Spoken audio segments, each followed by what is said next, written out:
And that's why you don't teach yourself Python when you have a deadline. And with that, welcome to the stream. So glad you guys are here. My name is Jason Russell. You can find me at jasonplays.games on Instagram and heaven help us TikTok.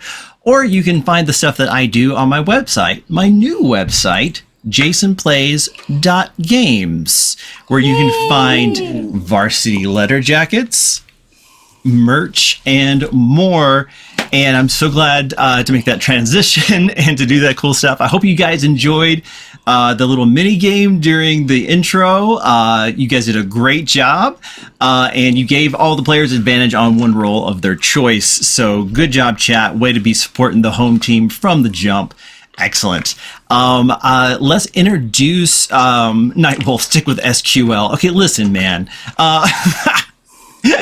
But with that, let's go ahead and do an introduction of our players tonight. Let's start with our guest, Jeremy Cobb. Hello, everyone. My name is Jeremy Cobb. My pronouns are he, him. I'm very excited to be here. You may know me from the show Three Black Halflings. We're a TTRPG podcast, talk about diversity, inclusivity in nerd stuff and TTRPGs in general. We do interviews, we do actual play, we do it all. And I'm very, very excited to be here. Should I say the name of the character that I'm playing? Yeah, go ahead. Or should I wait? All right, I will be playing Calvin Thrush. The human, rogue, and warlock. Excellent. Ooh. Excellent. And Jackie, let's have you go next.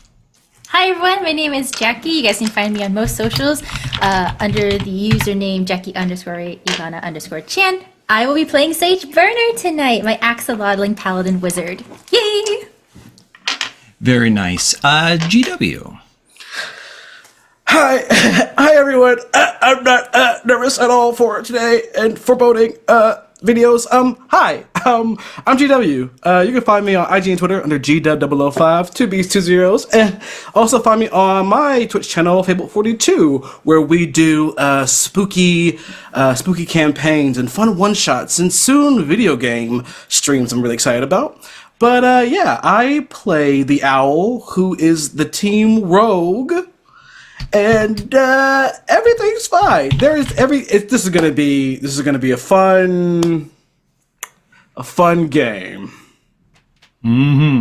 And Lightbox Gnome, Cole.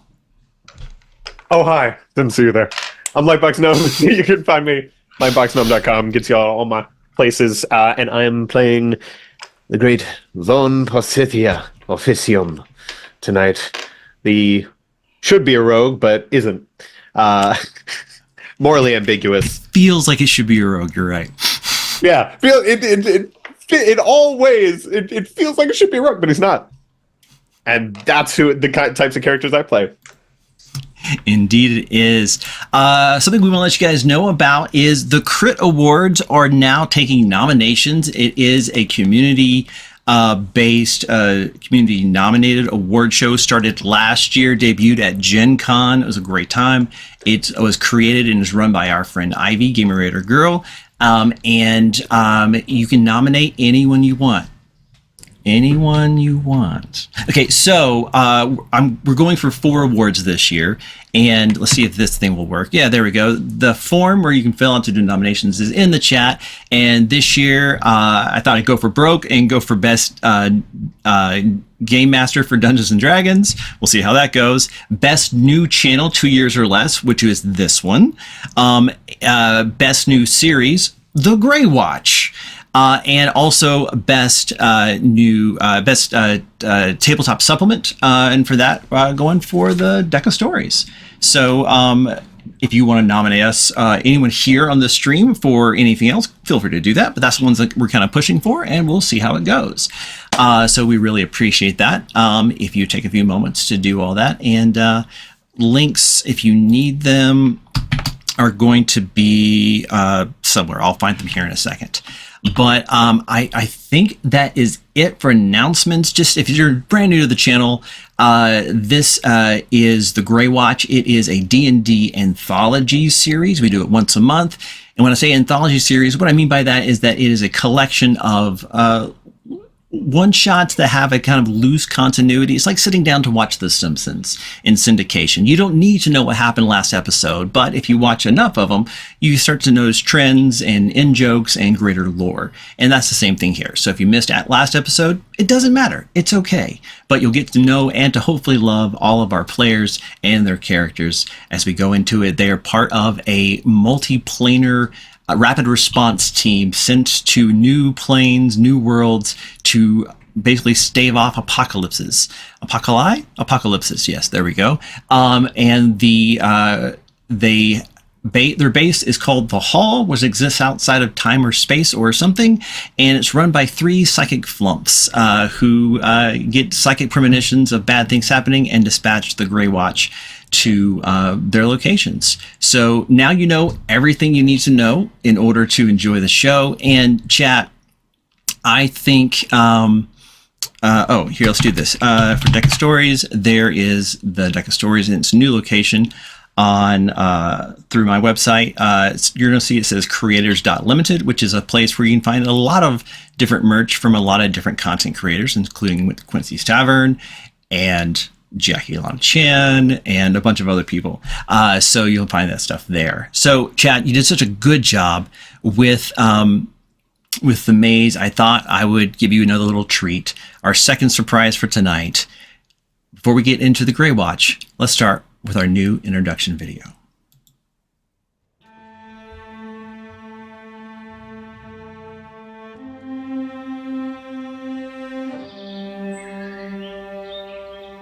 There are worlds beyond number, near infinite planes of existence, populated by beings wonderful in their variety, brilliant in their joy.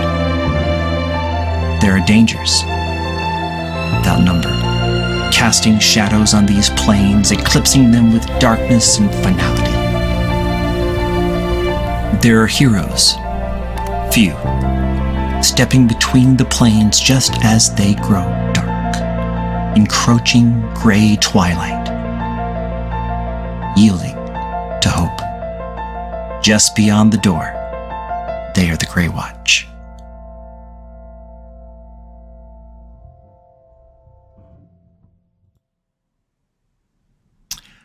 So I hope you guys enjoyed the new intro video. I made the first draft, and then Cole said, "Hey, that's really good. Do you have the files in a Dropbox you can send me?" I said, "Sure." And then 2 hours later, he came back with that masterpiece. And I said, "Dang it, Cole, you always do this." And then I use his version because it's very, very good. So I hope you guys enjoyed that. So with that, let's get to tonight's episode of the Grey Watch. Owl, you hit the dirt in this dank, cool crypt. Little puffs of dust choking your mouth just a little bit as you impact.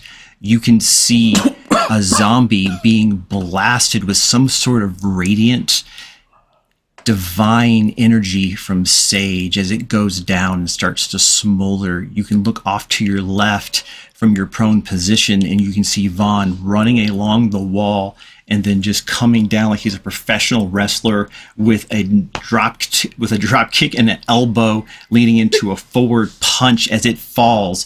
And then you see that zombie's body go still and then jerk again as limbs and joints twist, turn, and bend in directions not intended by the original manufacturer.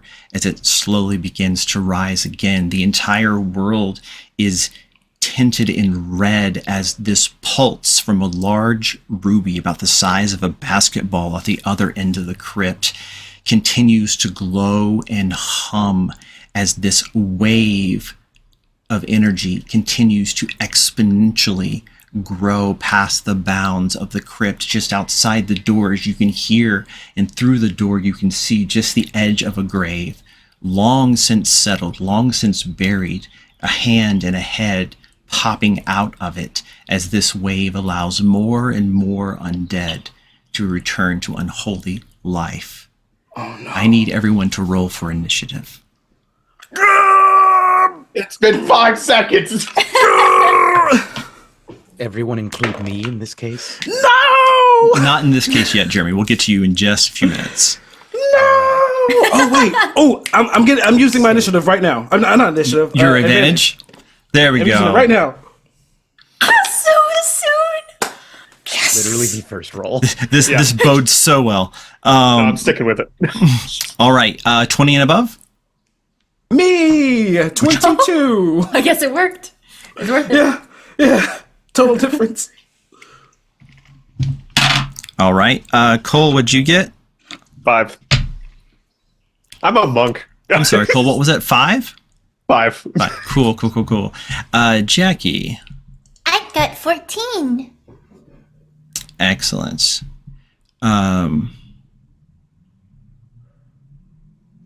All right. And there are 3 zombies still in this room. GW, very appropriately, you have the initiative. You are prone, and there is a zombie who just knocked you to your to your butt, sitting there right next to you. You're about 15 feet away from the gym.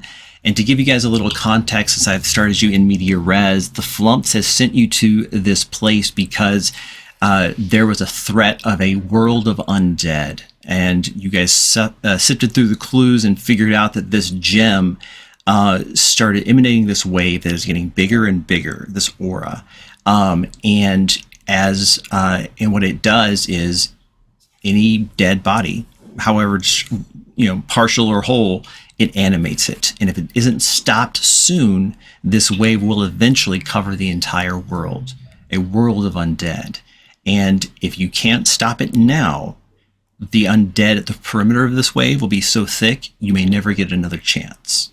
So just to fill you in on where we're at, GW, Owl. You're up. Instant high pressure. All right. So I'm like wiping the dust off my face, and I see all this happening. I am going to push myself up into the like flip thing to my feet, and I'm going to jump on kind of like the back of the zombie that is right in front of me, and that Sage is beside, and my hand, I'm gonna like kind of grab it into a fist, and there's a surge of psionic power that goes from like my glowing eyes down my neck, across my shoulders, up my arm, and where my fist is comes this psionic dagger. And I'm just gonna like try to stab this zombie.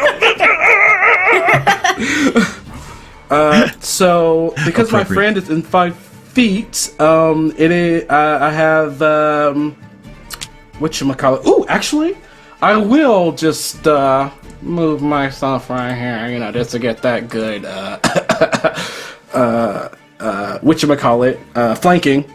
And here we go. I'm going to roll with advantage. So that's going to be a 18 on the first. Yeah, that's gonna hit. And on the second, that's going to be unnatural 20. All right. All right. Oh, this is sneak attack too. Right. How many D6 is that? 1 second.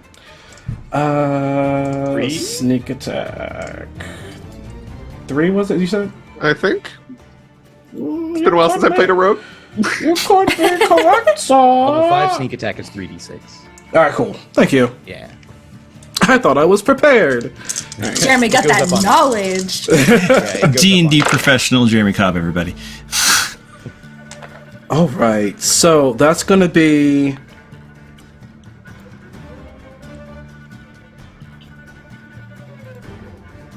26 points of psychic damage to the zombie.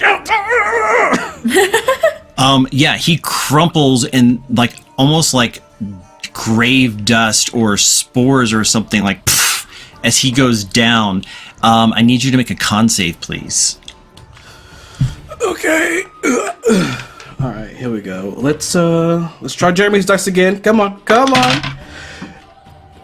Jeremy, I'm gonna have to put your dice in dice jail on me. I'm so sorry.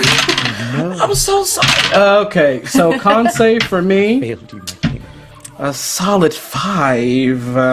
Okay, so you have disadvantage on d20 rolls, so attack rolls, saving throws, and ability checks. You can repeat the save at the end of each of your turns. Gotcha. As this All right, that was- choking cloud of grave dust kind of gets into your lungs and decides to rent it like an Airbnb. So half a movement to stand, 15, 16. I'm gonna move here. And did one person disappear? One zombie disappear? So I realized I had said 3, but I had 4 on the map, so I took one away, and then you just killed one. Oh, perfect. All right. 5, 10, 15. I'm going to run the rest of my movement to the red, to the ruby, the glowing ruby, and I'm done. All right, excellent. Next up are the zomboids. This one is going to shamble forward here to you, Sage, and is going to make an attack just with its fists, a slam attack. Yeah, I'm guessing a 5 does not hit. It does not. No. Excellent. All right. It goes. Yeah. So it goes, and you like kind of like dodge out of the way, which is easy given your short stature. Vaughn, the one that you just like kind of like power bombed earlier, is going to make a similar attack against you. Kind of like that very like slow moving like swipe, and gets a 21. At disadvantage because of my cloak of displacement. Very nice. 14. Doesn't hit. Oh my gosh. And it hits like the after image of where you used to be. Reflexes are not their strong suit. And Sage, you are up. Okay, I'm gonna call out to the owl. Be like, "Do you need help with the ruby, or should I stay here with the zombie?" I think I got it. I think I got it. Okay. So then, you're going to see the gills on, I guess like the fin on Sage's like axolotl tail start to shimmer silver until it looks like a blade, and she's going to cast a sword burst and like spin like on her belly to try and trim at these ankles of the zombie. They're gonna need to make a dex saving throw. Oh, they're so good at that. You're so good at that. Beyblades. Basically, she turns into a babe. Or a sage blade, if you will. 15. Oh, they hit it. Okay, so they meet it. Okay. That's okay. So Sage is now just kind of spinning. She overestimated the torque, and now she's just kind of going around the zombie, but not actually hitting it. It's okay, I got it.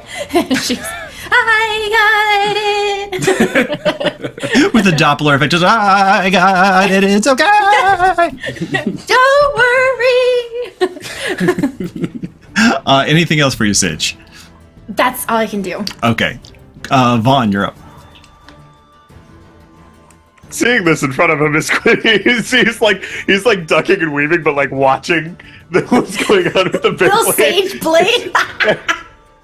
New powers every day. And just like looking back at the zombies, just go to and pops them twice. With just some quick. I'm not going to use anything too soon here, mainly because I doubt necrotic works against undead. And I'm going to make two attacks on zombie in front of me. That is a 2 21s. That's both going to hit, yes. That is regular unarmed.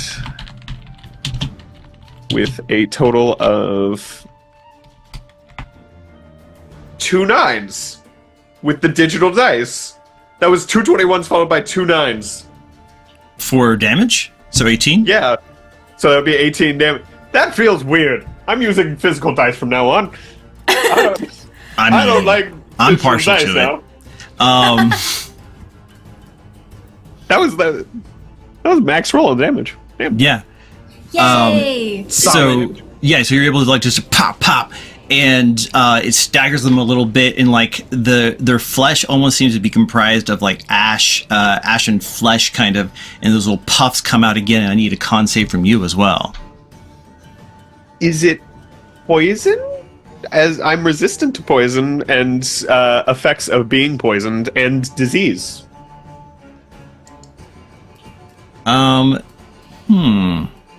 Because of my undead nature. It is not. It is Okay. like a choking cloud. It's not. The ability isn't flavored with a necrotic or poison with a damage type. And you said con save? Yes. 2. 2. All right. You have disadvantage on d20 rolls for the next minute. You can redo your thing for at the end of each 2 your turns. We are not a very con-heavy party. No. Yeah, I have a minus. I have a -1 in con. Isn't Con that is like always your a dump dump stat. It That's is. what I thought. It's always Cole's dump stat. Yeah. Yeah. Bottom of the round, everyone takes 10 necrotic damage from the crystal as the wave gets even bigger, and you can see it now. It's encompassing most of the graveyard as you kind of can see through the door. I still have a turn. Oh, you do still have some? I have movement and a bonus action. All right, please do. Of course you do. You're a monk. My what was I thinking? I only attacked, Jason. No, I just want to close the gap and just zoom on over if I can. Is the guy in front of me dead? The zombie? No, he's not. He looks Well, I mean, pretty bad, technically but he is, but no, I he's mean- undead, but he's not undead. You know? Unlike I you, who trust- is dis-undead. Never mind. Is he Lore like drop. like a distant cousin kind of thing? Is that how it feels when I see undead? I'm gonna ruminate listen, on my feelings about undead. Yeah, I feel like that's up to you, man. I'm going to run. I'm gonna run without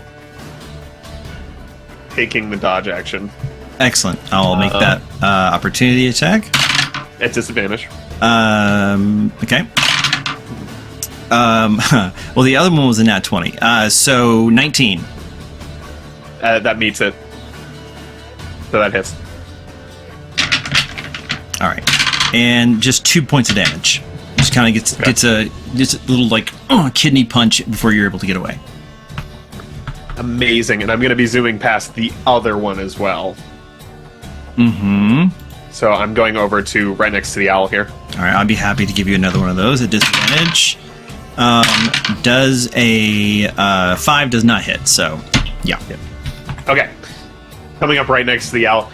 Is there like is like on a scale of like 1 to 10, how in trouble are we with this thing? Gesturing at the glowing orb.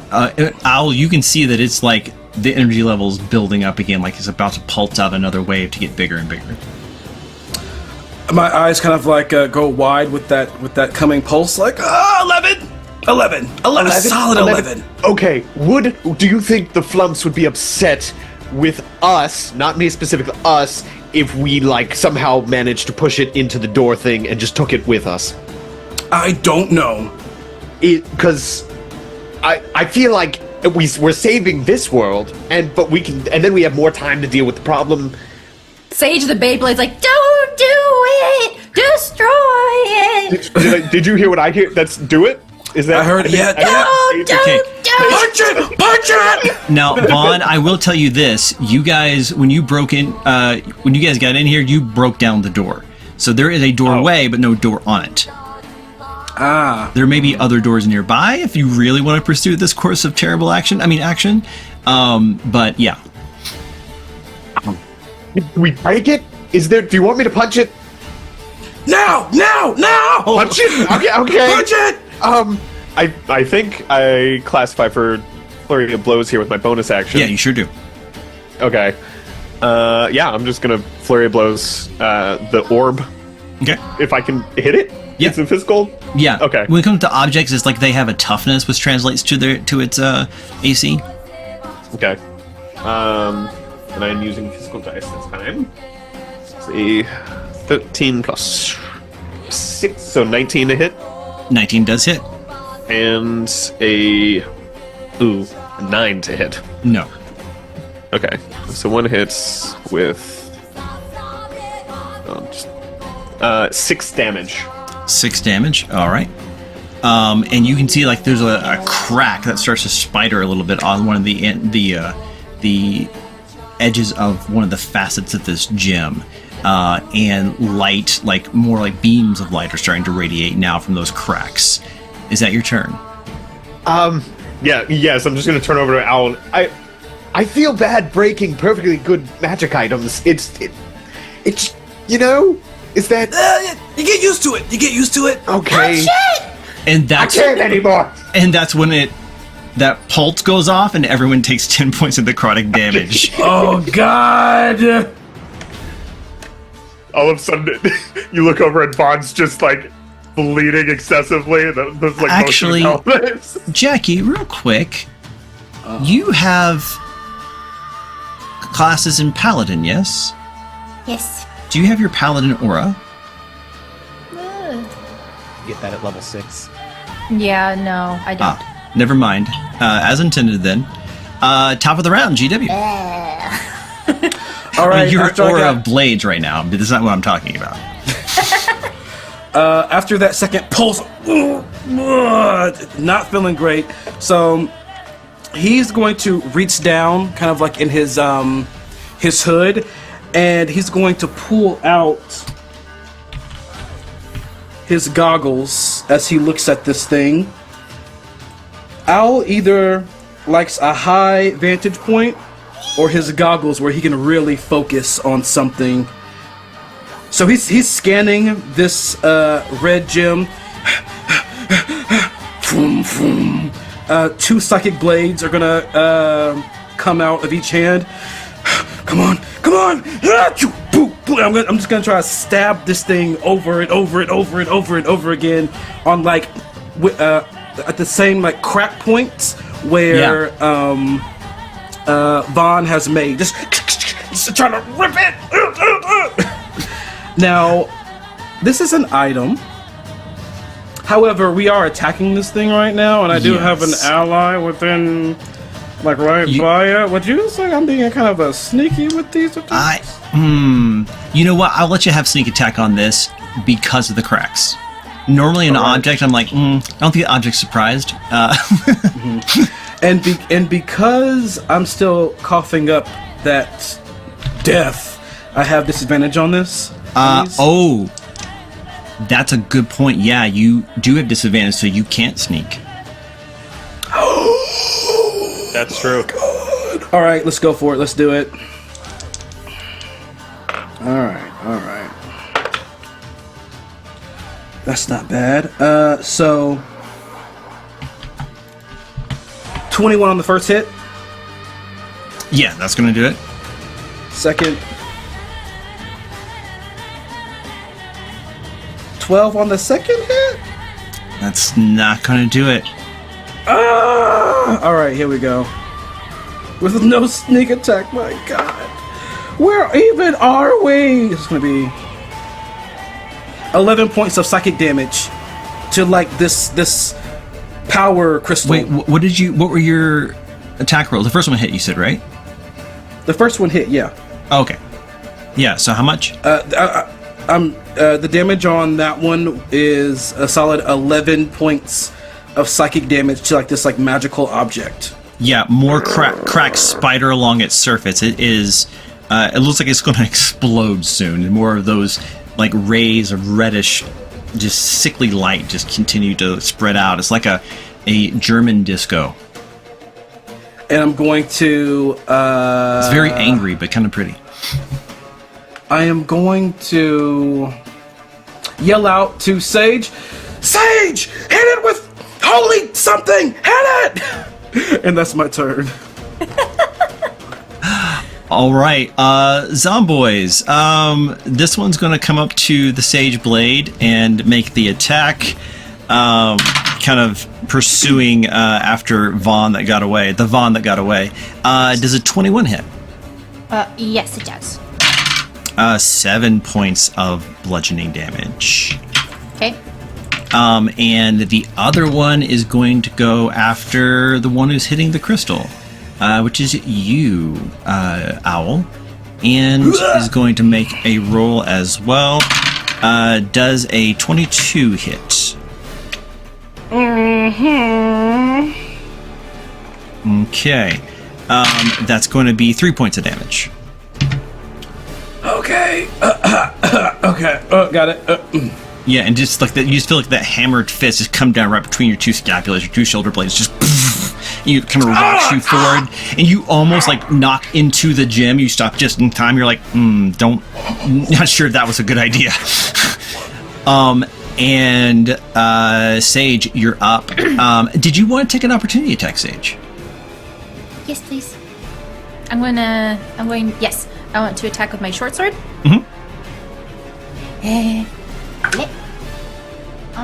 Let's see. That would be a 15. 15 hits. Yay! Okay. Yeah, these guys are not hard to hit. 1d6 plus 5. Okay. Ooh! Okay, 5 plus 5, 10 damage. 10 damage. Excellent.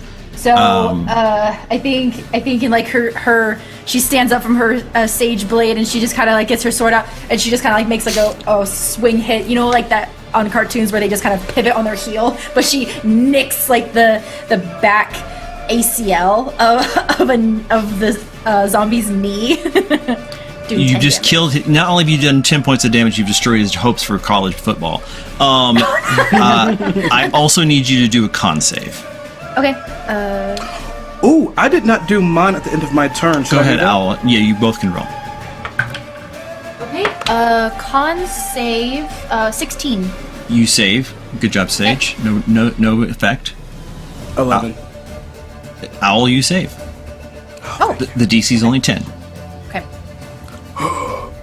Now you can breathe. You're no longer at disadvantage. Anything else for you, Sage? So that was an opportunity attack. Oh yeah, when he left. That's right. It's still your turn. Yeah, so it was the one that's now on Owl that was the opportunity attack? Mm-hmm. Okay. Yeah. And they're both looking pretty hurt. The one here is definitely bloodied. There's more bone than dusky flesh showing through. Okay. Crap, where'd it go? I would like to reach in to my armor and take out this sigil of a lily pad and present my holy symbol to turn the faithless, and they have to make, I think it's a wisdom save. All right. So turn undead. Nice. It's Wisdom. I just had it. 13. Okay, DC's 15. Okay, it's effective. So for a minute they have to try and get as far away from me as possible. Okay, and that affects all of them? Within a 30-foot radius, I think it is. Yeah, so that's all of them. So it's okay. Yeah. So then on their turn, that is what they will do. Or do they use the reaction to do it? I'm trying to find it. Where to go? Turn the faithless. As an action, you present your holy symbol to Fey or Fiend within 30 feet of you. Wisdom saving throw. Oh no, wait. It is DC 13. So one of them saved, and then the other one, did they roll? Oh, good point. I wasn't thinking about the area effect. Yeah, no, they failed. Okay, so one of them, I don't know which one, failed, and the other one I'll say this succeeded. one failed. Okay. On failure, that creature turns and tries to is Run. turned for 1 minute, yeah. Or until it takes damage. So All right. which one did you say? Okay, the one closest to me. Okay, that makes sense. Yeah. Okay. Then I'm going to move since it is turned. Yeah, I'll even say it'll use its reaction right now to move away. Okay, cool. So I'm going to I don't want an opportunity attack, y'all. I'm at a half health. I'm gonna fine, I'll take the opportunity attack and take myself to the corner. So the opportunity attack from the zombie. Yeah, he's gonna do it. He's not great, but he'll try. He'll take it. Does an 11 hit? No. Okay, No. so I went trying to make my way over to the corner. I'll get it next turn, I promise. Excellent. Anything else for you? All right. Cole, you're up.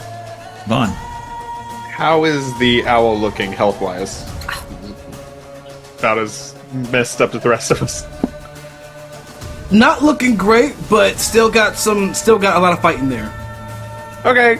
I think destroying the thing is probably I'm gonna punch the thing again. Yeah. The zombie's not a problem, probably. Yeah, I'm just gonna turn and unleash 2 blows immediately to the orb, which hopefully doesn't do anything weird because I'm technically making contact with it. Mm-hmm. Which I'm now just realizing and second guessing, but it's fine. No, I believe. 6, so that is a. I'm in danger. Another day on the job.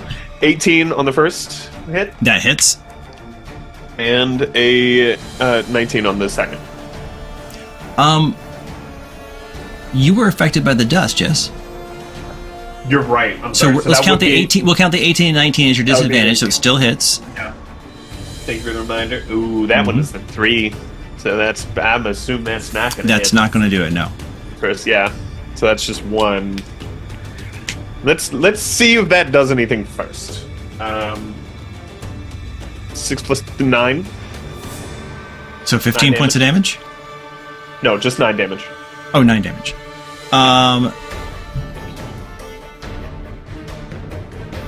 Yes.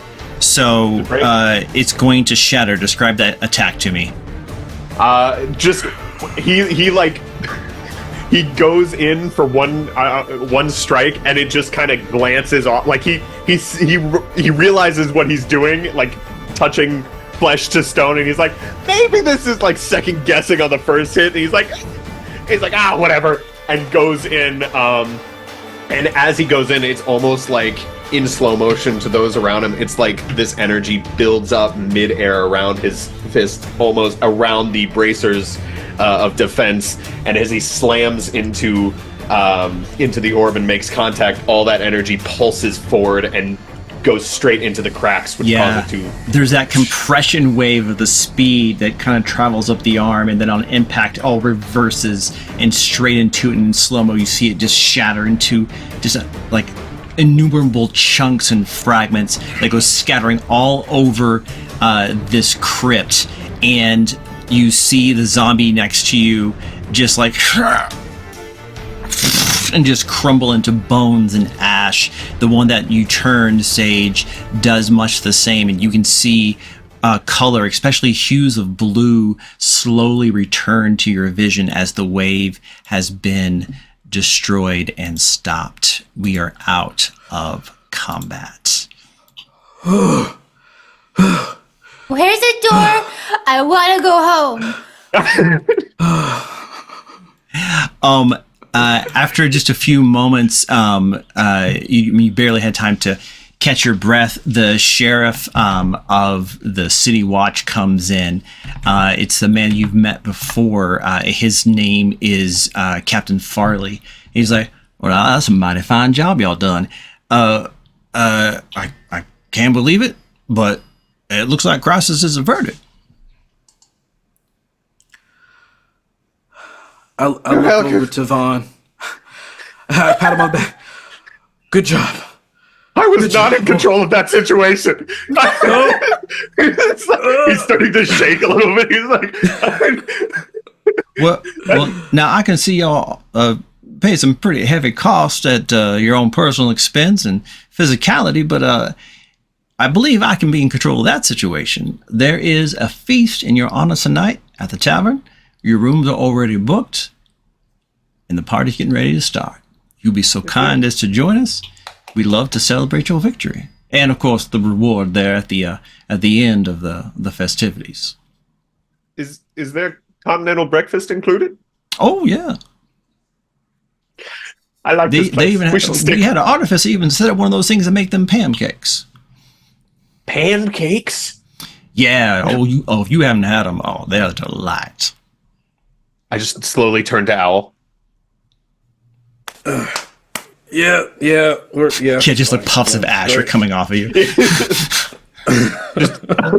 There's still puff of smoke goes out. It's like, Do I have to con save? I want to save. Should be a disadvantage in this conversation. Sure. It's a disadvantage, and the first roll was a 3 minus 1, so that's another 2. Yeah. It's the Okay. same as the last one. Yeah. It only lasts for a minute, Cole. Okay. So, I'll lead the way, and as agreed, is 200 per party member, and of course we'll be giving that as a kind of a little ceremony here at the end of the festivities. But if you'll join me, I'll show you the way. Please. Lead on. All right. So you guys, DM? yes. As everyone is kind of walking off in front of me, I would like to, if possible, I would like to snag a shard of that ruby. Absolutely. Are you trying to do this like on the sly where no one notices? On the sly. Yeah, give me a sleight of hand, please. Let's see. Ooh, we like that. That's gonna be a total of where you at, sneaky boy? It's gonna be a total of 22. Oh yeah, Sleight of hand. yeah. You're pretty sure no one saw you, and you get like a maybe one about the size of like your thumb, a little piece, kind of slip it in there. Death ward for Cole, and yeah, no problem. He leads you guys to this tavern. It has there's a live band. The drinks for the heroes who saved you from the undead menace are on the house, and there's music, there's dancing, there's food, there's everything from little tapas and finger food, the charcuterie board. And people are all coming around just like to shake the hand of the man who's that kind of thing, and people are for you, Sage, particularly enamored because people will come up to like thank you as they're going around like the half circle there of you guys. They're like, oh, thank you so much, thank you so much. And like most of them fail their save versus Squee, but some of them are able to hold it down. But particularly a couple of the younger people and some kids and some of the women folk are just like, oh, aren't you just the cutest thing? Oh, can I pat your head? Oh yes, I like head pats. And they're just like you've made their day, their week, their month, or even their year. I feel like every now and then, like especially like with like the kids like giving like harsh head pats, the little headband would like kind of like tilt or like almost fall off, and then you just kind of see like kinda like fading Vaughn eyes. just like Yeah, Vaughn, you're on 404 Sage Not Found duty. give it back. Yeah. So in this little like kind of vignette here, give me just a little snippet of how you're spending this this party in your honor before you guys can go upstairs. Each of you get your own rooms, no sharing, none of that stuff, and turn in for the night. How are you guys spending this this party in your honor? I think. Oh, go for it. I was just gonna say, are the pancakes here? Are the pancakes in the room with us? Oh, so Captain Farley is just like, oh no, that's more of a kind of a breakfast situation, but I'll make sure you get to be first in line. How about that? Thank you. Please remember that. Is there any like what kind of foods that there's tapas, right? Yeah, They're just a full buffet. yeah, laid full out? buffet. There's things you can make sandwiches, like the rolled up cold cuts and lettuce and tomato and all that kind of stuff. But yeah, just about anything you expect in kind of a light foods kind of buffet. Most people are here to for the bar and for the music and any reason to celebrate, right? I think Vaughn spends the night mostly like making lettuce wraps first, and then he's like going around with a plate of them. And he's like, "You should try this. This is great. This is wonderful. You should try this. This is great. This is wonderful. Oh yes, yeah, you're welcome. Thank you. Yes, it's." And as he does so, is there are there any nobles in the room, or those of what would be noble a higher- bearing? Yeah. That's a great question. This seems to be more like the common people. There's a couple of like wealthy merchants, maybe, but you don't see any nobles themselves. I, I think if you had to like clock the, if you're looking for like who here is the most well-bred, as it were, the one who is used to refinement, it's not quite that, but you do see a distinguished human gentleman with kind of wearing very fine clothes, has a bearing of someone who is intelligent, who is studied, wearing kind of a white suit and darker complexion with little bits of white around the ears. As I'm going around handing out lettuce wraps and generally just chatting with the common folk, is that can I just like try and I'm having flashbacks to the last normal high standing gentleman we ran into that turned out to be a demon, and just clock, are there similar vibes here? Can I roll a vibe check? Yeah, insight is what the game calls vibe checks. I don't know why they chose that word when vibe check was right there the whole time. Natural 20 plus insight is 7, so 27. 27? No, not infernal at all. Well, Jeremy, what do you think he would pick up on as he's investigating you? Okay. So my question, well, I can think of a few things that he might be able to pick up on, but I don't know what they would have seen. I think that you notice that this person has less of no infernal vibe, slightly, ever so slightly aberrant vibe.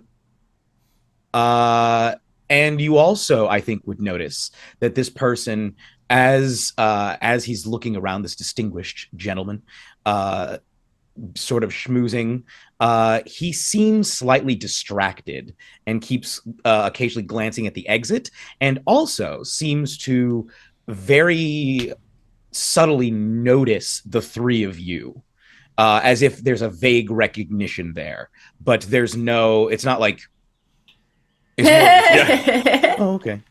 And moving on, and seems more concerned with whatever is outside. I look around. Is the owl anywhere nearby? It's a great question. Al, what you doing? Owl is at the bar. He is currently wearing some different attire, something more for kind of this festive party here. And he looks like he's enjoying himself. Has a cup in his hand, smiling, making some jokes. Probably happy that he just got some fresh coin. Yeah, $200. You don't usually get paid for these jobs, right? Saving the world's a thankless occupation. But you had to involve Captain Farley in this, and so he took the threat as credible, and so offered a reward as pursuant to his job description. So, Vaughn, there's your answer. I'm gonna try and make eye contact with the owl from like across the way, still holding like a platter of lettuce wraps, just like, hey, and like gesturing to Jeremy's character, just like. I think so after so much, like so much Do subtlety, I notice this? Do I notice? I'm not trying to hide it. Oh, yeah. I look over at him and I kind of like see him moving wildly in his gestures, and I'll look over. I'm at this point just looking at you because I noticed look- you're just pointing. I look over and go, at "These me." lettuce wraps are amazing." And then go back and look at the owl. Can I tell that this is covering for something? Based on Cole's performance just then, sure. I think what I'll do is walk over to I'll walk over to both of them and say, greetings. I know we haven't met, but I just wanted to say, if y'all have been sent here on some sort of mischievous business, no need to keep tabs. Thank you. I'm quite all right. And frankly, I find it a little inappropriate. You can let them know. And I turn and walk back into the crowd. I look at Vaughn. What was that? My radar, it just whoop whoop with the I don't. And he didn't ask for a lettuce wrap either, and that's honestly Most quite suspicious. concerning. Yeah. The most That sus. that is the I am- most. So as kind of like we're saying that, and I'm still kind of seeing the back of this new person who is walking into the crowd. What's the word? I look over the room to probably. I feel like Sage would be like in the middle of a crowd because everyone is just like, "Oh my god, you're so cute!" So I'm gonna look over. I'm gonna see the pink of Sage, and my eyes are just gonna flutter for just a quick second. Hey Sage. Telepathically, I'm gonna speak to you. Hey Sage. Be aware. There's an interesting person here that Vaughn said sent his radar off, and I'm going to send a mental image of this person. Okay, you guys see Sage on like an Yeah, earth, what are you like, up to, Sage? Yeah. You see Sage on like an earth totem, and she's using her spell of mold earth to create a natural carousel for the kids, as like little 5x5 blocks just go like in a circle, and she's basically like my neighbor Totoro with her like a holy symbol just going up and down, and she's like making like this little carousel in a circle, and as you send that, you see her just like slowly start pivoting, just kind of looking around for this person. How tall is this character? So I have an image of Jeremy's character. So would they actually like slip into the crowd, or are they a little bit taller than everyone and I can still like kind of find and locate them? I'm about you guess I probably was 5'10" at one point, but I've lost a little height, and now I'm 5'9". Oh wow, you're so tall. Say just 2 feet, you know? Whew.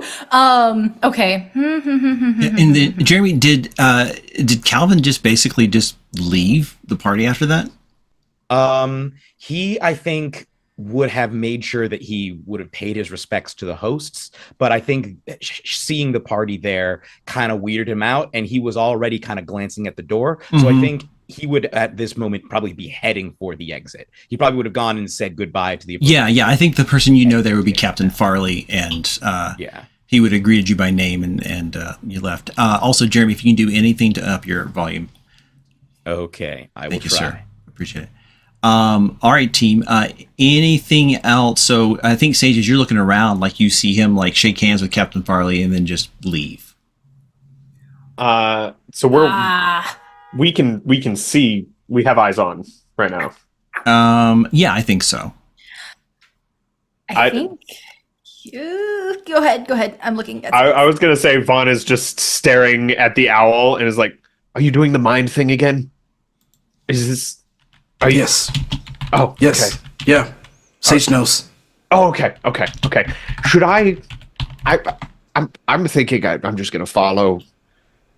And just keep it. Do you want a mind link? I forgot how far that lasts. Do you have to see me? So funny. Sometimes we have the same thought. I was gonna go after him too. Wait. Do you want? You guys suddenly see the carousel suddenly stop, and Sage is gone from her podium.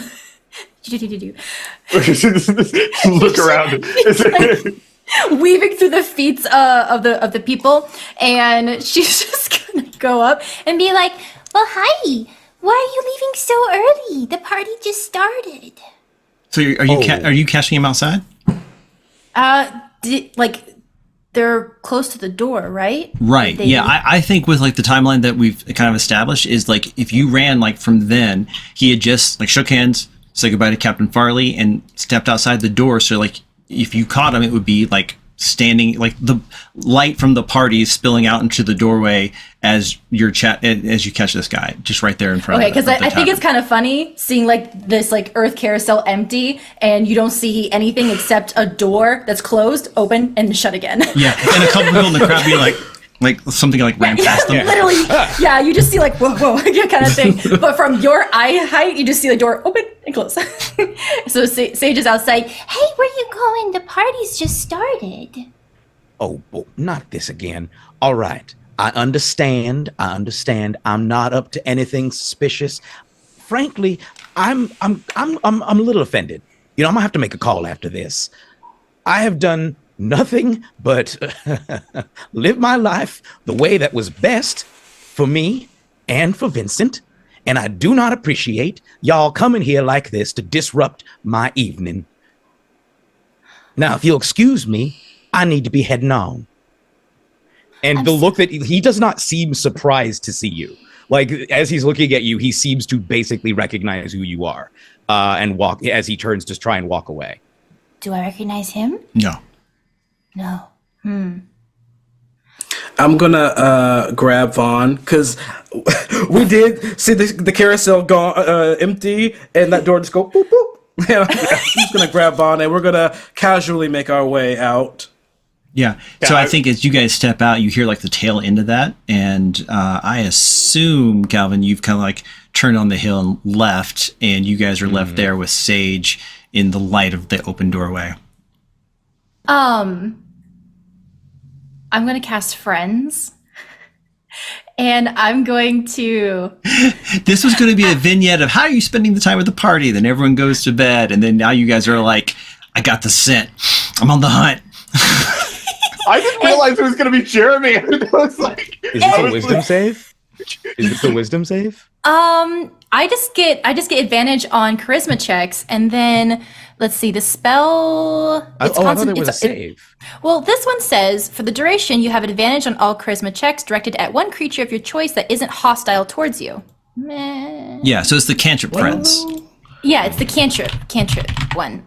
When the spell ends, the creature realizes that you used magic to influence it, and it can become hostile towards you. If it's prone to violence, it might attack you, or it might seek retributions. So this is the cantrip one, and it's a buff for myself. So I'm going to say, Well, I'm sorry that you feel like you're being prosecuted. I can assure you that wasn't our main intention here, and I don't know who you and Vincent are, but we can help you if you feel like you are being targeted.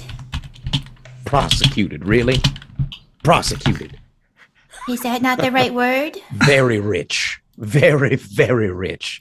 Look, I can see that you're in a little over your head. No pun intended. Yeah, I'm I mean only that 2 very feet. sincerely. Yes, and I respect that. All right? I respect folks of all sizes. But frankly, I'm very uncomfortable that you're talking to me right now. I'm very uncomfortable that you've been sent here. Okay? I don't think it's right. I think your bosses maybe a little paranoid, maybe a little too controlling. Yeah, and all three of you are here to hear this. And I'm also like looking at the three of you. If you're all outside. Oh, yeah, they're all looking outside. Between the three of you. As I'm again hearing this gentleman kind of get so passionate and talking to us this way, DM, do I sense any familiarity or any? You've never met this guy at all. He apparently knows who. Like, I don't know if he hasn't called any of you by name, but he seems to know something. But you don't know this guy at all. So I don't know why our sudden appearance here has upset you so much, but we don't plan to stay. So you and Vincent can be fine. So I think with the friends, I'm now kind of looking at you guys a little confused. Can I roll an insight check to see what's up with these three? Yeah, go for it. Because I think now I'm like, what? Like, You're starting to get on the same page as they are with the what now? Yeah, I That's feel a- like the friends cantrip just makes me look extra adorable. You get those big anime eyes. Yeah, You know just what? like- I rolled a natural 20 for a 28 oh, on insight. Yeah. So, They are exactly who you think they are, but now you're realizing they have no idea who you are, and it's not a put on. right. And so Right. your earlier conclusion, is despite the sheer staggering, and you know exactly how staggering these odds would be, it seems to be a coincidence. I take a step back and I say, land sakes, I believe there has been a misunderstanding here. I apologize. My name is Calvin Thrush, and I hold out my hand to shake. I sort of kneel down. I crouch down to shake your hand, and then I shake everybody else's hand. as soon as you say like that you made a mistake, she's like, "Thank God!" and she goes to like hug your shin. She can't bear to be at odds with any people. I say, there, have a Jolly Rancher. And I just take a Jolly Rancher out of my pocket and hand it to you.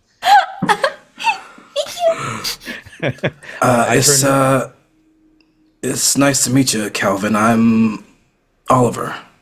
Yes, I remember that. Yes, Oliver and Sade, pointing at Sage. Sage. Burner. Sage, exactly. And you are, I remember Vaughn. That one's simple. Yes. Thank you. Yes. Do you want my full name or because that's a bit long? I'm sorry. I'm No toying with you. need. This No is need. very. They always just called you Vaughn. Huh? I'm gonna like pull like on like the pant leg of Calvin, just be like, Why don't I remember you if you know us? We've never met exactly. I don't know how much I should say, except I know about the watch. Time traveler. Me? Well, not exactly.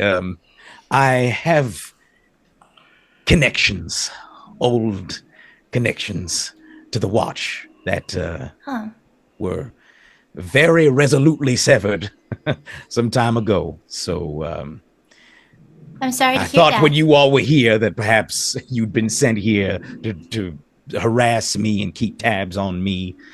And I was clearly mistaken, and I apologize. I jumped to conclusions. DM. Yes. I'm going to, as he's focused on Sage and explaining this, and every word is sinking in. I am going to passively glaze over his mind, and I want to know what his surface thoughts are right now. Is there a save with that? This actually is Not for detect thoughts. Is this detect thoughts or is this a Cyblade thing? This is a whispers thing. Let me give an eye on it. You have, where are you? Whispers. You can establish telepathic connection. Oh wait, one other thing. This is a psionic rogue thing. I can just speak telepathically to someone, and they can kind of like speak back.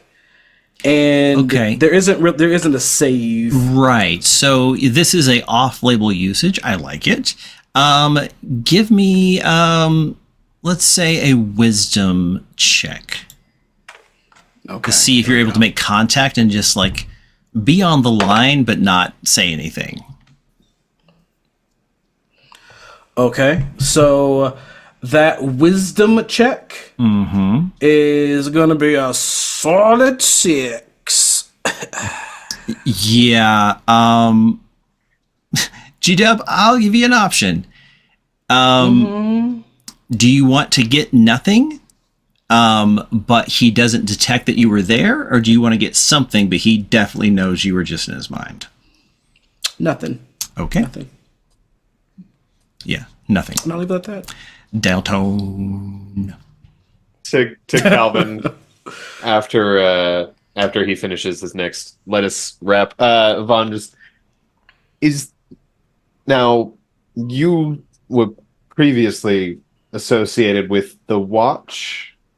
I was tangentially associated with the watch, more by association, I suppose.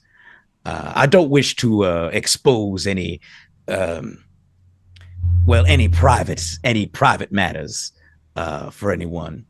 Would you then prefer that we keep the fact that we met you quiet from our employers, shall we say? No, I don't think it should be too much of a problem. Okay. How are they, your employers, by the way? Well, Oh, flumpy as usual. yes. And the one evil one I'm keeping an eye on. The evil one.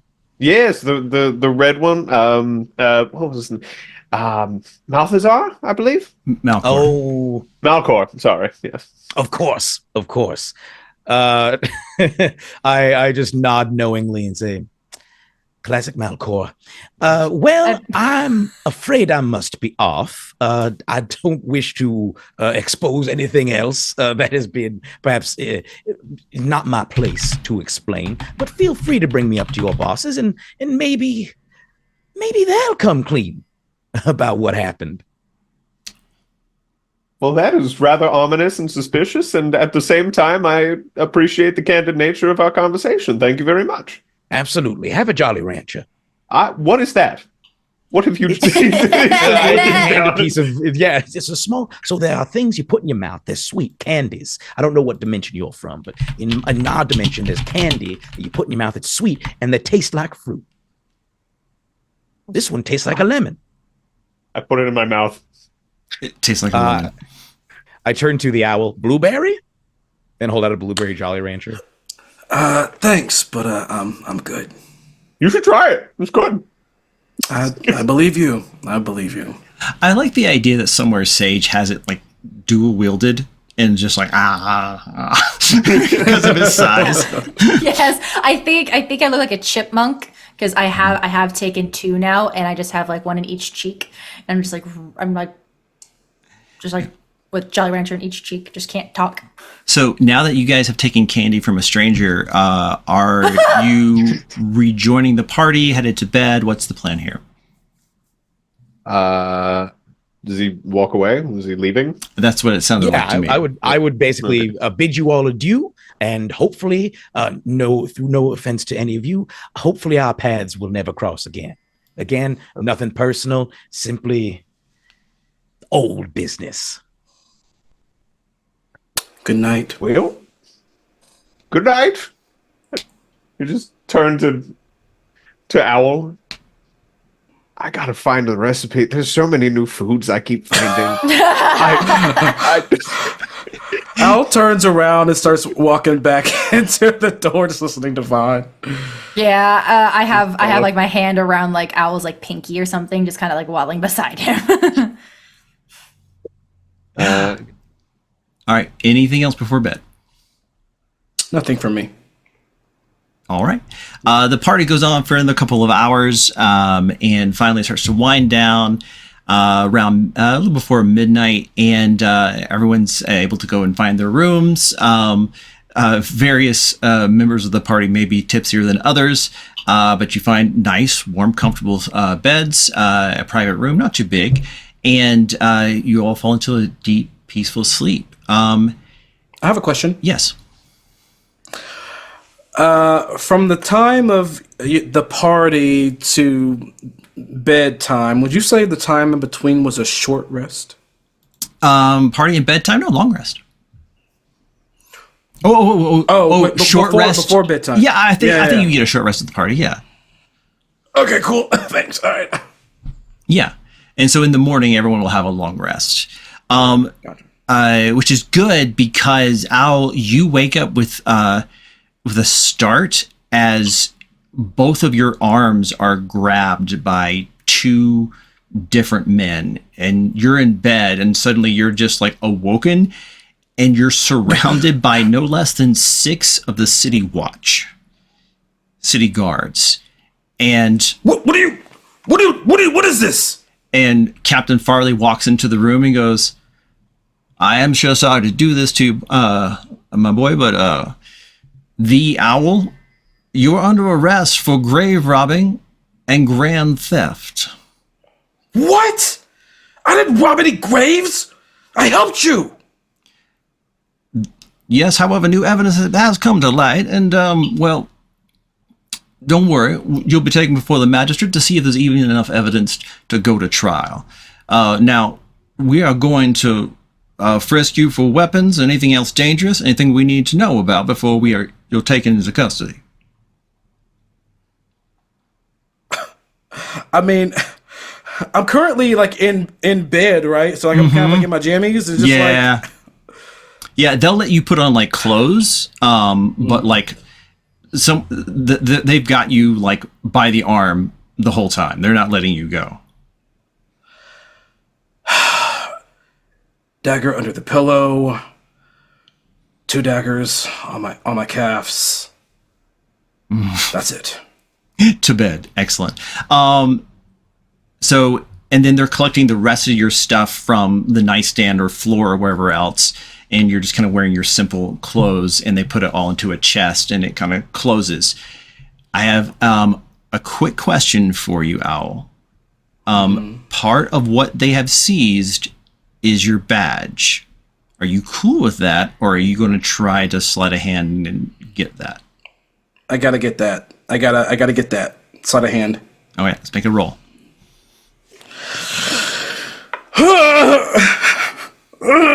Okay. Okay. Okay.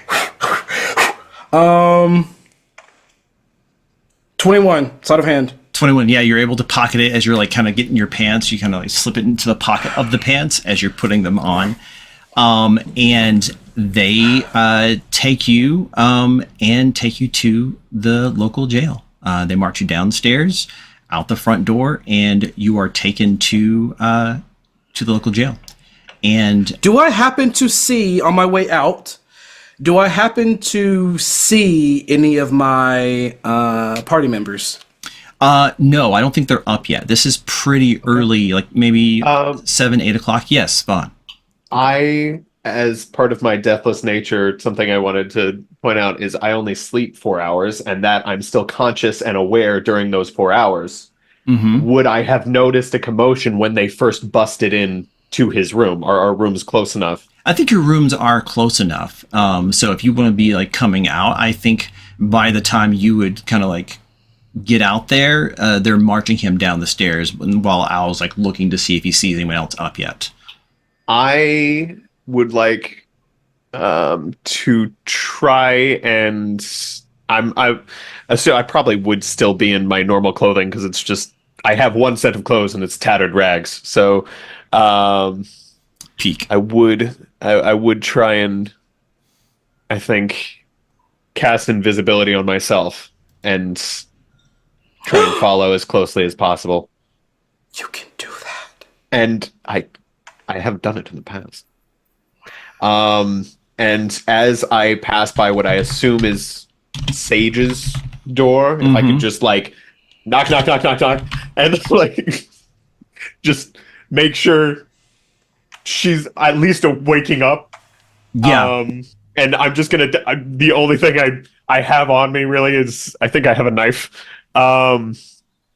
Some kind of. I have a minotaur horn. I don't have a knife. I'm gonna. Can I take the point of the minotaur horn and just write City Watch on the door? Like carve City Watch on the door? Yeah, you can. While you're contemplating this, you can see that they've taken Owl downstairs, and Captain Farley turns around and is walking towards your guys' rooms. Is the door open? Is Sage's door open? Sage, open, locked or unlocked? Unlocked. I would immediately like quickly open the door, and come in and I'm invisible.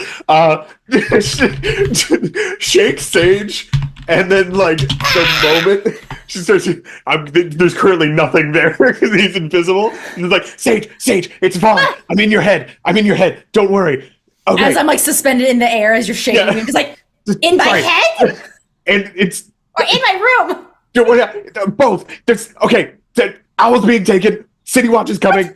I don't know what's happening, but I probably don't want to be here because they're coming here, so we should leave right now. Okay. Quiet. There's quiet, a knock stop. at the Go. door, and the door was left ajar and kind of opens, and you can see Captain Farley kind of peek in. Hello? Is there like a- is Sage still hovering? I cast invisibility. Okay. I cast invisibility. He walks in, kind of like looks around, sees the bed was slept in, is like, maybe they're getting pancakes. And he's like,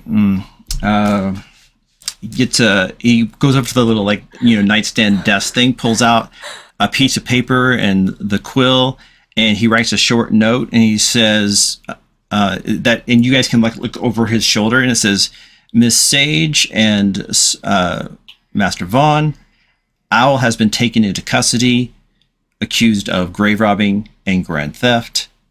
His preliminary inquiry will be in 2 hours at 10 a.m. I encourage you to attend City Courthouse. And then he signs it, Farley. And he kind of looks around, and he decides to, and he leaves. While he's in the room, he's the sheriff, right? He is the sheriff, Is yes. Do I see a form of keys on his belt or anything like that? He would probably have a small ring of keys, yeah. How attached is it? Yes. Is it? Yes. I mean, would be- is it possible for you to try to get it? Yeah, it's possible. I'm not gonna risk it. That's fine. I think the moment he leaves, just still holding Sage, but now invisible, just I can't see you. Should I put you down? We might get separated. Do you want to just sit on my shoulder? We go together, or do you want to try and do this separate? I guess we can't mind link, can we? No, this really, the owl being taken really kind of puts us in a situation. It's really like the glue has been removed from two pieces of wood, and now we're just floating here. Yeah. We okay, should probably go. Okay. I'm still in your hands. Okay, let's go. And he's just walking with Sage for his It's like someone who's never held a baby before. It's just Out. That tracks. Yeah. And I'm gonna try my best to keep up with the group that's hauling Owl off. Okay, so you guys are going to follow them to, and they take him to courthouse, and they take a side entrance that leads down into the city jail, and they there's kind of guards all around, and it is possible, but it's going to be pretty hard for you to not bump into anyone and time doorways really quickly. But so I'm just letting you know there's a kind of a decision you'll have to make here, whether you kind of go, okay, this checks out, and you stop pursuing, or I'm going to have to call for some rolls here. Also, how long does invisibility last? An hour. An hour. All right. Yeah, you're good. You're still good. Okay. I would try and the moment they open a door, I'm assuming there's a group of them around Owl. Oh yeah. They've got two. There's two in front, two in back, and two on either side, holding his manacled. His hands are manacled, and they've got him by the elbow. I would be trying to slip through doorways and stuff after them. Okay. My goal is to get up to whatever jail cell they put him in, and try and not go in the jail cell with, but be just outside. Okay, sounds good. Give me a stealth roll. Is it at advantage because I'm invisible? And Sage, are you staying on the street to kind of like watch what's going to like be lookout while Vaughn goes inside or tries to? I think I'm still in his arms. Unless, Yeah, unless you put me down. Unless you asked, I would still be holding you. No, I'm kind of like that, like small dogs where my tail's in between my legs kind of thing. I'm just kind of like, just in a little circle, just kind of like there with you. And that was a 21.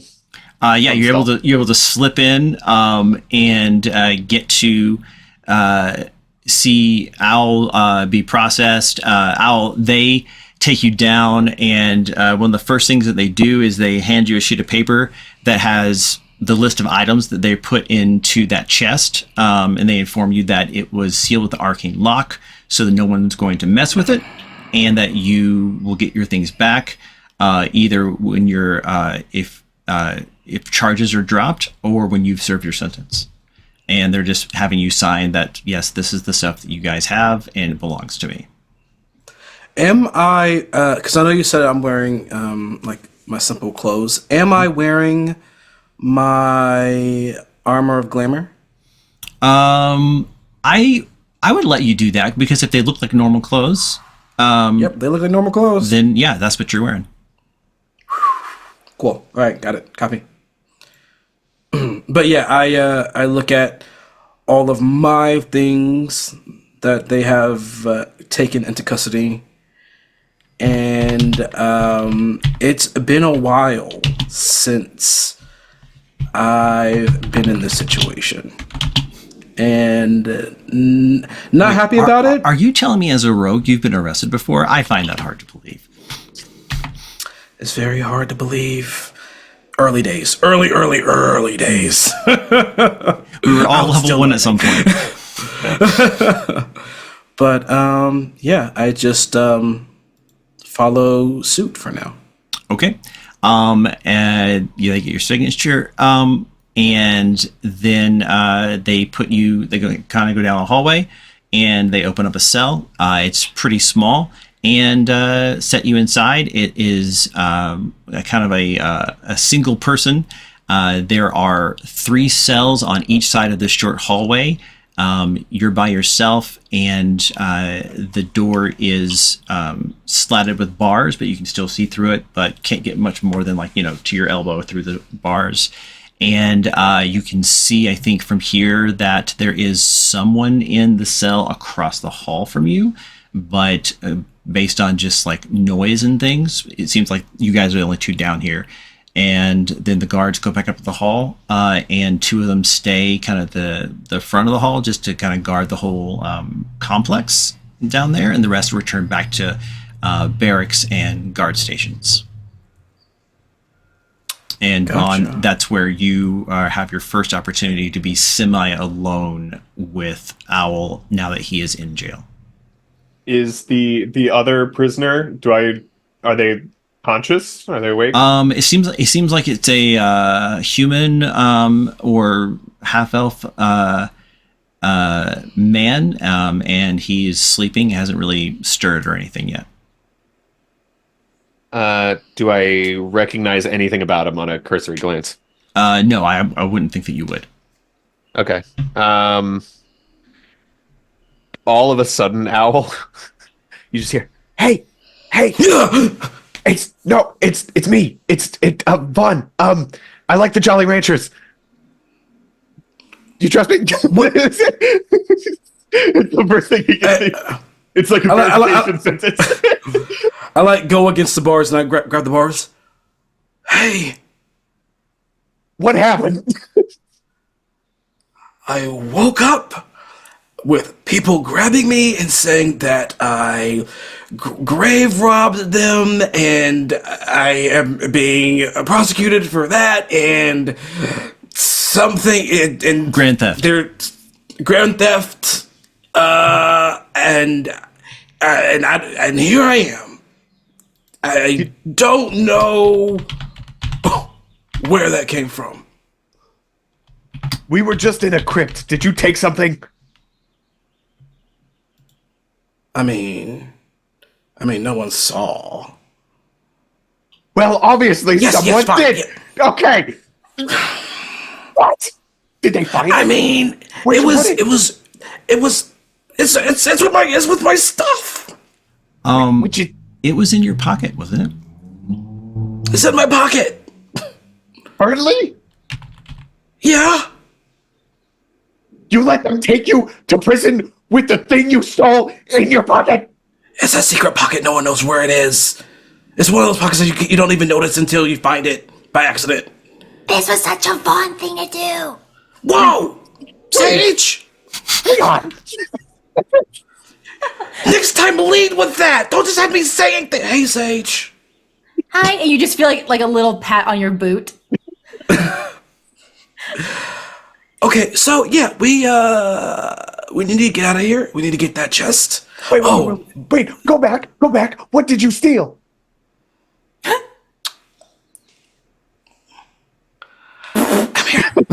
Come here. I'm going to find you. Okay, all right.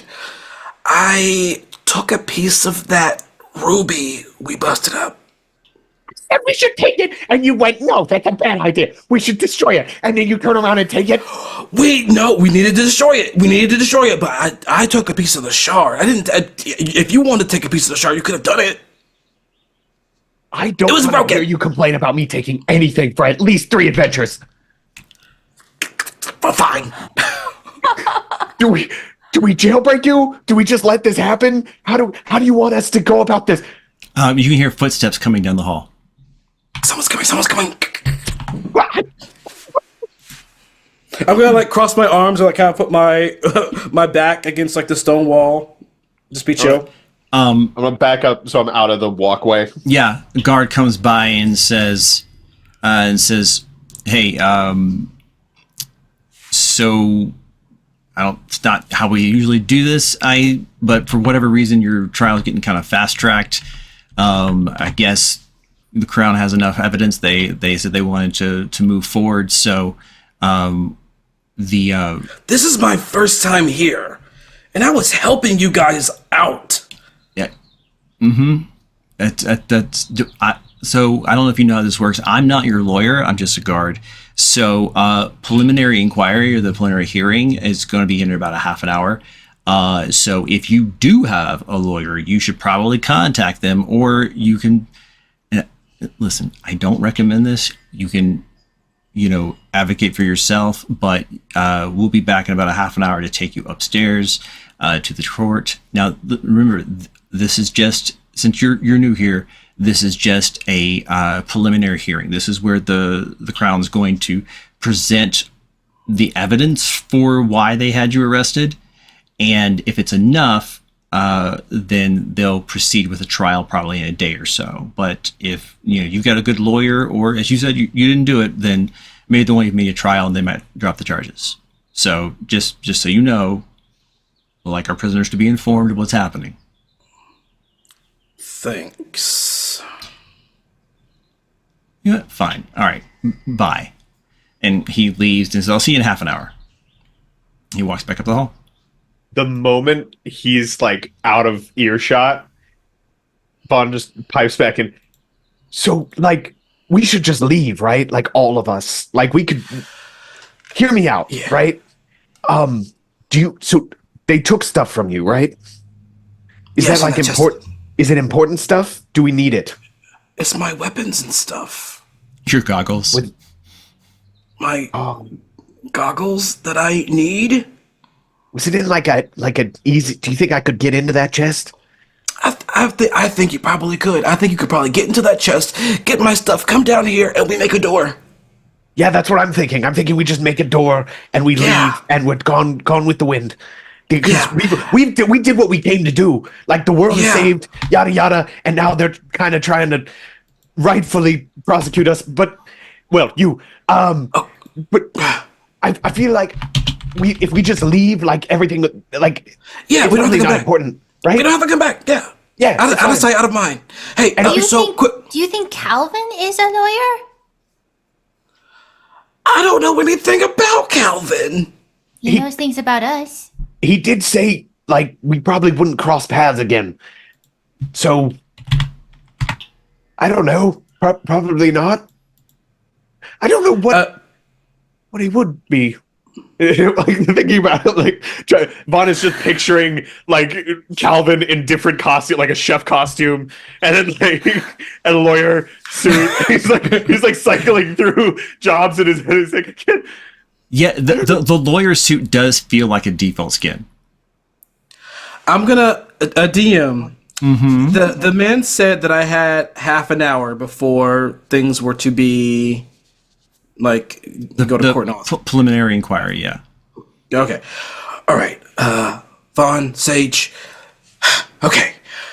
Go see if you can find that guy who he made it very clear that he didn't want to see us again. Because I guess there's like some deep rooted stuff there. I don't know. Wait, but yeah, why sure. are we go seeking find out a him. guy who doesn't want to see us again? There's probably like a bunch of lawyers. I Vaughn, don't know how lawyers work. Vaughn, I have half an hour. If you can get this done in half an hour, it would be great. Do I have a half hour left of invisibility? No. How Like, much and this time do was I you- have? 15. Okay. And just to let you guys know, I can't do the mind link if I can't see you. So if you can like blip into reality real quick, and I can do the thing, and then you can disappear again, that would be great. I'm not wasting a spell slot on I that. can't disappear again. Neither can I. Okay, just go. We have half an hour. Half an hour. Okay. Wait, He goes halfway down, and then you hear footsteps coming back. Did you want me to? Did you want me to break into the chest and get your stuff? Now, Al, The guy you think might be a Yes. they did tell you that it was sealed with an arcane lock, just so you know. It's an arcane lock. Sage, are you good with arcane locks?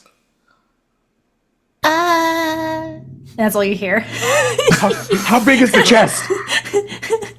It's like a regular chest size. Okay, go get Calvin. Go get I have an Calvin. idea. Okay, Calvin, let's go. Wait, Sage, I don't have you anymore. As we're panicking, you just hear like little flip steps and then a thunk as she runs to the door. So she's over on one end of the hallway. That way. I'm over here. Okay, wait, go over there and I try and find. I'm just like in front of me, like. As I hear this like invisible fray, this Marco. out of control Hello. mess, I'm just like, oh.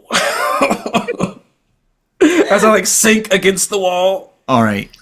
The dynamic duo. How are you trying to find this chest? And you have a ticking clock on your invisibility. I'm not sure if you found each other, and you have to find this. You're trying to find this chest. You don't know where it is. You don't know how to open it, and you don't know how you're going to get out of it. Did we walk by the chest? Because we would have been following. Him You in. saw where they had him sign for what was in the chest. You have not yet seen the chest. We're not going after the chest. We're going to get Calvin. Okay, where's Calvin? I'm just going to scream and tell Calvin.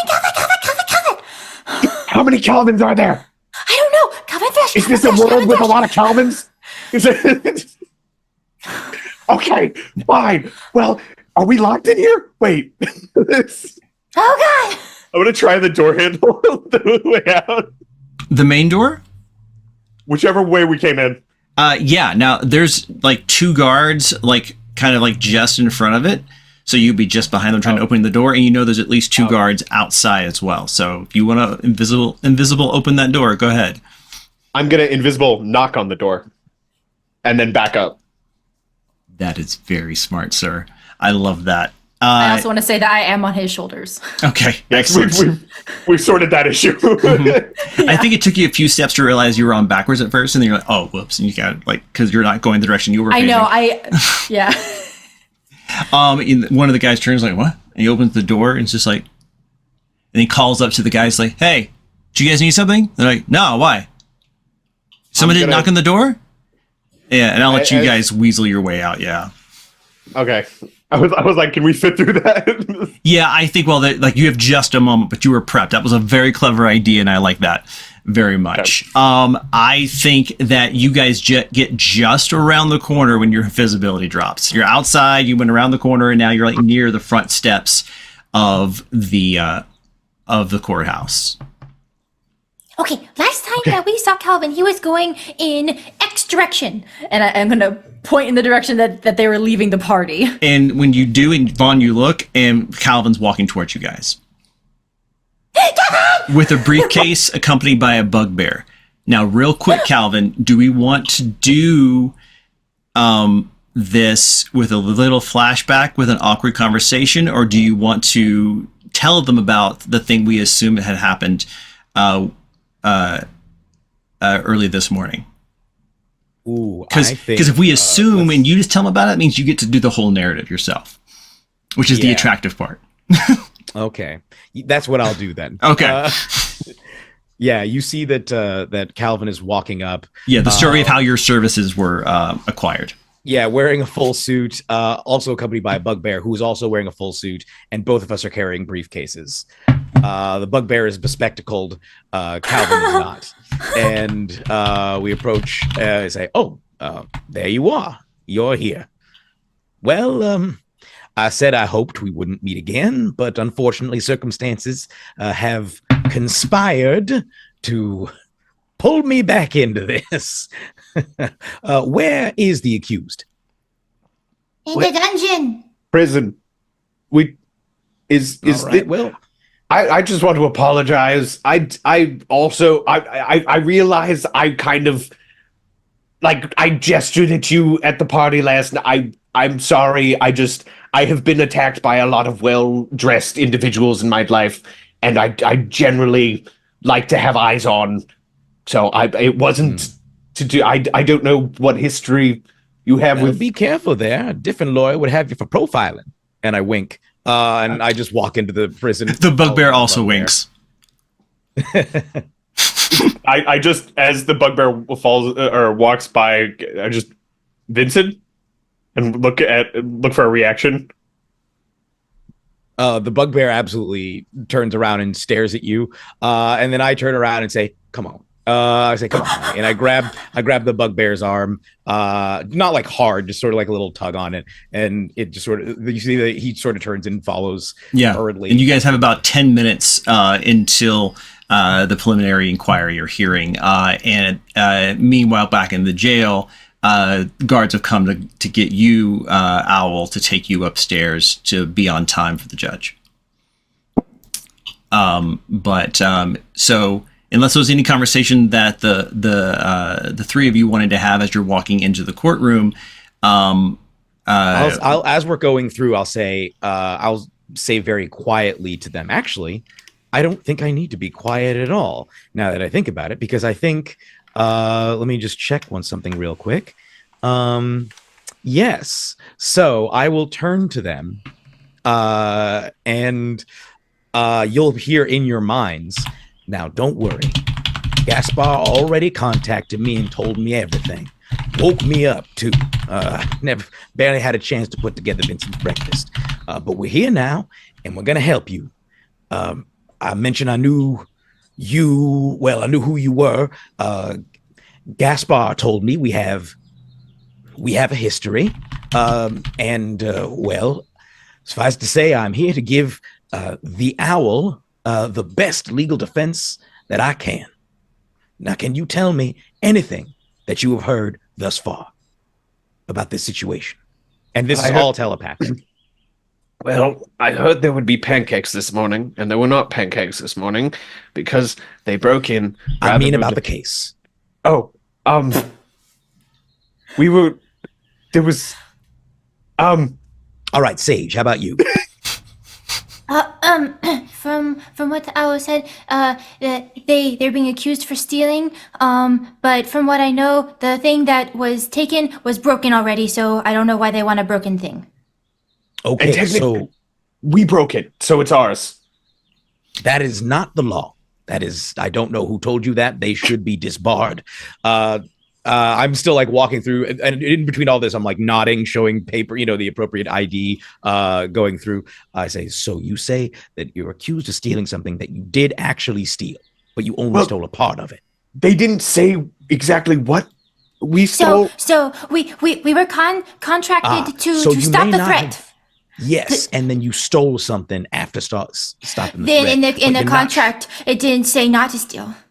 Yes, but the law says that it's a separate We contract. go to that a you lot of sign. different worlds. Yes, The laws are different. Unfortunately, hold on. Unfortunately, ignorance of the law, even in an extra planar sense, does not protect you from the bounds of the law. So, because stealing is illegal in this dimension, the fact that you stole in this dimension means you broke the law. Now, what we need to determine is if the thing you're accused of stealing is the thing you actually stole. Because if they don't know about the thing you actually stole and you're accused of stealing something you didn't steal, well, now we got a defense. And I'm with that. We have like arrived. And with that, then we got a defense. So you open the doors to the very large courtroom, and you guys can see that the owl is being led in to a stand in the middle of the court.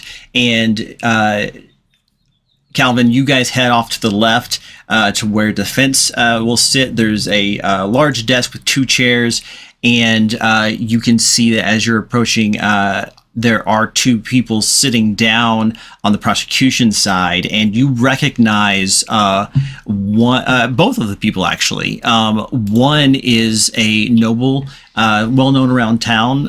His name is Phineas Duvan, and you're not really sure why he's here, but he is. And then also you see your adversary for the purposes of this trial.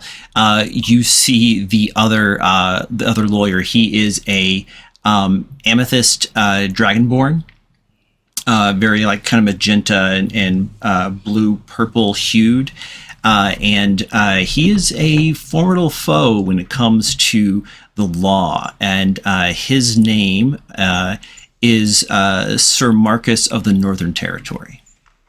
I say, damn it, they got Northern Territory Marcus under my breath. Is that bad?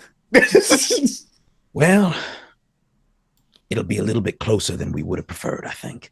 And through all of this, Vincent has had his hand on my shoulder, like just sort of following after me. And as we walk into the courtroom, he sort of pauses. I say, it's okay. It's okay. And he like gives sort of a big nod and then continues walking in, just sort of looking around. He's like 6 foot something, but he's just sort of like looking around wide eyed as he follows me into the courtroom. And I walk right over to you, Oliver, and I say in your mind, or Owl, I say in your mind, I say, all right, I'm here to represent you. I need you to tell me exactly what they've told you you're accused of. Wow, you can do this too? Yes. It's Interesting. complicated.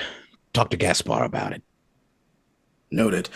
They say that I grave robbed them. I did no such thing. They say that I'm being They say what you held. robbed exactly, what you stole. What are you Grave robbing. Just grave robbing. Damn, am I missing a detail? Grave robbing and grand theft. And they were said as though they were 2 separate crimes. Yeah, just grave robbing and grand theft, which I have not been in a cart since I've been here. Okay, so DM, is the fact that the accused was not told up front exact, like, I mean, we know the crimes, but we don't know like who the crimes were committed against, what is alleged to have been stolen. Is that in any way something that I could leverage to try and buy us more time, delay the trial, say like this has been improperly carried out? It is one of those things where that would be up to the judge's discretion, because the crimes were listed but not details. Like, it's not exactly good cricket, but it's one of those things where you'd object and see what the judge says. Yeah.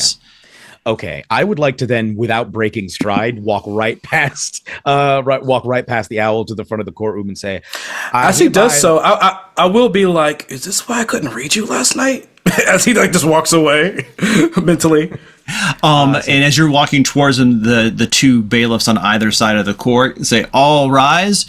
The Honorable Chamberlain Haller will be presiding, and you see a Judge Holler walk in, and he is for elf, old.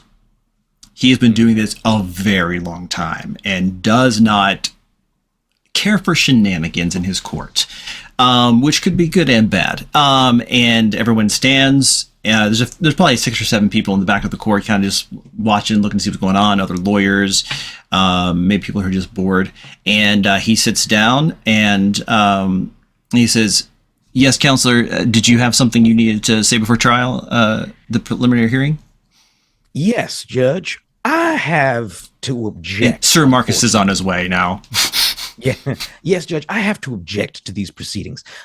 You see, my client was not properly informed, and I know you, as a stickler of the law, will recognize it is highly unethical and irregular for not only for this court to be fast-tracked the way it has been for a crime that is alleged to have occurred less than 24 hours ago, but my client has not been informed of the specific crimes, the specific nature of the crimes of which he has been accused and for which he is being tried. And furthermore, Your Honor, this is have not had ridiculous. we have not had any opportunity to counsel. I've not had an opportunity to counsel my client. I have had no opportunity to look at the evidence. This trial is being rushed in such a way that it hampers any attempt at a real defense, Your Honor. Counselor looks over at Sir Marcus and he goes, "Your Honor, this is just saber rattling, and I believe that, sir, that you know it. We are doing this trial faster because it is affecting one of the more noble and well-respected members of this great city. The prosecution, we are confident with the evidence we already have. And if we go to trial and we lose, then that's on us. It's a risk we're willing to take. That's how confident we are." And then secondly, to his point about it not being given what they were arrested for, I have it on authority that they were told it was for grave robbing and for grand theft. These are what the crimes are called in the legal discourse. They were told what they were being arrested for at the time. If they want, Counselor, are you really suggesting that they should just be told like every small detail? This is what this preliminary hearing is for. Specific crimes, not simply the category of the crime, but who the crime was committed against, when the crime is alleged to have occurred. In the case of grand theft, what was being stolen, who it was stolen from, and where it was stolen from. Your Honor, if this noble, this prominent noble is so important, why were they unable to come forward and be brought forward for discovery? Your Honor, I have seen no evidence. I have seen no information about any witnesses that the prosecution plans to call. We have had absolutely no opportunity to develop any sort of defense. This is highly unethical, and I hereby request that this trial be slightly postponed so that we may spend time. Your Honor, the noble has come forward. Phineas Duvon is the injured party here. He was here today with us in court and is willing to give testimony as we discover the evidence that, and he goes, "That's enough. That's enough. Here's how we're going to do this, gentlemen. We're going to keep things civil, and we're going to keep things clean. Prosecution, are you really willing to risk this case being lost because of your, shall we say, expediency?"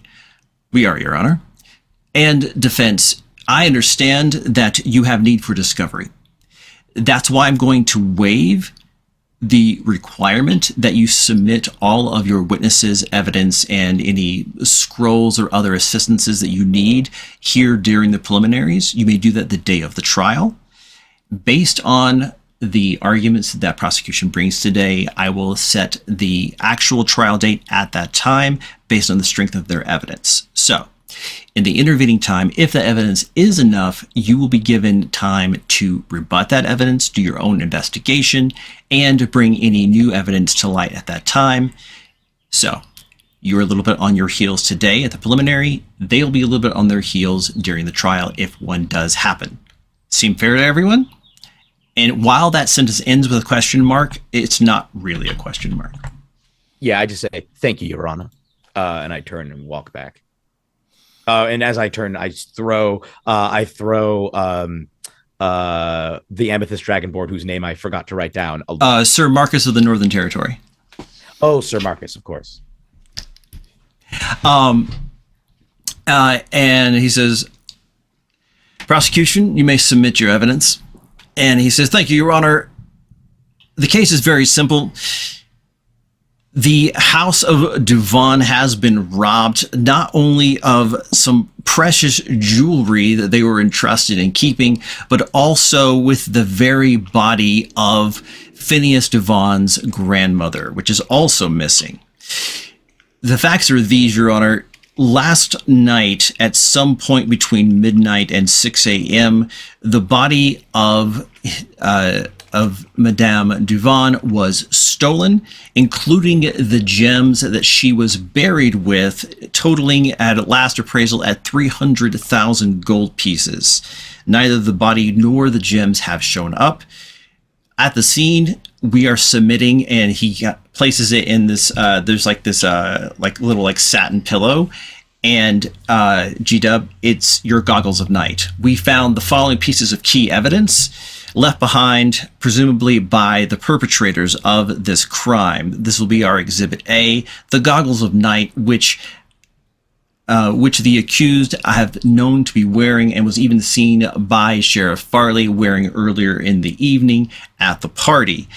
Also, we intend to submit this spell scroll of augury to conclusively compare the dust found on the accused to the dust from the crypt to verify that they were indeed there. And finally, we also have a witness, one old Tipper, a dwarf I believe is well known to this court, who saw the accused leaving the crypt later that night. And also we have the testimony from Phineas Duvan, who has graciously agreed to appear here in court to testify to the nature and the of why the jewels were in the crypt as opposed to, say, in a family safe, as well as to authenticate the valuing of said gems and jewelries to necessitate the threshold to meet the burden of proof for grand theft. And we will, per your instructions, Your Honor, we will of course allow the defense to speak to Phineas Duvan as well as Old Tipper, and of course, as always, they can inspect the scroll ahead of time if they have any concerns about its authenticity. We don't anticipate the request for Arcane Adjudicator for this trial. However, we do reserve the right to call one should that be required, given the unusual nature of discovery in this case. Your Honor, I believe that covers everything we have for our for as far as our evidence goes. And he goes, all right. And Mr. Thrush, anything you'd like to submit at this time as to the evidence collected, your own evidence, which I highly doubt, or witnesses that you already know you will intend to call? Can I roll an insight check on the other two members of this team to see if there is any? Because my interactions with them have been very mixed. Mm-hmm. Do I think? But I do also know that they are potentially key witnesses to his whereabouts. Yeah, you can do time. You can do investigation, yeah, and or insight, yeah. And you also know you spoke to him just before midnight when you left the park. No, you left about 10. So yeah, you don't know where he was from the last 12 hours. Yeah, so you can do insight. Yeah. Okay. There, the noble Duvan. Does the noble house of Duvan strike anything for me? No, history wise. Okay, and I'm assuming for the conversation of they said they found, or the witness saw him at midnight, leaving the crypt later in the evening. Okay. And I'm assuming, and I'm kind of saying this to the other players here as well, that we kind of only split just before bed, and so we were kind of together until... Yeah, you guys split basically just as the window that they've suggested began. Okay. And okay. I'm assuming that we all kind of went into our rooms, so... One other question. In my interactions with Well, first of all, I got a 27 to suss these two out Mhm. and see if they seem capable of being on a witness stand and would not get destroyed by cross-examination or would not just fumble their witness appearances. I think you get the sense that Sage is cute but tough and would be well received by the judge, and any bullying on the stand or harassing the witness would not go over well. And Vaughn is shady as anything, which could work either way. Okay. Then my other question is this. I was at the party interacting with Captain Farley, whom I know. Mhm. I believe you mentioned that in the intro that Captain Farley may have been present when they were fighting the zombies? Yeah, he was Is outside the correct? gates with his men, Okay. hoping to be like, if they fail, we're gonna have to do this, and we don't think we can, but that's our job. Would Captain Farley have potentially mentioned that evening what he'd been up to earlier? Did Captain Farley mention what he was doing before the crypt fight? Like the party? No, the party. Because didn't the party happen right after? Yeah. Yeah. So would he have been like, well, today was rough. I had this whole thing where we were outside and there was a whole crypt thing. It was wild. It was Yeah. I think everyone there at the party kind of knew why the party was happening. So I think that they had been in the crypt, which is one of the problems. Like, they're going to prove that he was in the crypt, but you're like, we already know he was in the everybody crypt. knows. Yeah. Okay. Then I will say we have not had an opportunity to collect all the evidence, but can already say that we do intend to call Sage Burner and Captain Farley as witnesses. You Duly just noted. hear like in the crowd.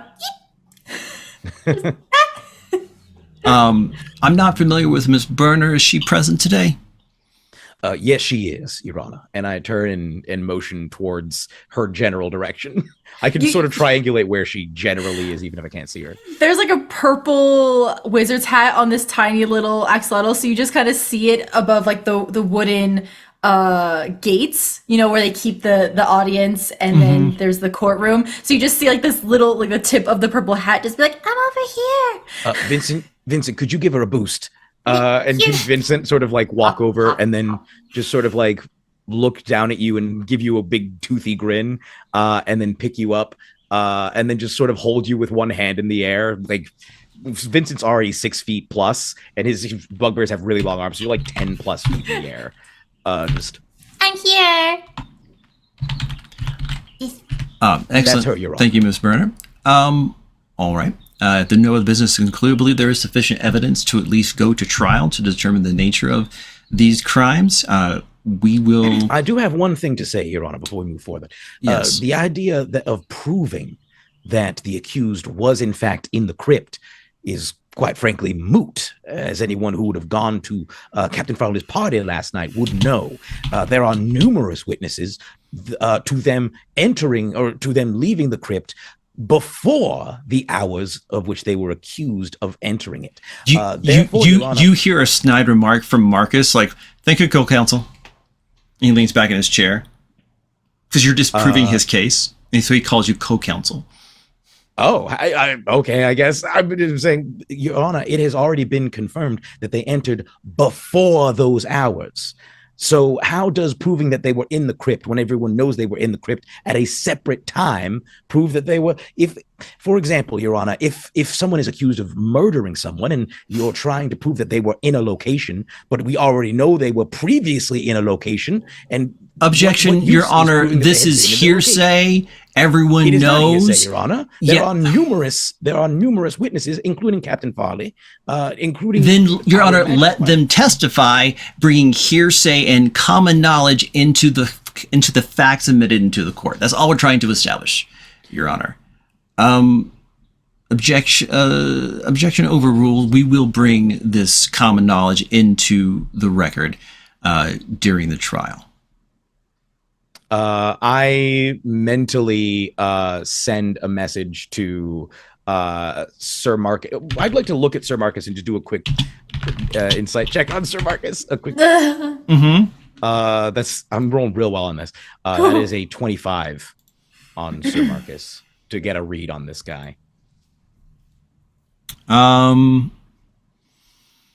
Because he's from the Northern Territory, so it's kind of, is it weird that he's all the way down here? Oh, so no. quickly for the He I think you had heard some scuttlebutt that that's the title that he uses because he was given a kind of more or less a name only title from one of his clients. And so he's like, well, if you can add Esquire to the end of your name, you add Esquire to the end of your name. Okay. But he lives and works here in the city. Okay. Can I get like, does it seem like he's here just normal lawyer business, or do I feel like there's a clear weakness there that I might be able to exploit in his character? It doesn't seem like it's not unusual for him to be there. It's not usual for him to be doing these kinds of cases. He typically will take high profile and wealthy clients. There doesn't seem to be any kind of special urgency to this. It seems to be business as usual. He's accustomed to winning and seems to be enjoying himself. Okay. So yeah, then I'll just forget about. I won't talk. What I will say to him is say, just mentally, you look smug now. Can't wait to watch that smug fall off of your stony face. And walk back and stand in place next to my client. The trial will be the day after tomorrow. Defense, you have 1 day to cross-reference the witnesses and to bring about your own evidence that will be submitted at the beginning of the trial 1 day from now. It'll be 9 a.m. If there is, pursuant to the sidebar we had earlier, if there's going to be any requirements for our arcane adjudicators, please let the court reporter know at your earliest convenience, and we will have them ready for court at that time. If there's no other business, gentlemen, I believe this court is adjourned. He hits the hammer, the gavel, and the bailiffs go, all rise, and he walks out, and the guards come and take Owl away back to jail. All right. To answer your question from chat, Jackie, as well as to recap this whole thing. So what's happened here is that Phineas Duvon went to the crypt early in the morning. One may presume, after all the shenanigans with the stuff, to make sure everything was okay, discovered his grandmother's body was missing, and the 300,000 GP worth of jewels that she was buried with are also gone along with the body. He called for the guard. They searched and they found Owl's goggles of night left behind, and he was known to have been there earlier in the night. And so under that suspicion, he was arrested in the wee hours of the morning. And during the intervening time, they found a witness that put him there later that night. And then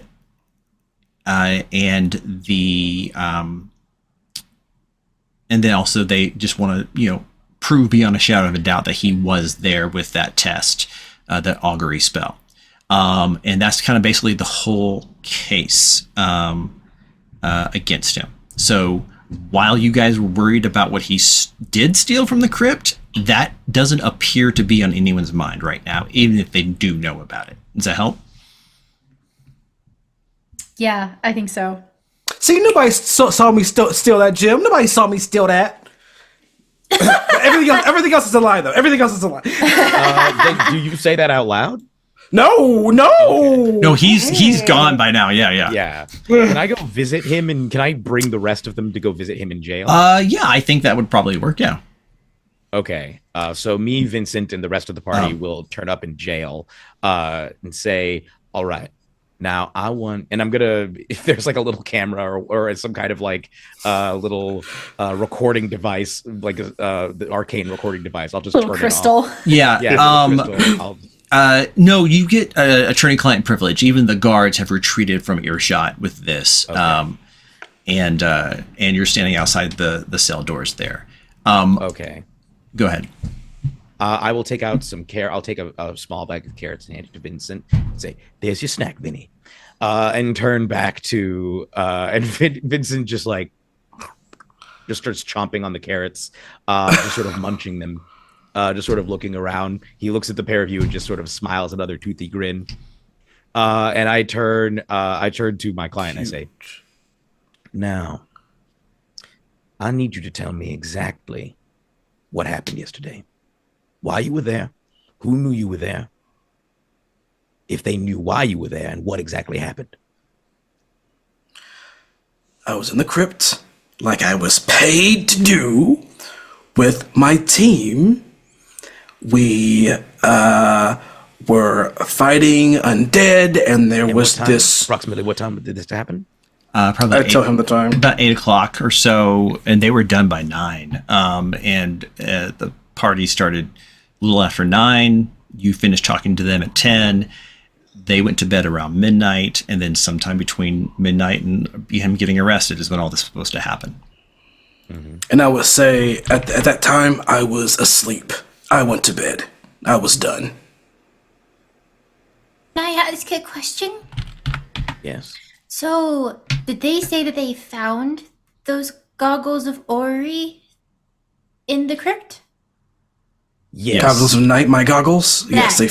I don't know how they found them there. They were. I could have swore they were on my head when we left. I was gonna say, I don't think it's like you to leave things behind. So, Especially not my goggles. Are they original? Is this a mass-produced product? They're custom. They're custom. It was a gift from years ago. Yeah, and I'll say that GW is like, goggles at night don't always look like owls. So yours do. So presumably they're custom. Also, you're pretty dang sure they were seized off the table with everything else when they arrested you. so they were on your person. But you weren't wearing them when they arrested you. Can I? I want you to look. I want you both to think hard. Can you remember seeing the goggles when you were at home before the watch arrived? I'm hoping they can roll a history check or something to like see if they remember it. Yeah, everyone can roll a history check. Yeah, I like that.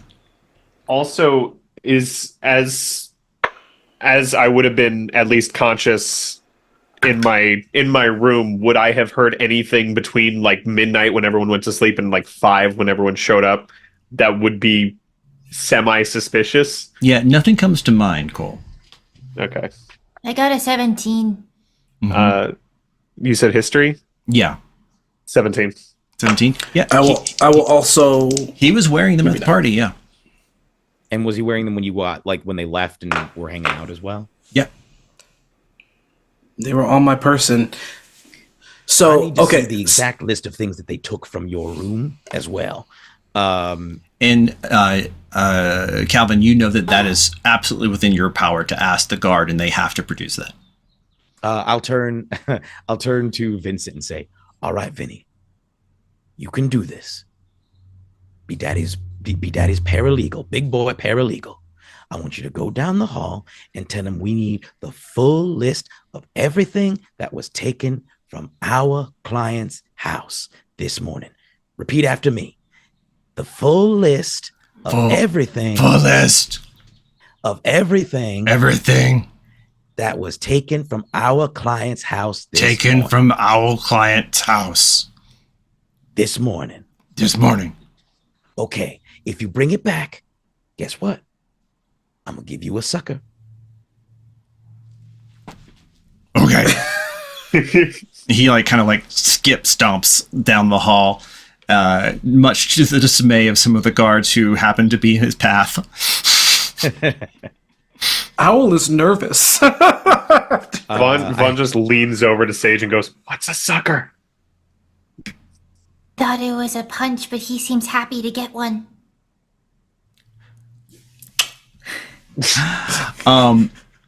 Are you just waiting for him to return with it, or are there other discussions? in the I'm meantime? gonna turn back. I was just letting Yeah, them okay. have that. Sure. So I turned Wait, back. can we also get a list of the guards who did seize all the items? Because then they could also claim that they saw the goggles. We're going to call all of them as witnesses. I think what we're gonna need, I'm suspecting there's some foul play here because they have Definitely. a single witness They have a single witness and dust that proves that you, at one point in your life, were in the crypt. And this is Shouldn't getting rushed so we- quickly. We're going to need an arcane adjudicator. We're going to need some Zone of Truth up on the stand. Shouldn't we look and see if anyone else has that dust on their shoulders? Oh, We all do. We all got hit with Yeah, the dust. but that's what I mean is that we were the only ones in the crypt that we know of. But what if someone else was in the crypt later? And I know that that was magical dust. Am I able to identify it?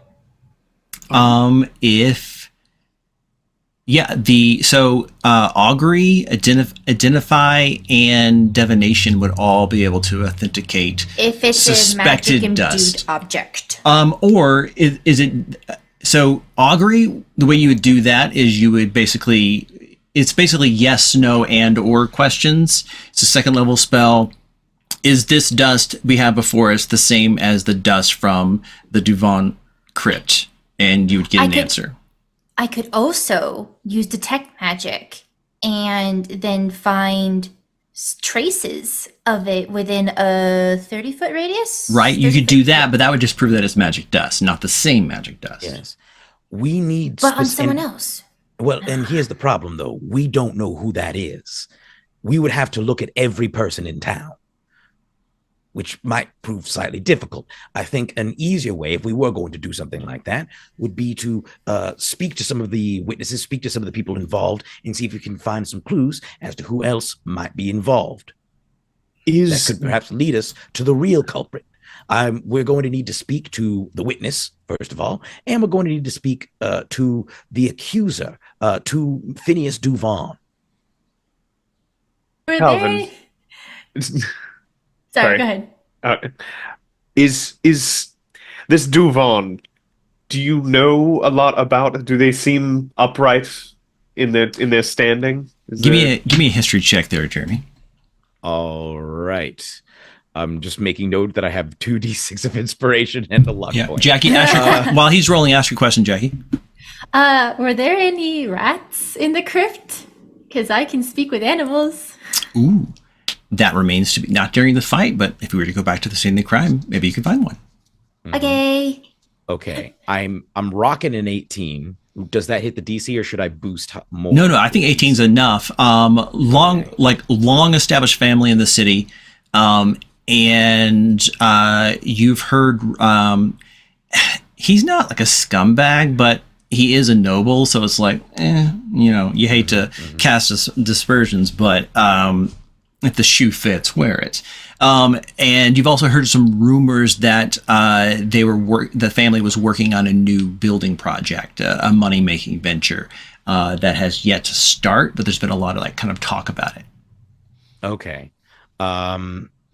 Awesome. Then I will inform the rest of the party of that. Vaughn leans Say. back and kind of now, from my personal experience, and this may be hearsay. I'm not quite sure what that word means. I'm trying to sound. I'm not a lawyer. Yeah, just but get to the chase. We have. yes, very I limited- apologize. So, I've been around quite a few nobles, and I've seen things play out in ways of. Is there such a thing as insurance here for very expensive items that such noble families may have and may profit from the loss thereof? Because would I know if that's a possibility, if that insurance could exist? Yeah, I mean, the only way it would work, it was not outright insurance, but him having those jewels, the only way kind of scam you can think of with something like that is if he said he had the jewels and put them as collateral for a loan, but he didn't really have the jewels. And this is like the opposite of that.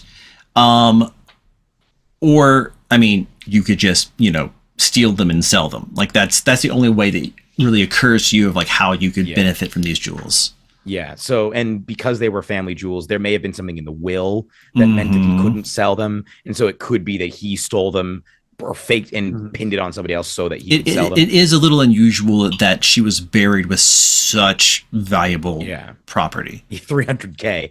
Okay. Why don't we speak to Mr. Duvon first? that sounds like an idea. Is now I suppose you're an upstanding individual, but if there comes a time where you need a little bit of espionage, I think I could help with Duvon in particular. That would be potentially very helpful. Let's talk to them first and then see where we go after that. But it may well be that I dispatch you to, rustle up a little something, something.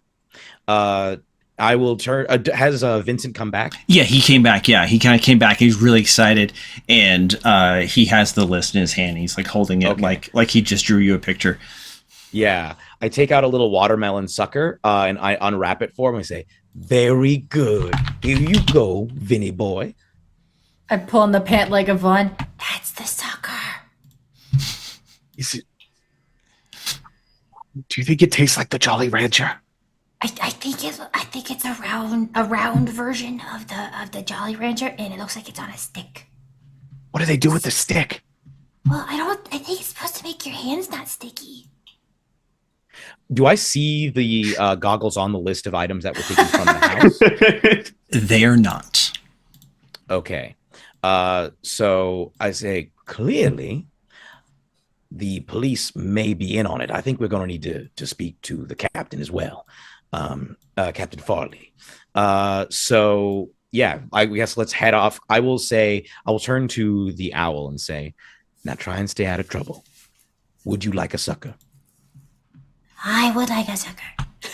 I would also. You know what? Yes, I will take one of these suckers. Okay. This one's bubblegum flavored. Excellent. And with that, we're going to go on our break because, ladies and gentlemen, we've got ourselves a trial.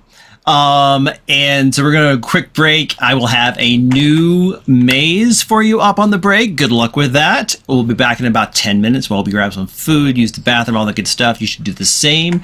As I always say, take your pets out, drink some water. Coffee is not water. It only contains water.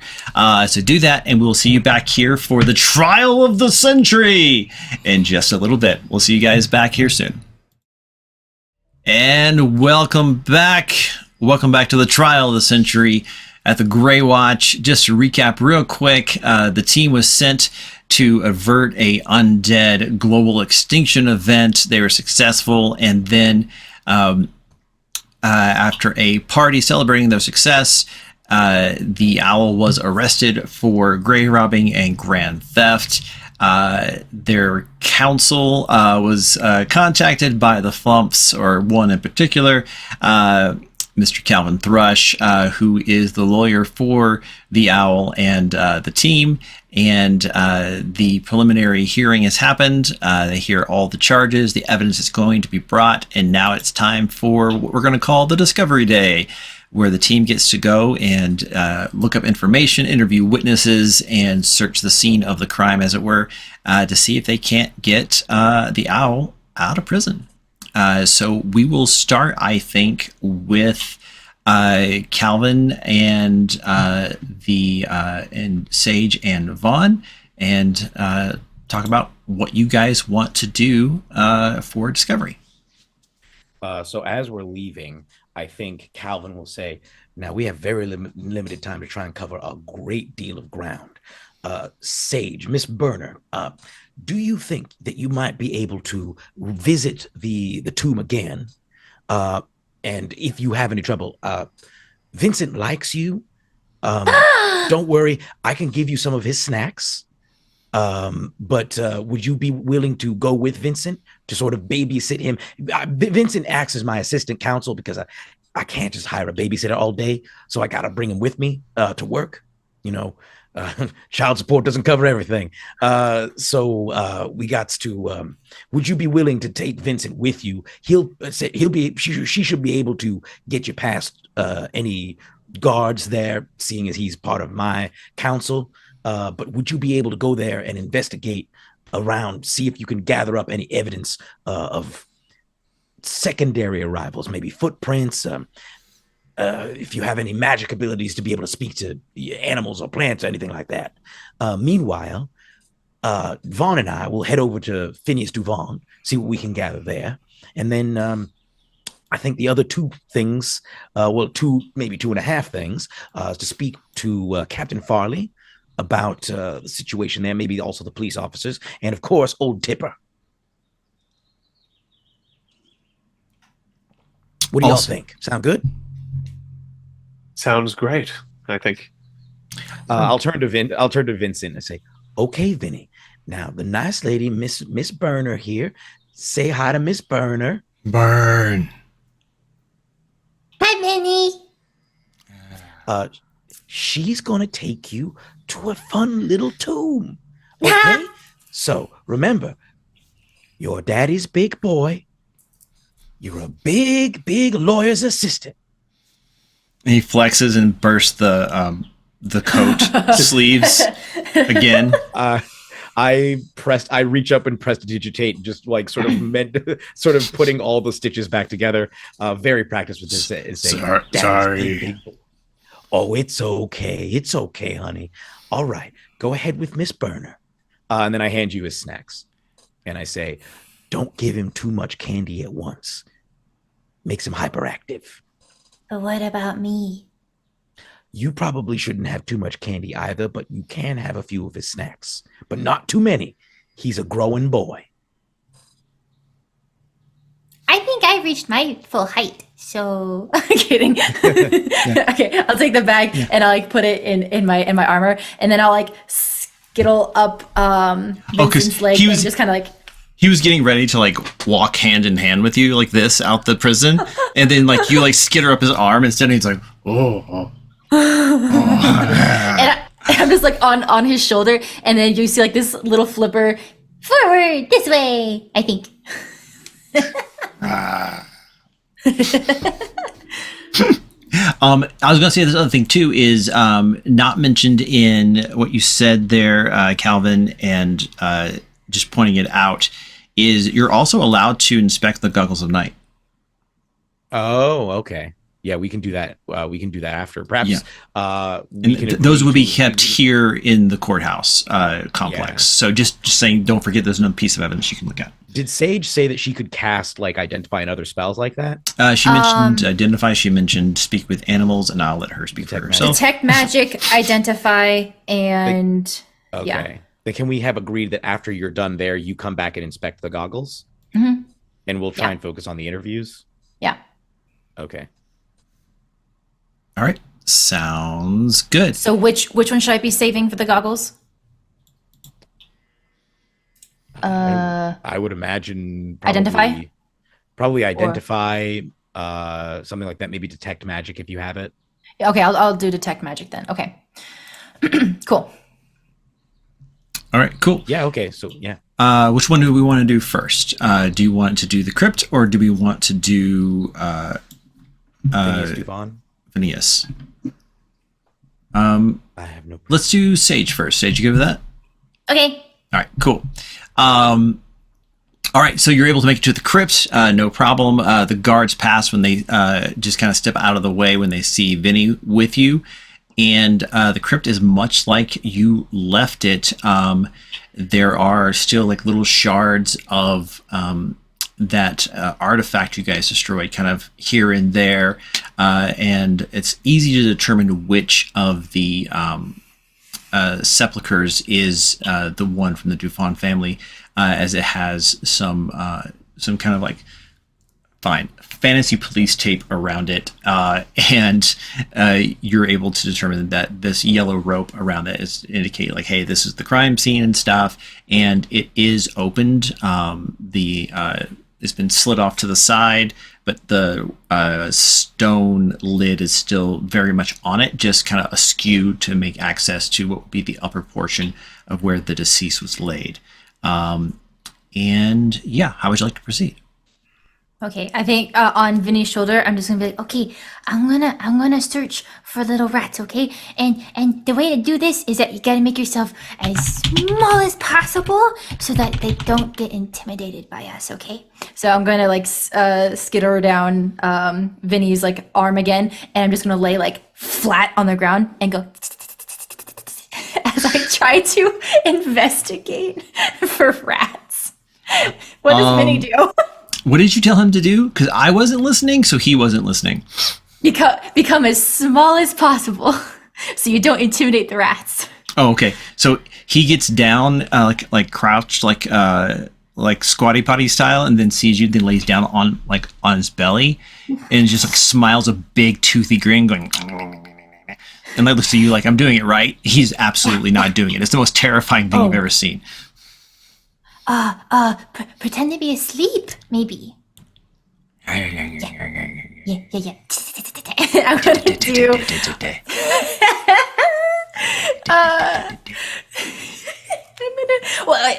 Is it investigation? Investigation, I think. Yes. Okay. Please be good. I'm gonna use my inspiration that you the advantage the advantage. Advantage, you gave yeah. us. Yeah. We got 2 of them. Yeah. You got another one at the break because they finished the maze. I'm also gonna use my lucky. Yeah. Things are going great, you guys. They're going great. They're going so great. Okay, that is fine. I'll take that. A dirty 20. Dirty 20, yeah. Yeah, you can see that there are a couple of cracks in the walls that would be suitable for rats or mice, and also you can detect the telltale droppings of rodents. So there are some that are present. Okay, I'm going to keep like tittering. And then I'm going to look through the snacks and see if there's any cheese that's in the bag. I'm thinking goldfish crackers with the cheese dust. That's hilarious. Okay, because I was gonna be like, what if it's like the mozzarella sticks that you can peel? You know, because I think that'd be so funny of a bugbear just like. That's true, but like as a parent, I'm just like thinking about perishability, and I'm like, I don't want to have to deal with that. That's true. That's true. Okay, so I take goldfish and one, I'm gonna take a sucker and I'm gonna like pass it back to Vinny. He's like, this is for you, and then I'm gonna toss the goldfish. Yeah, thank you. He's still pretending to be asleep. Good. You're so good at this. And then I'm going to say, these are for the rats. And I'm going to like just toss it like in front of me and hope that they. Yeah. Okay. After a few moments, the rats do. You see 2 rats kind of come out, very tentatively look around, and they see you guys, and they seem to be like doing that thing where like you're sure they're conferring somehow to see if the risk is worth it. And one of them starts to make a very tentative kind of like, how close can I get before they react and try to pounce on me towards the closest goldfish cracker? Okay. Well, I'm going to then cast Speak with Animals. And I'm going to say, Hey, those crackers are all for you. You don't have to worry about us. I just have some questions. That's all. He's like, I'm not a narc.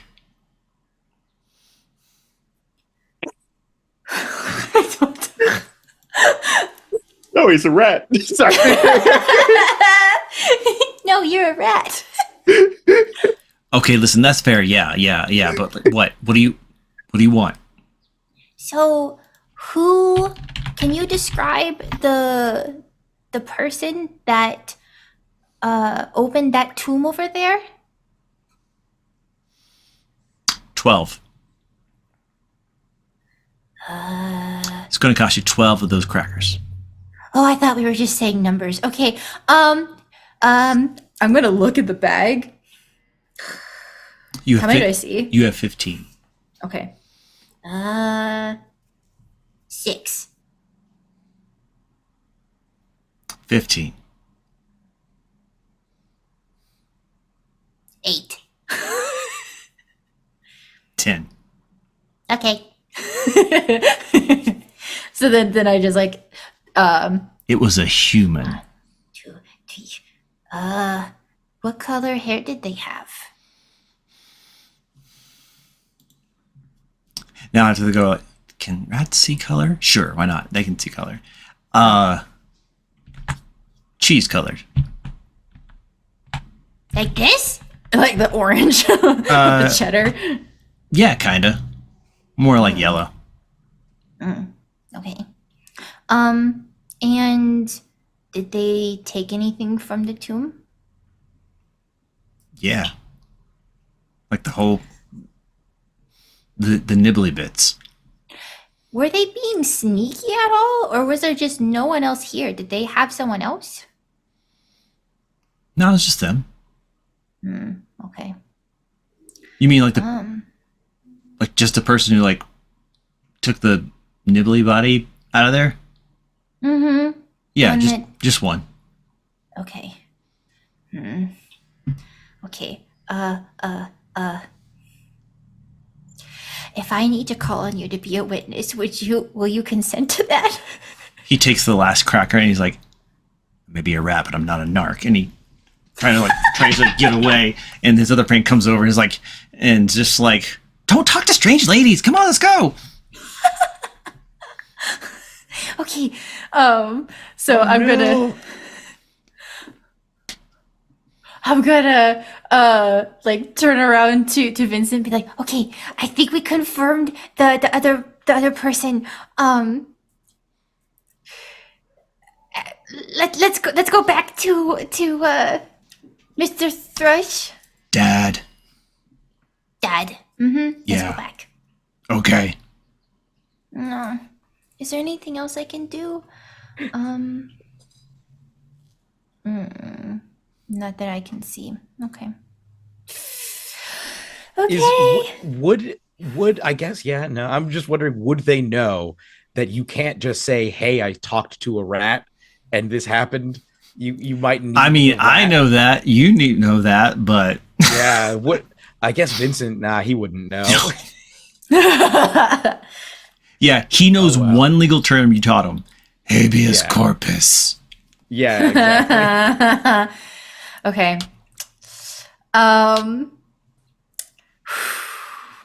Okay. I mean, that's all I can do. Okay. Great. All right. Like that. Okay. And he like puts his arm back down again. And then I scurry up again. It tickles. And you guys head back.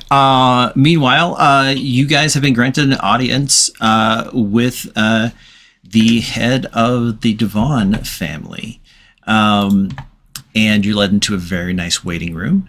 And there's tea being served. And it's a posh house. Like, it's clearly been in the family generations, made of like big block stone, kind of like some Greek influences with the archways. And after a few moments alone, Phineas Duvon kind of comes sweeping in casual, fancy attire. It feels a little like, really, you just sit around in that much jewelry and furs? Okay, cool.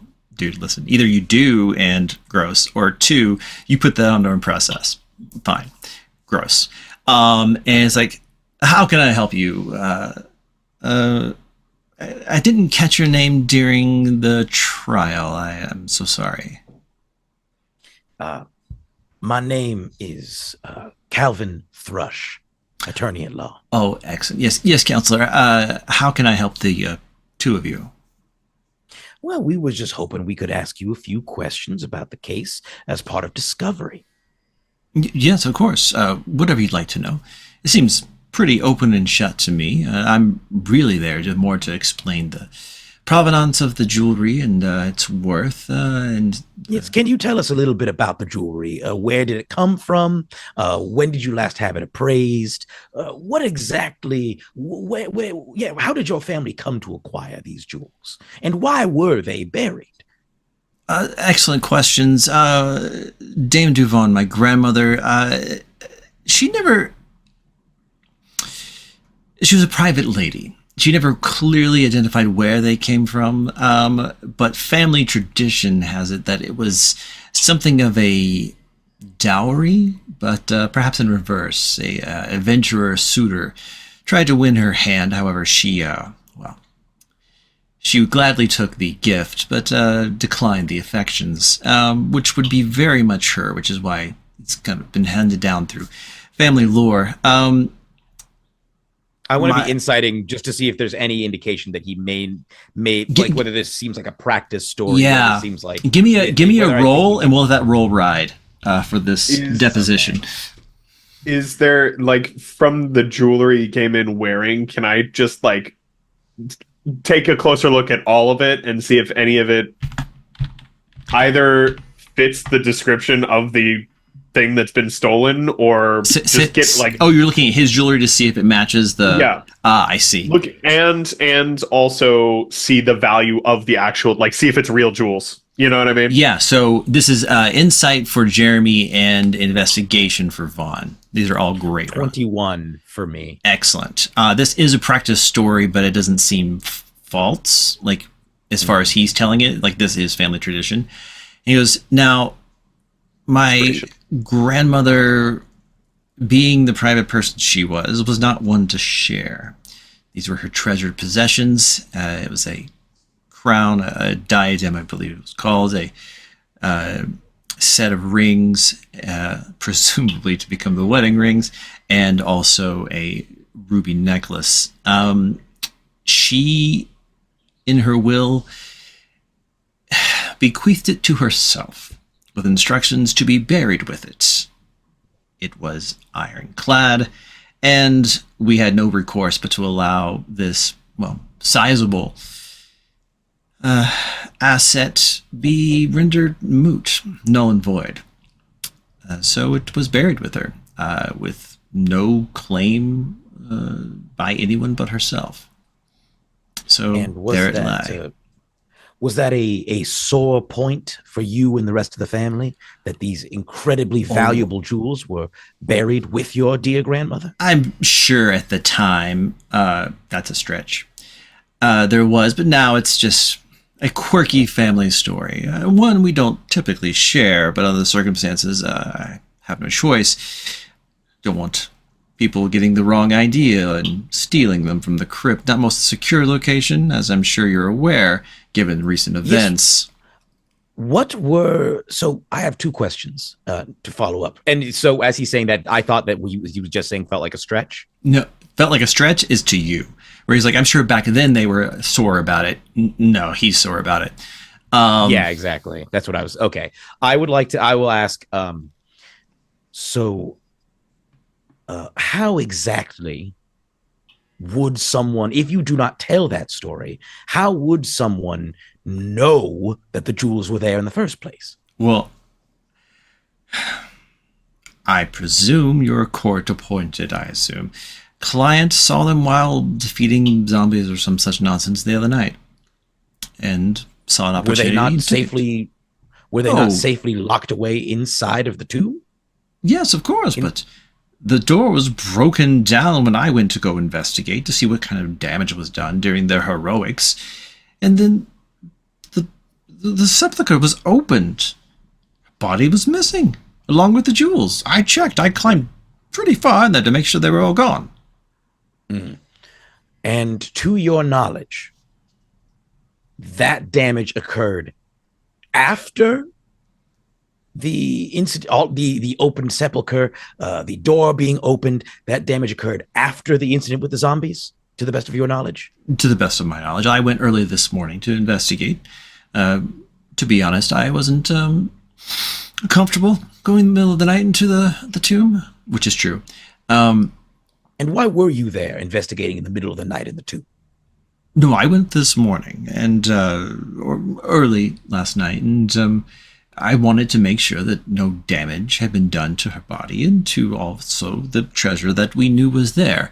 And to my surprise, my worst fears were confirmed. And my second question. Putting a piece of tape on this part of the window. Hold on a second. GW down there just like... I'm just GM. It was a diadem, it was rings, and what else? Oh, a necklace.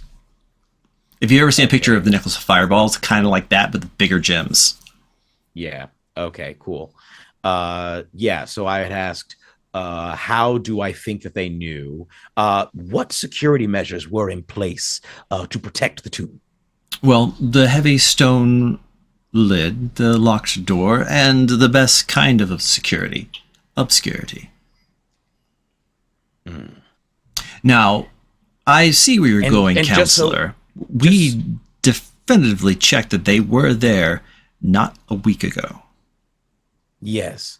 And my understanding then, again, I want to be very clear that you are saying right now that to the best of your ability, in the immediate aftermath of the battle that took place in advance of last night's party, so before midnight and 6 a.m., the hours between which this crime is alleged to have occurred, you are sure that the door was closed, that the tomb was unmolested.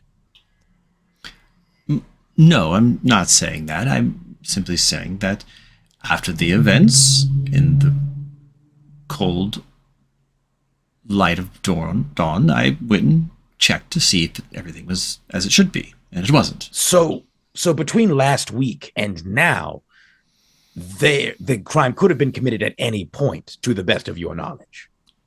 I suppose so, yes. Thank you. Has Vaughn been here this whole time? The whole time. So what was the roll, Vaughn? it was a 22 investigation. Excellent. To check his jewelry. Some of it's real, some of it's not. Like, how expensive is it? Like, total?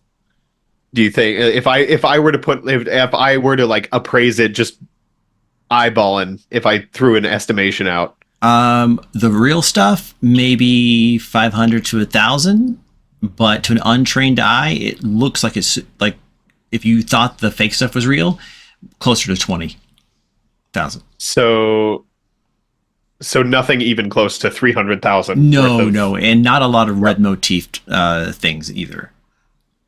It's mostly like emeralds. There's some turquoise, that kind of thing.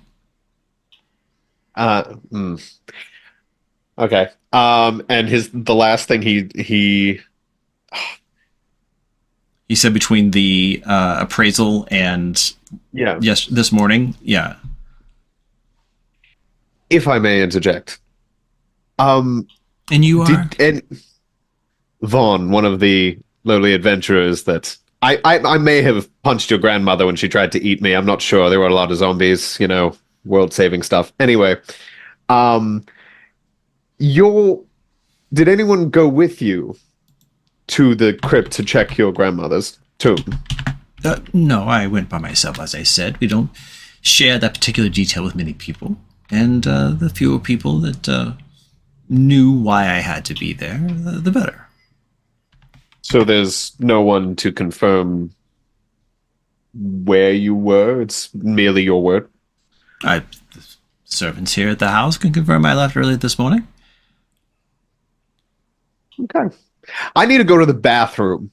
Is it just down the hallway, or? Yes. Dean, could you be a dear and show this hero to the water closet? Thank you so much. And a handsome young human man, right this way, sir, and takes you down the hall and shows you where the loo is. Upon going into the loo, which I'm assuming has, once I get in there, as I walk down the hallway first,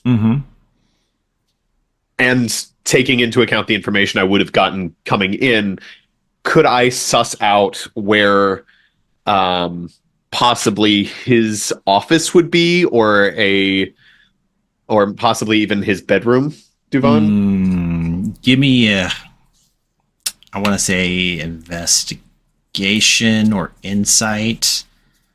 Do insight? Yeah. Sure. I'd like insights, and I am adding my D6. Do I get inspiration for the maze thing? Or sorry, yeah. advantage? Advantage, yes. And 21.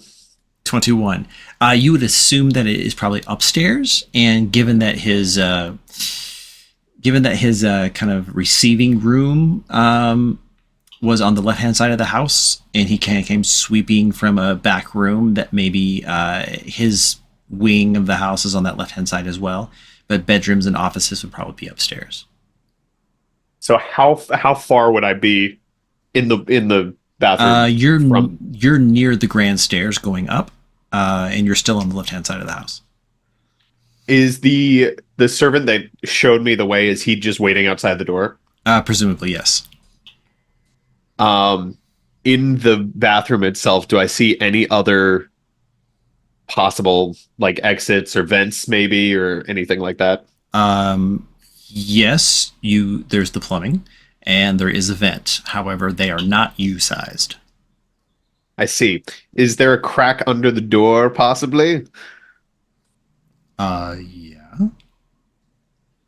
Oh. Could I got a polymorph Yeah, you earlier. did. Yeah. It took me a second. I got there. Yeah, there's a Yep. crack under the door. Sure. Yeah. Could I possibly polymorph into a fly? Mm-hmm.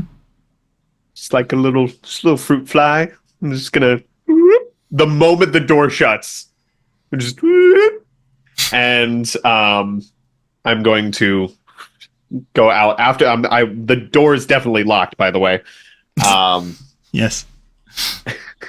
And I'm gonna go upstairs if I can. Just All try right. and. Yeah, I think after a few minutes, you easily could find both his quarters, his rooms, as they say, and a small office just off his bedroom.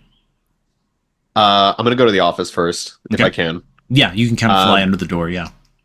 A cursory glance around. Is there any kind of security measures that I can spot? Nothing obvious. There's not like a pit trap or something. No. Now, is there any suits of armor or anything that looks like it's maybe a special, like magical in nature? Like he's showing it off, you know? Yeah. Give me an investigation with your fly's intelligence. Because that's how that works, right? Yeah. Places mental Now I stats. understand. Let me Yeah. find a fly's stat block. Let's go ahead. We'll be generous. We'll call it 6. That's a -2, right? That is a -2. I didn't use. Did I get another advantage from the first maze? Because I never used that. Yeah, you have one from both mazes. Okay, so I'm gonna roll that, and I'm immediately adding on another inspiration. My last inspiration. And you have a luck. So you I gain have luck. 2. I have actually no. Yeah, I have 2 lucks, as well as the advantage, and then technically I also have knowledge from past life. I dropped that knowledge from past life. That is. Oh, sorry. You said the -2. Yes.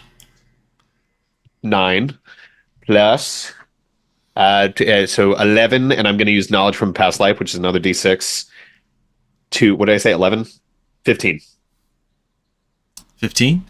15 Yeah. investigation. There's nothing suspicious as you look in 180 degrees at once.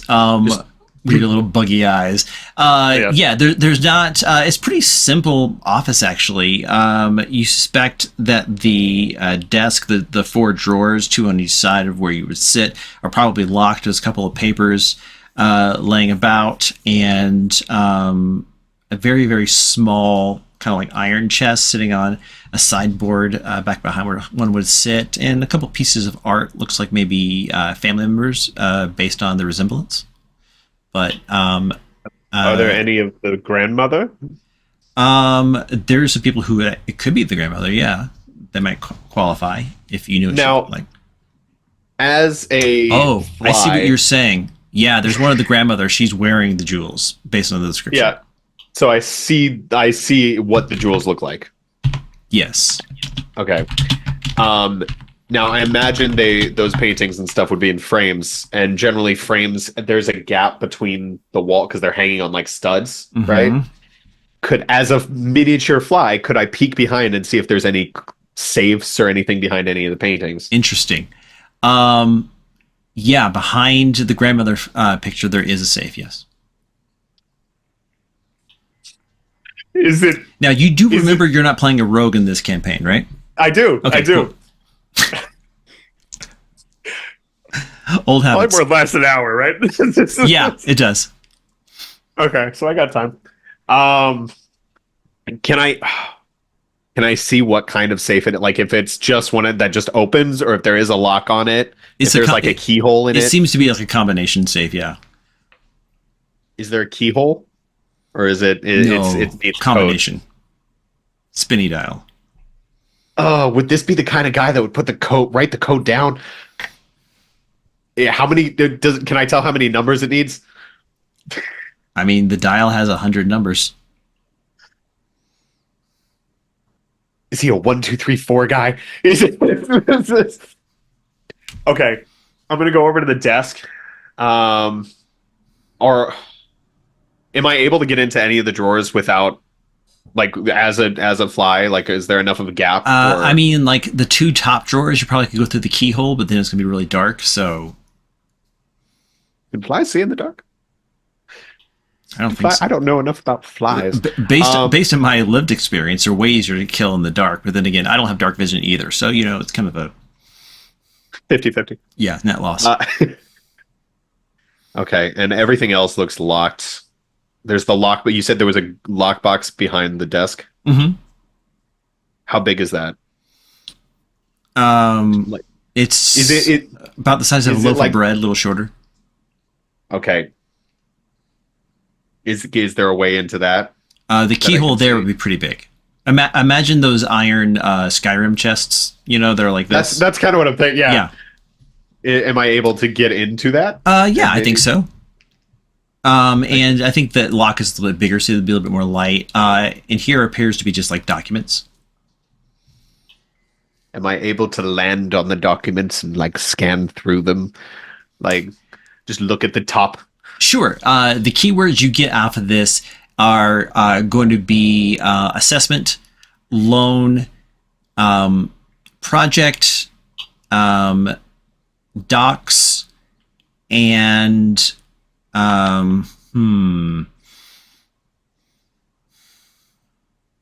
at this time, and that's it. Second question, are there any lit candles in the room? No, it's daytime. Are there like oil lamps anywhere? Yes, but unlit. Do I commit arson? Is it?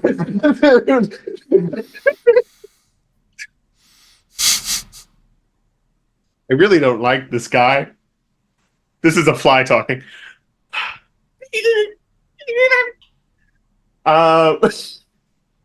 Okay, I fly out.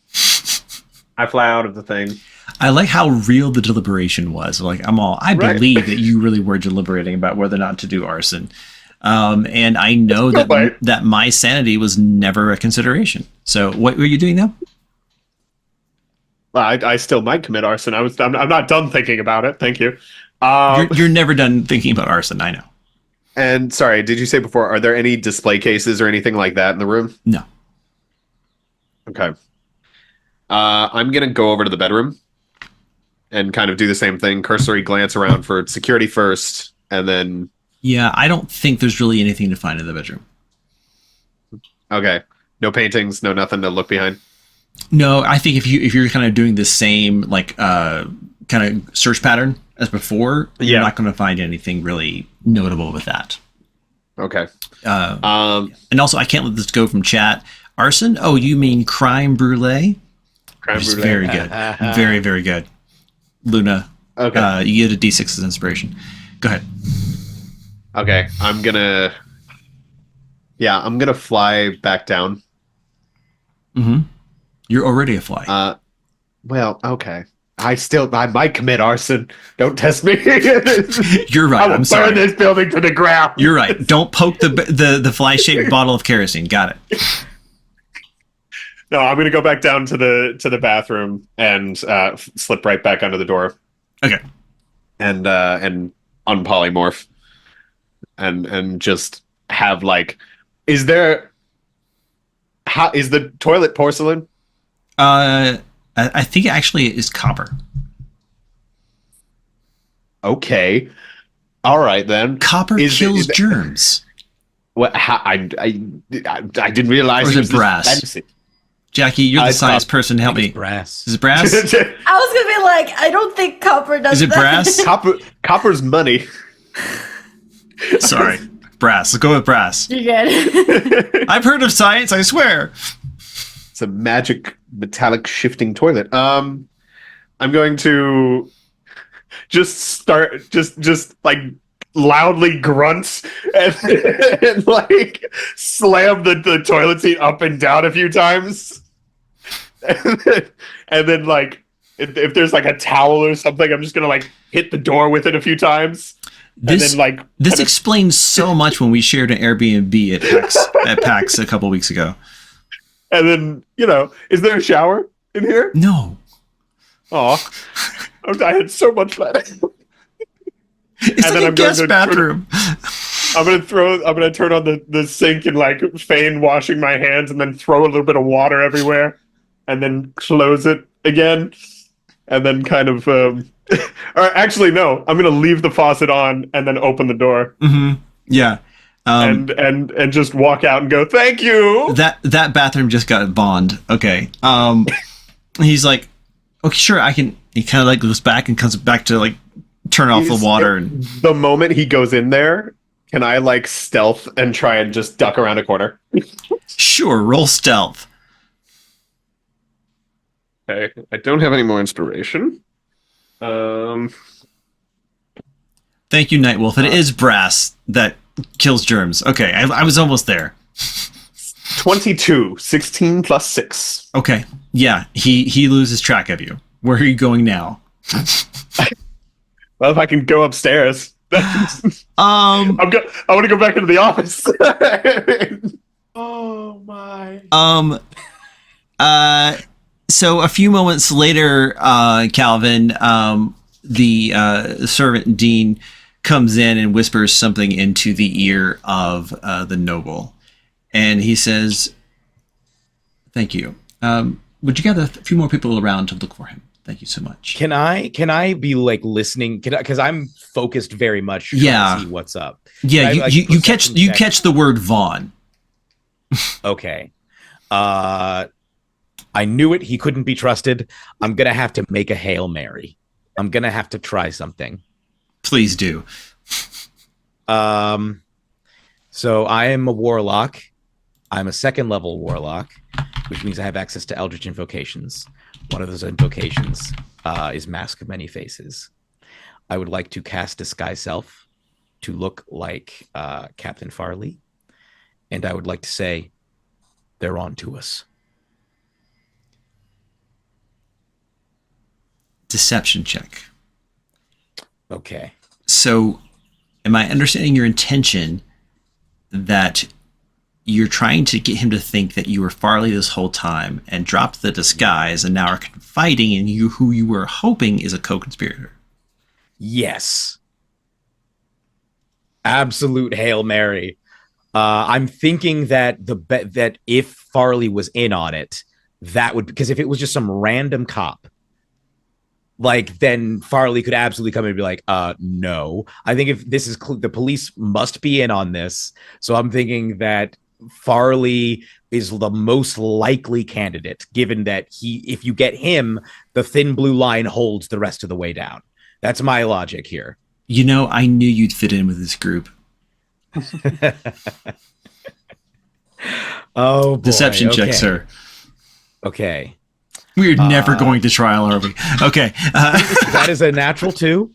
I'm going to use one of my many. First, I'm going to use my first advantage to roll again. That boosted it to a natural 9. I'm going to use my second advantage, see if we can get any higher. That boosted it to a 10. Does luck also allow me to re-roll? Yes, but you're limited to 1 luck per roll. Okay. How many D6s of inspiration can I spend? How many have you spent so far? None. I have 4 of them. 1. Okay. I've been doing all the. I realized I had so many. I just started doing them on every roll. I was like, Yeah. Okay, that's an 18. 18. I have a +3 to deception, and I rolled a 5 on the D6. So that's 10 plus 5 plus 3, 18. So 2 + 3 + 1 + 1. All right. And he's just like, dear God, Farley, when did you learn how to do that? It's very sneaky. What do you mean they're on to us? They know. They know about the plan.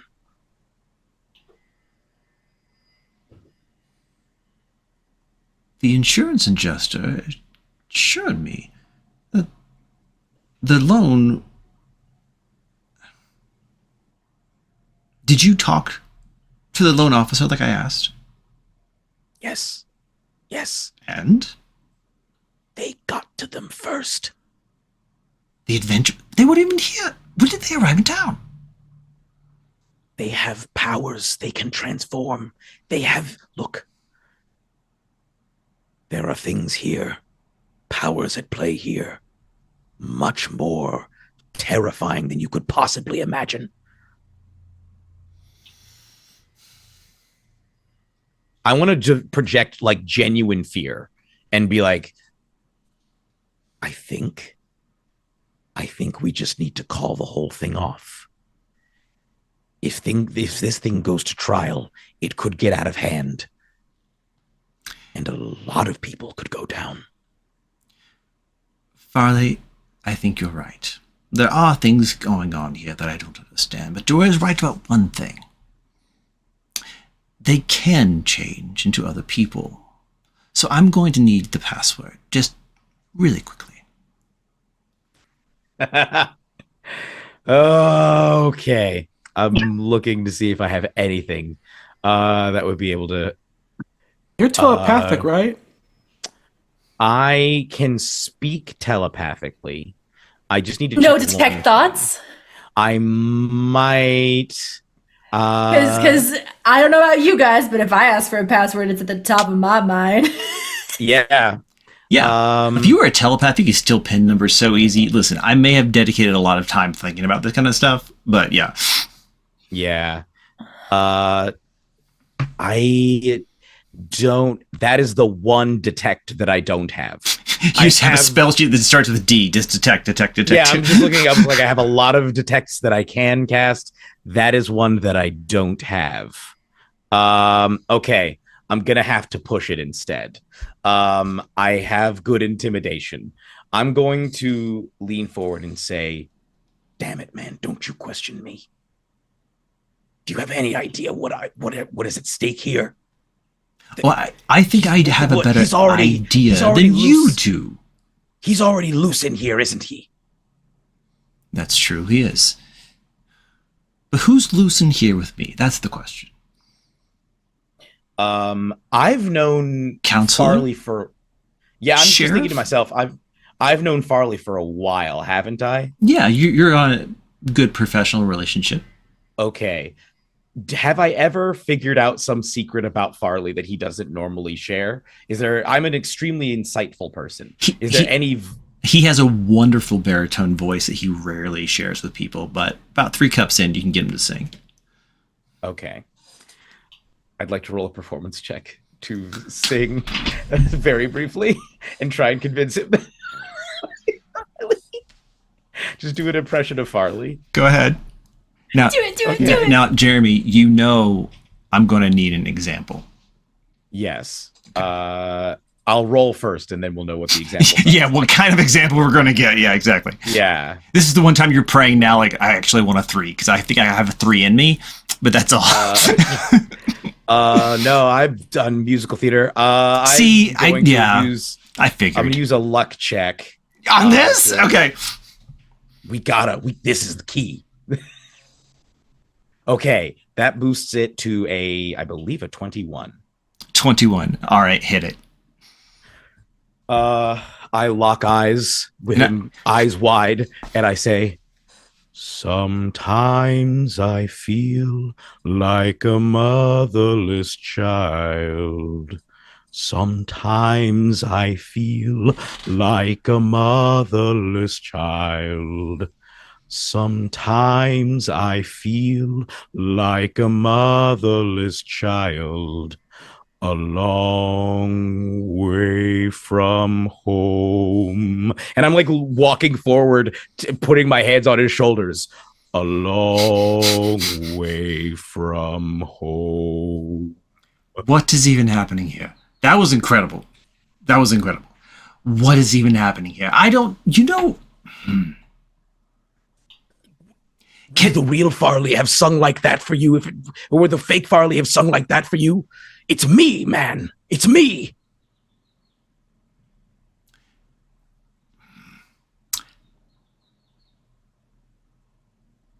All right, fine.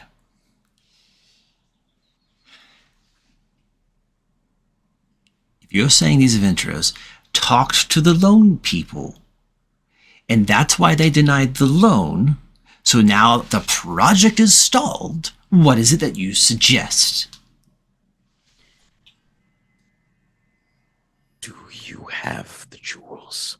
No, I don't have the jewels. If I had the jewels, I could just start the project and sell them. All right. Wait, what? You They're said they knew investigating about this. the loan. Yes, they suspected that you were leveraging the jewels in order to get the loan. They think you have the jewels.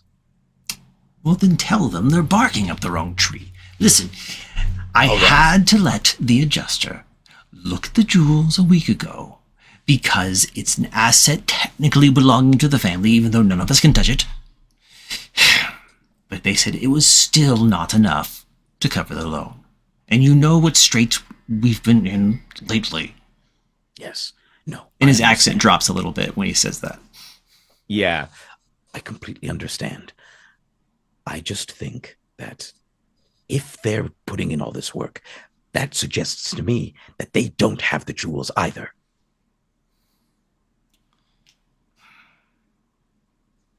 Well, maybe you can get them going the right direction, and we can find out who does have the jewels. All right, then I'm going to need as much information as you can give me. I just told the lawyer, you, everything I know. All right. Thank you, my friend. I'm going to go and try and find that adventurer. I've infiltrated their party. I don't know where the counselor is, but he's not here. I'm going to go help your people. I'll turn back. I don't think they know that I'm me. And I turned back into myself. I'm going to run out of the room. Honestly, that was one of the best uses of this guy's self I've ever seen in my entire life. That was amazing. That went so sideways. This went so well. No, that was great. You think that's sideways? Oh, okay. Like I said, Could've gone worse. welcome You're to new here. welcome to the team. Yeah, I'm just like running upstairs, sending trying to speak telepathically, try to contact Vaughn. Vaughn, we have to go. They're onto you, Vaughn, they're onto you, Vaughn. Yeah, you get that message. You're like right in the middle of the bedroom, just like you know, a good 10 feet from any furniture walls, just like mid creep. So Because when he couldn't find you, he went and told the master of the house, got some more servants, and now they're sweeping the house looking for this missing person. So I would have beelined it the moment I broke eye contact. My goal was to beeline it upstairs, duck into the office. Is it open? No, it's locked. The bedroom's open, but the door's locked to the office.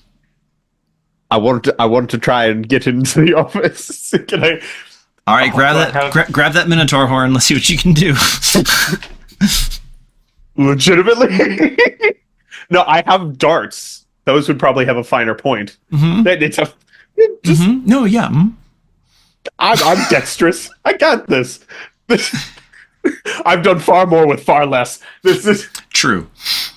I'm going to take out a dart, and I'm going to immediately try and just, like, get into the lock there, because I assume it's a normal door lock. Yeah. It's a plus dex straight roll, like no other modifiers, because this is an improvised tool. Plus dex and knowledge from a past life, you mean? Fine. Say 5 plus 17. 22. That's like the third 22 I've rolled. Yeah, you're able to pop the Dex. lock. Voices are getting closer. Plus 3. That was actually 25. Yes, you pop the lock. Great, Voices are getting closer, and you've had the counselor in your head saying, "They're on to us. They're on to us." Okay. I I'm gonna beeline say it. again. They're onto us. They don't have the jewels. They don't have the jewels. We have to go. I heard that too. Yeah. I'm gonna shut the door. He's in your head. Okay, I'm gonna shut the door behind me and relock it. No, And you're then- not. You're not going to relock it. I can't relock the door, It uses a key. but I just popped it. Oh, Hmm. all right. I'm gonna close the door, and beeline it to the desk, and just drawers open. do all of them open? They're locked. Why is everything locked in this house? What are they nobles? Do I Don't I have hear the jewels. footsteps We have close? to go. They don't have the jewels. We have to go. I take some of the. I'm going to let this scene play as long as he wants to because it's so rare to let them just stew in the consequences of their own actions. Where are you? No, Where this is are you? fine. Wait, Can I don't have the respond? jewels. We have Can to I get outta respond? here. I've been thinking that. Can I Jeremy, respond? can he respond? No. The defeat in your voice is just. Okay, so the door can't lock, right? Mm-hmm. So it can open, and I have second. Okay. Let's this say is you such a have bad about idea. one round of time I have one round of time. Oh, until Wonder- there's one round until there's people in the bedroom, which is the only way out of this. The only door from this office leads to the bedroom, and you have one round until they're in there, and then another round until they go. I wonder if someone's in the office. okay. So they go to the bedroom. All right. So I have 2 rounds until I'm safe. Luck point to Vaughn. Listen, Thank you. guys. Chat. I know I'm an enabler. You guys are too. Okay. I'm pulling the painting off the wall. Painting with the safe behind it off the wall. 1, 2, 3, 4. Anything? No. Okay.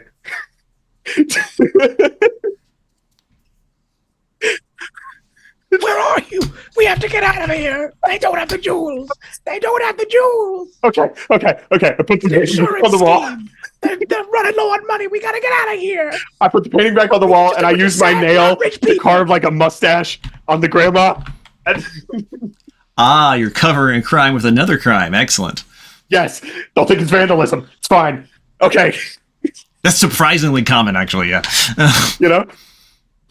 Do I can I roll an investigation check to try and find him? Absolutely, you can. Vaughn, you know they have more than one courtroom, right? It's fine. It's fine. It's fine. You know why I know it's fine? Because I go up to the door, tap it with my badge, open it, and go in. Close it. I got a 16 investigation. You It left it finally worked in your favor. What was the roll, Jeremy?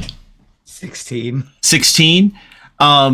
You're kind of like play helping the servants and also like low-key like really looking for him. He's just Yeah. nowhere.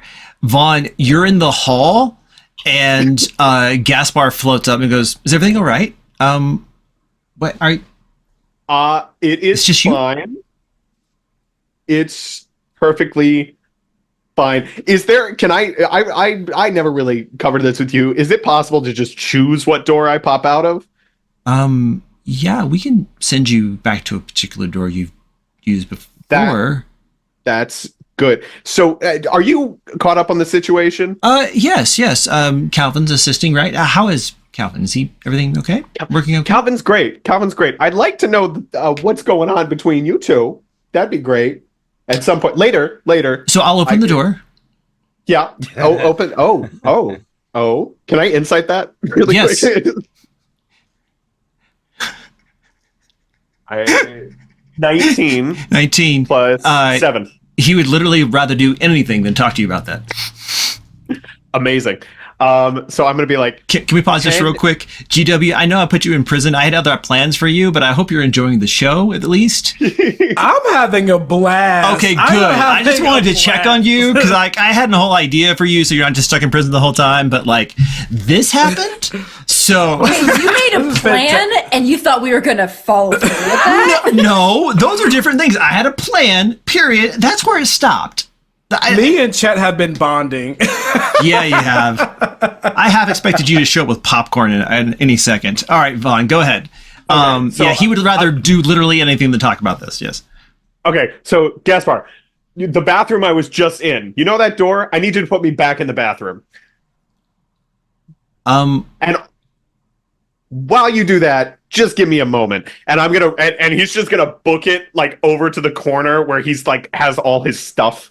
It's just all of Vaughn. There's a big sign that says Vaughn's place. Yeah, And even though they've told you to put that in your room and you never do. Yeah. Yeah, and he like goes up and he just grabs like some out of like a fantasy refrigerator, whatever he can use to hold food, because he's been collecting food from all of these different dimensions. And I'm just gonna grab a bunch of asparagus, and I'm going to run back over. Is this headed where I think it is? Yes. You know you only have a 50% chance of that working, right? Listen, I got this. Okay. Okay? I got this. This is the... Yeah, the door's open waiting for you when you get back. Okay, and I just go, thank you, we will talk about this later. And I duck in. Never gonna happen. And the door, he closes the door behind you. Okay, and I'm in the bathroom again? Yes. Okay. I've thought of a better idea for this. I just throw the asparagus everywhere. I just scatter this bunch of asparagus all over the place. Okay. Into the already messy bathroom. Uh-huh. Okay? I have a question. Only one? Go ahead. So we've all been in this courtroom when people can like go do their separate things. I know that Calvin overheard some people talking about Vaughn, and that they're looking for Vaughn, and so he like stepped away. Did I happen to pick up that same information by chance?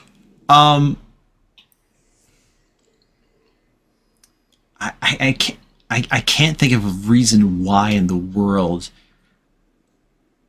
All right, just making sure. I'll give you this though. You know somebody just used the door. Cause my badge did a thing.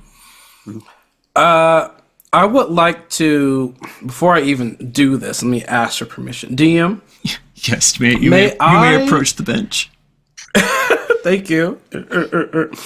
May I give my polymorph to a friend? The way that I would do this, if allowed, I feel that pinging through my badge that someone just opened the door. I'm just like, oh, I know what that means. So I would slyly just kind of like tap the badge in my pocket to send that like boon to his badge to him, if allowed. Here's my thing. I'll let you share it, but I don't want to give it to the same player twice. Is that fair? Okay, that's fair. Because, I will. and also, I'll you tap don't- it. And like, and this is a meta. Like, chat gave you that, so like, it's like a meta thing. So like, if you want to give it to Sage or somebody, like, fine. that's totally fair. I'll forward it to Sage. Okay. That's all. Excellent. Okay. So back to my bathroom. Yeah. No, I have a plan for this. All right, I know it seems random. Where are you?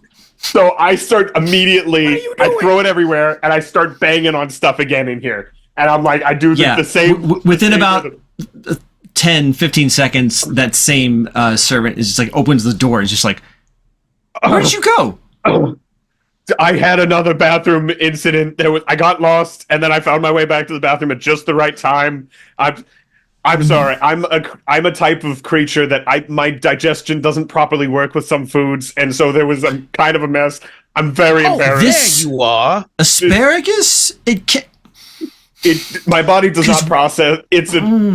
I don't really want to go into the finer. But do you want to know the finer points? Of my Absolutely digestive system? not. It would be so lovely if you weren't here now. I agree. Actually, I was in the middle of cleaning it, but I No, probably got no, people no. for that. I was considering calling a plumber, but instead I'm going to call a mason, and we're just going to not have this room anymore. You know what? That's completely understandable. And I look around. I'm so sorry. You and me both. Have a And he kind of excellent day. steps past the guy. Kind of leans over to Calvin. We need to go. Yes. It's time to go. Thank you so much for having us. We're so sorry for all the inconvenience. And Not the for mess. any, all the inconvenience. Yes. We will see you in court, and I don't mean that in a bad way. Have a wonderful day. And I realize how that sounds, and that's not what I meant. And I just march Vaughn out of the house and say, All right, "We need to excellent. talk to Old Tipper." Wait, Calvin. What? There's loans. There's loan papers in his office. Yes, they're trying to get a loan to try and get the family's money back. Oh, The family's falling on hard times. They don't have the jewels. they don't have the jewels? I've been saying that to you. Did you? I not hear don't me? know. I have a lot of voices in my head all the time. Don't get mad at me. Okay. This is why you're not a witness. Yeah, we just, you know what? We got to go for the captain. I don't even care for Old Tipper. Yeah. I'm going straight for the captain. I'm just following. So you're headed towards the captain? Yeah. All right. Where are you guys supposed to meet back? At the jail? All right, great. Sage, I think you and Vinny get back to the jail, and they're not there yet. And Owl is still just there in jail, obviously. But you notice that there is someone new in one of the cells across from Owl, but off to the right. That was previously empty. But you guys can kind of all talk now as you're together. Who's your new roommate? And Al, you saw them bring him in maybe an hour ago. I don't know. He got here about an hour ago. I'm gonna pick up. Would you say that there's like pebbles or stuff like on the ground? Detritus, you could toss I'll at him, yeah. Yeah, I'm gonna be like, hey, I'm gonna throw a pebble at his room at him. Yeah, and like a wild-eyed, bushy-beard dwarf scrambles to his feet, like, hey, what are you doing? Stop that. Hey, you're the guy. I saw you. I'm the guy. What do you mean you saw me? I saw you. Like, everyone's asking me where I saw you. I saw you the crypt thing. What was a while ago? One day. You were in the... DM, do we remember seeing him in the crypt when we were in the crypt? No. I'm gonna look at Sage Yeah. and Vincent, and then we'll look back. You weren't in the crypt with us when we were in the crypt. No, I was outside. Okay, so who else did you see? I saw you. And he looks at Vinny and looks back at you, Sage. I saw you. I saw you. To you, Owl. And I saw the other guy. Yeah. Not a blonde human? No. No. Okay, What are you doing outside? Oh. Yeah. Yeah. Like the world's my oyster. And like I can just kind of live like anywhere. Yeah, I'm homeless. Yeah, I'm homeless. Okay. Anyway. DM, right now my eyes are gonna flutter purple. Me, Sage, and this new dwarf guy, Mind Link, right now. Psychic Okay. Whispers. Okay. And in his head, I'm gonna be like, what time did you see me? How did you see me? I don't know. And I'm just kind of like trying to rifle through. I'm Wait, just trying to like get what I can get. can I get drunk again? Wait, who's that voice? Who's that? You can get drunk again, but I need information. Is the curse lifted? What curse? The curse that doesn't let me drink? Well, that sucks. Oh, you're telling me. Wait, who's that other voice? How long have you? Your conscience. Oh, I remember you. I know it's been a while. Yeah. Did they put you down here because you saw me? No, I got picked up for public sobriety. Public sobriety. Well, because I'm a dwarf, and that's. Don't worry about it. I see. All right. Well. Okay. All right. Well, I'm just gonna go back to Everyone's Sage just like, now. all right, Jason, whatever. Okay. You and your dad At first, I jokes. thought I was like, all right, Sage. What's the news? He's a homeless dwarf who can't drink, and which is the worst thing in the world for a dwarf. So he's got a little bit crazy. No, that's good. That's his drinking problem. There you go. He has a I'm drinking going- problem. The problem is he can't drink. Ha! Yeah, thank you, airplane. Yes. I'm going to relay the information to the owl, being like the only thing that the rats would tell me was that they witnessed and saw a human with what they called cheese-colored hair, which is more like yellowish blonde, take the jewels from the tomb. Just the one human. Does that match any descriptions that we know of? I think that's a little bit too vague. So Vaughn and Calvin, they went to go talk to the Devon family, right? With the people who sentenced me here, whatever. I wonder if that family is blonde. Are they human though? I thought they were halfling or. You guys saw the Devane Phineas Devane in court. He was there at the prosecution table. He's blonde. Is he a human? And human. Yeah. Okay. Okay, I saw Definius, right? That's his name? Mm-hmm. Matches the description of Definius. It's not a game. All right, I'm gonna let you reconvene with Vaughn and Calvin, and let them know that they may have more information about this Duvon family that might help too. Okay, I'm going to turn to Vinci. Do you know where your dad is? No. Okay. Hey, by the way, Sage, Yes. did you open a door? No, Was that you? no. I was talking to Okay. rats. Okay, Vaughn opened a door somewhere. Oh, no. Well, just can't do much from in here, but I thought I should let you know. Okay. Okay, so we might have two trials now if he had to go open a window, not a window, a door. Let's hope for the best. Okay, Vinny, let's try to find the courtroom. Let's try to find the courtroom and your dad. And for the rest of the and- time, When you tell it to Vinny, Vinny goes,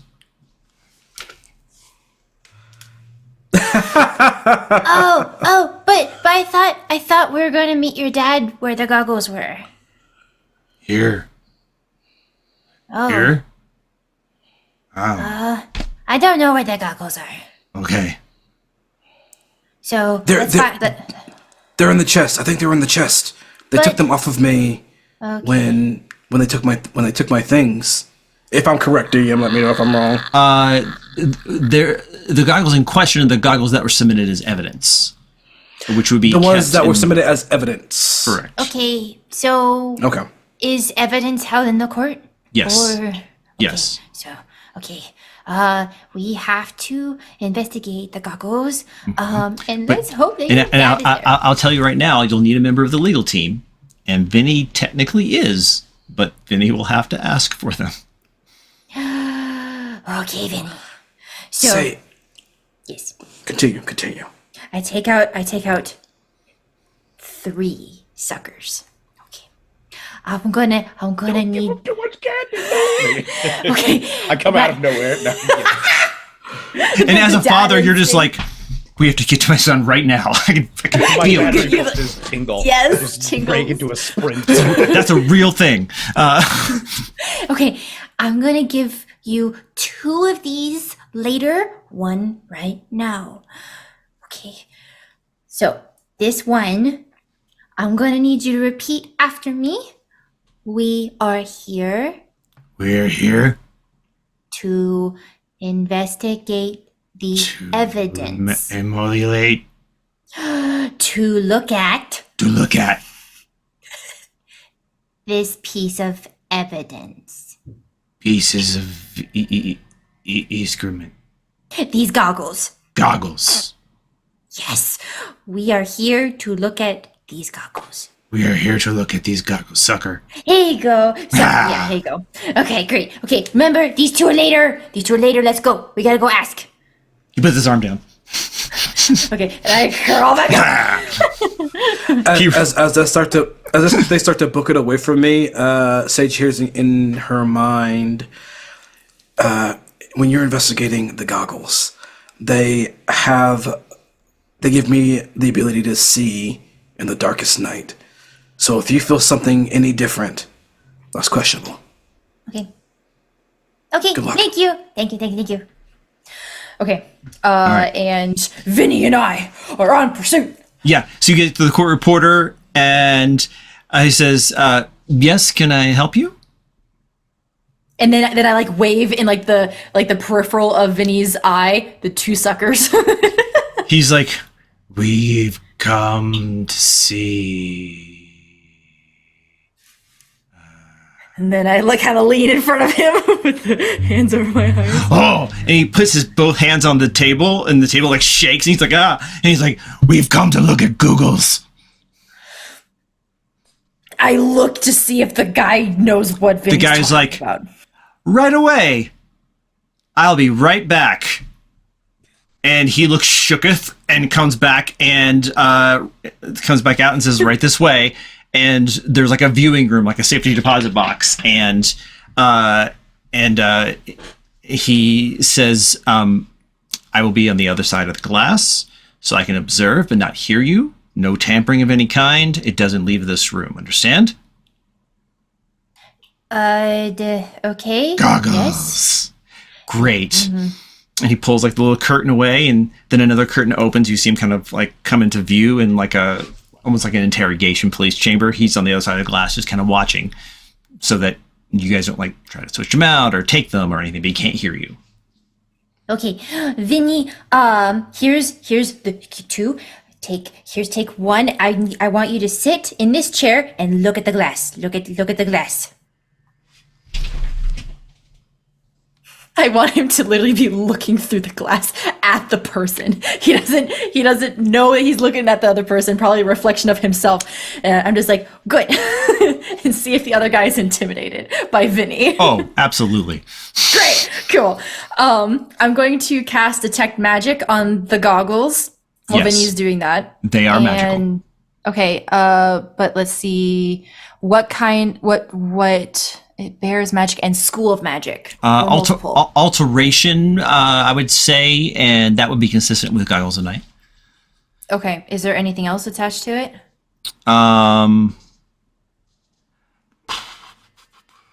No, I mean, but you could also like put them on. You could do an investigation check. But Detect Magic basically just confirms that yes, they are magical, and it should be that the right school to be the thing they're supposed to be. Let's see. Okay, yeah.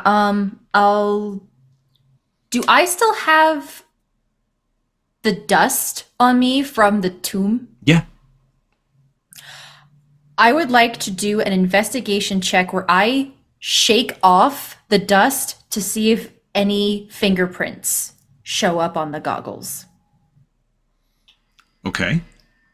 Give me an investigation check.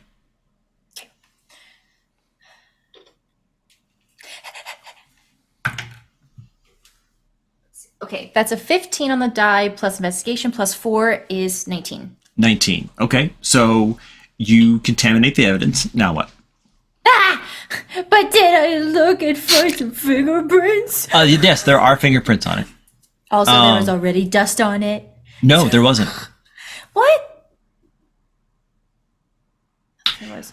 There wasn't already dust on it, which strikes you as odd. And I think as you look at it more, you realize that these are wrong. a little bit that they don't have the spiky bit inside the lens. But everything else looks right. You want to show us that, G-Dub? Oh, I see. Okay. Everything else looks right, but the spiky bit, not there. And there's no illusionary magic to it or anything? No. Okay.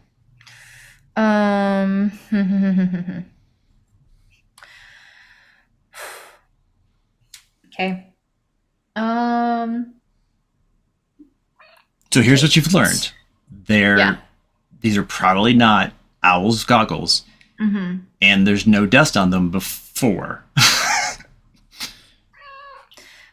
Okay, do I have any like cleaning thing? Prestidigitation. I don't have that like prepared. Okay. Okay.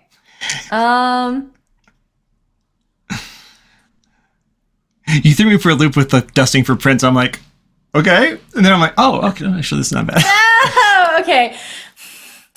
A part of me just wants Sage to just cry because she's just like, oh god, I don't know what to do. A big fluffy arm just comes around you and just pulls you in. It just starts like warm kitty, soft kitty petting you. Okay. I don't have any. He's still staring at the glass though. Yeah. Good, Vinny. Okay, so I'm going to. Okay, how long does this last? 8 hours. I'm going to touch it and distort its value. Okay. And I'm going to make it look cheap and an obvious faulty product. I'm going to make it look so tacky that it can't possibly be the goggles that were Owl's. Nice. Okay, casting time is 1 minute, duration 8 hours. Okay. Vinny, I think we're good. Yeah. I don't know what else to do. And yeah. And so the guy comes back and is like, he was totally distracted by Vinny the whole time, and comes back and it's just like, great. If there's ever anything else you need, you can come in the evening when the night clerk is on duty. Thank you so much. Okay. And I'm gonna give Vinny his last sucker, and I'm gonna take a Jolly Rancher from the bag. Let's go fight Dad. Yeah. Yeah. Okay. So we're going to Captain Farley now. Is that what's happening? Yes. Okay. I think this is the last thing, right? Yeah. I mean, we wanted to speak to Old Tipper, but honestly, I feel like Captain Farley is kind of at the center of this. And I mean, you guys don't know this, but Sage and Owl just did. Yeah, that was what I was thinking. Yeah, that was the witness. I mean, I could always go back into the Duvan household. No. Why would you do that?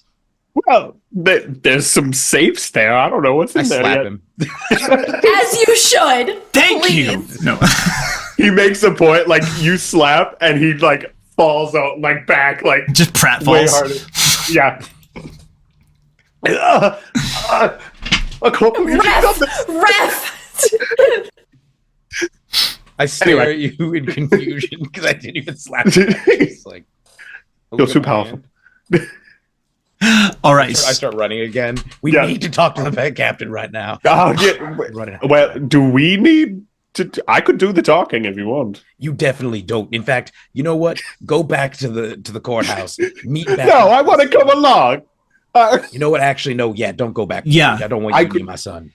Yeah, and Farley would be at the courthouse, probably in the barracks in the basement near the jail. So like you're all kind of headed the same general Yeah, direction. I'd actually rather have you with me so I can keep an eye on you. As we're walking, Vaughn just leans over just randomly and goes, "You know what? He was wearing a bunch of fake jewels. Not even Oh. real. Very cheap, and the ones that were real were quite cheap. You know, actually, that's not a surprise considering the family has fallen on hard times. It's good, well spotted, though. I mean, I'm just saying the real ones might be in the safe, and we could go back to the. He just keeps walking. He walks a little bit faster. When I was speaking to him, was there any indication that he was lying when he said they didn't have the jewels? Hard to tell. Because he was coming clean about the plot between him and Farley to help secure the loan. Right.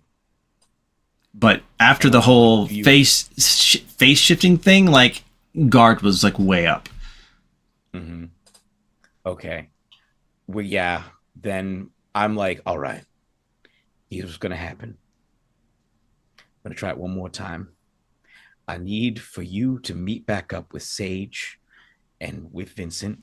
Do not talk to my son. Do not touch my son. He is only 4 years old, and I do not need you in any way influencing him in a negative way. I am a great role model. I slap him. I say, I'm gonna try and speak to the captain myself. If I don't, I need you to wait outside. And if I send you the signal, you come in and get me, okay? Because this could go wrong, but I'm gonna take a big risk. Okay. Signal, come in. What's the signal? I speak into your mind and say, get in here, help me. I'm in danger. Okay. And I just wait. If I don't hear that, I'm waiting. Yeah, with Sage and Vincent outside the door. Outside the door. Okay. Outside the door that I go into to speak with the captain specifically. Okay. And then we all come in, or just me?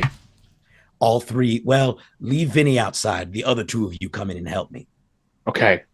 And when we hear that, we come in and kill him. No, you come in and get me. But what if he's attacking you? You get me away from him. But what if he walks closer? And run faster. I'm faster than you. But I'm supposed to protect you. I hope my son doesn't grow up to be like you. That's probably a good idea. You know, this whole time I was hoping that he wouldn't grow up to be like Gasper, but I'm thinking maybe it's better that honestly I'd rather he grow up to be more like Gaspar than you.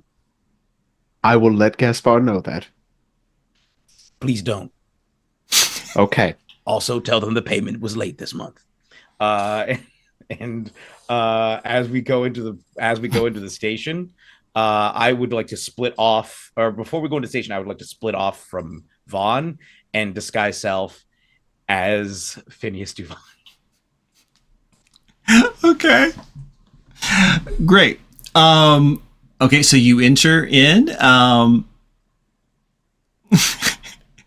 You enter in as Phineas Duvon, and you can find Captain Farley pretty easily. Okay. I go and I say, Captain. Yes, sir, what can I do for you? Are you really Captain Farley? Phineas, what are you on about? Captain, they infiltrated my house. I think they can shape change. I need to know if you are the real Captain Farley. It's not like we had a password or something set up. Can I roll insight on that? Yeah, go ahead. Okay.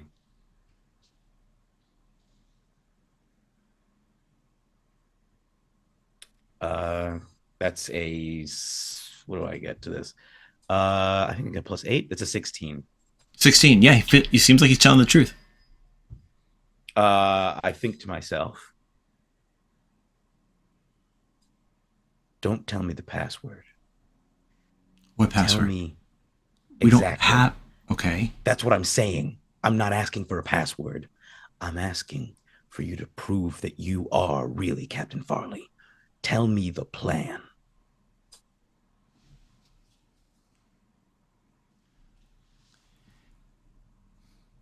The one about the project. The project and the jewels.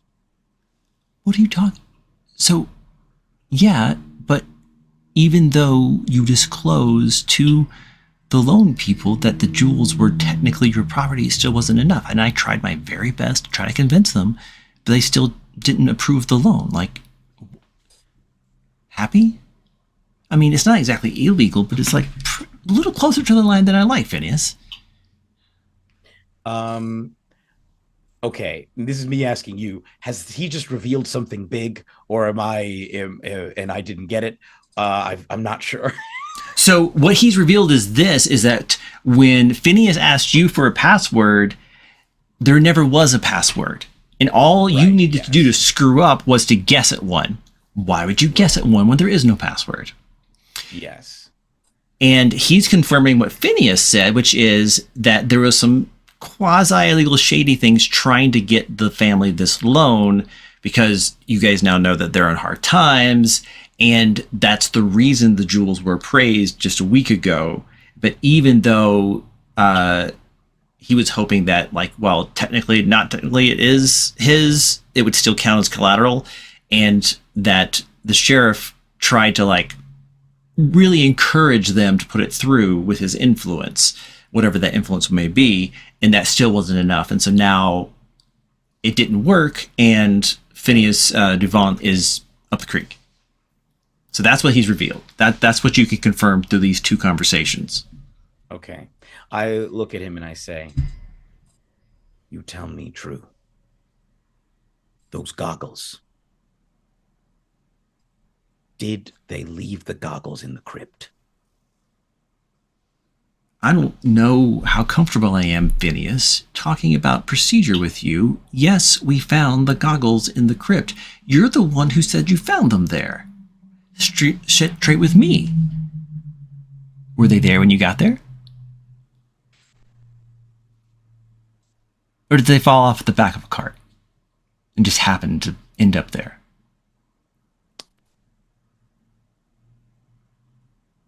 I run out the door.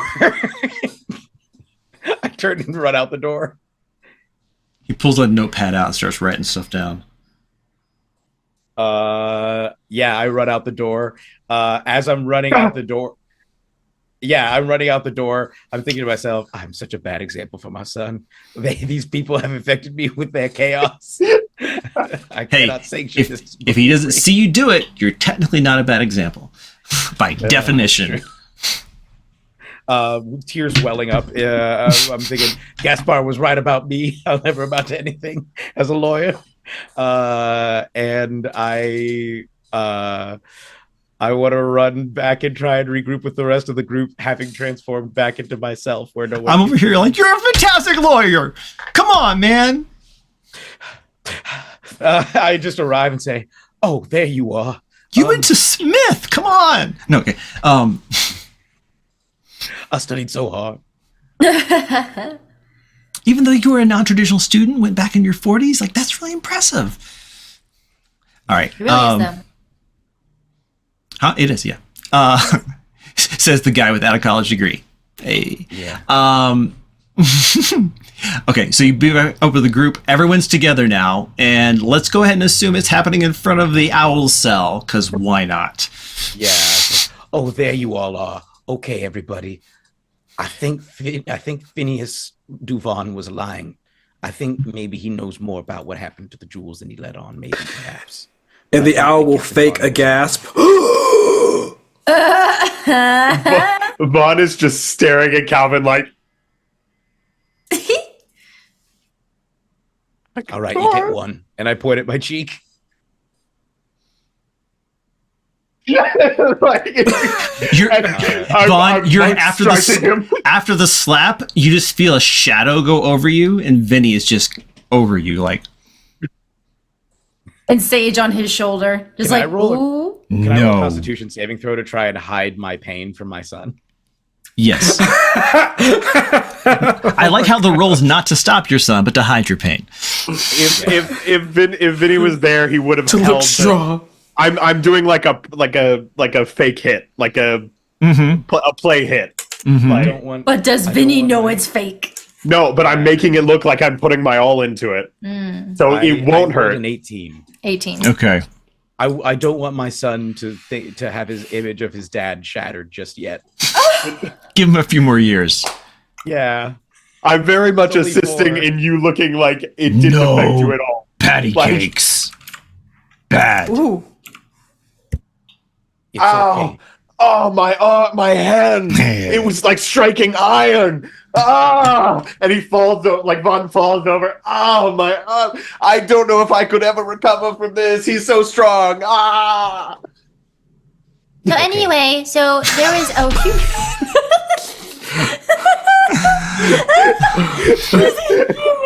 Absolutely. Thank you, Sage.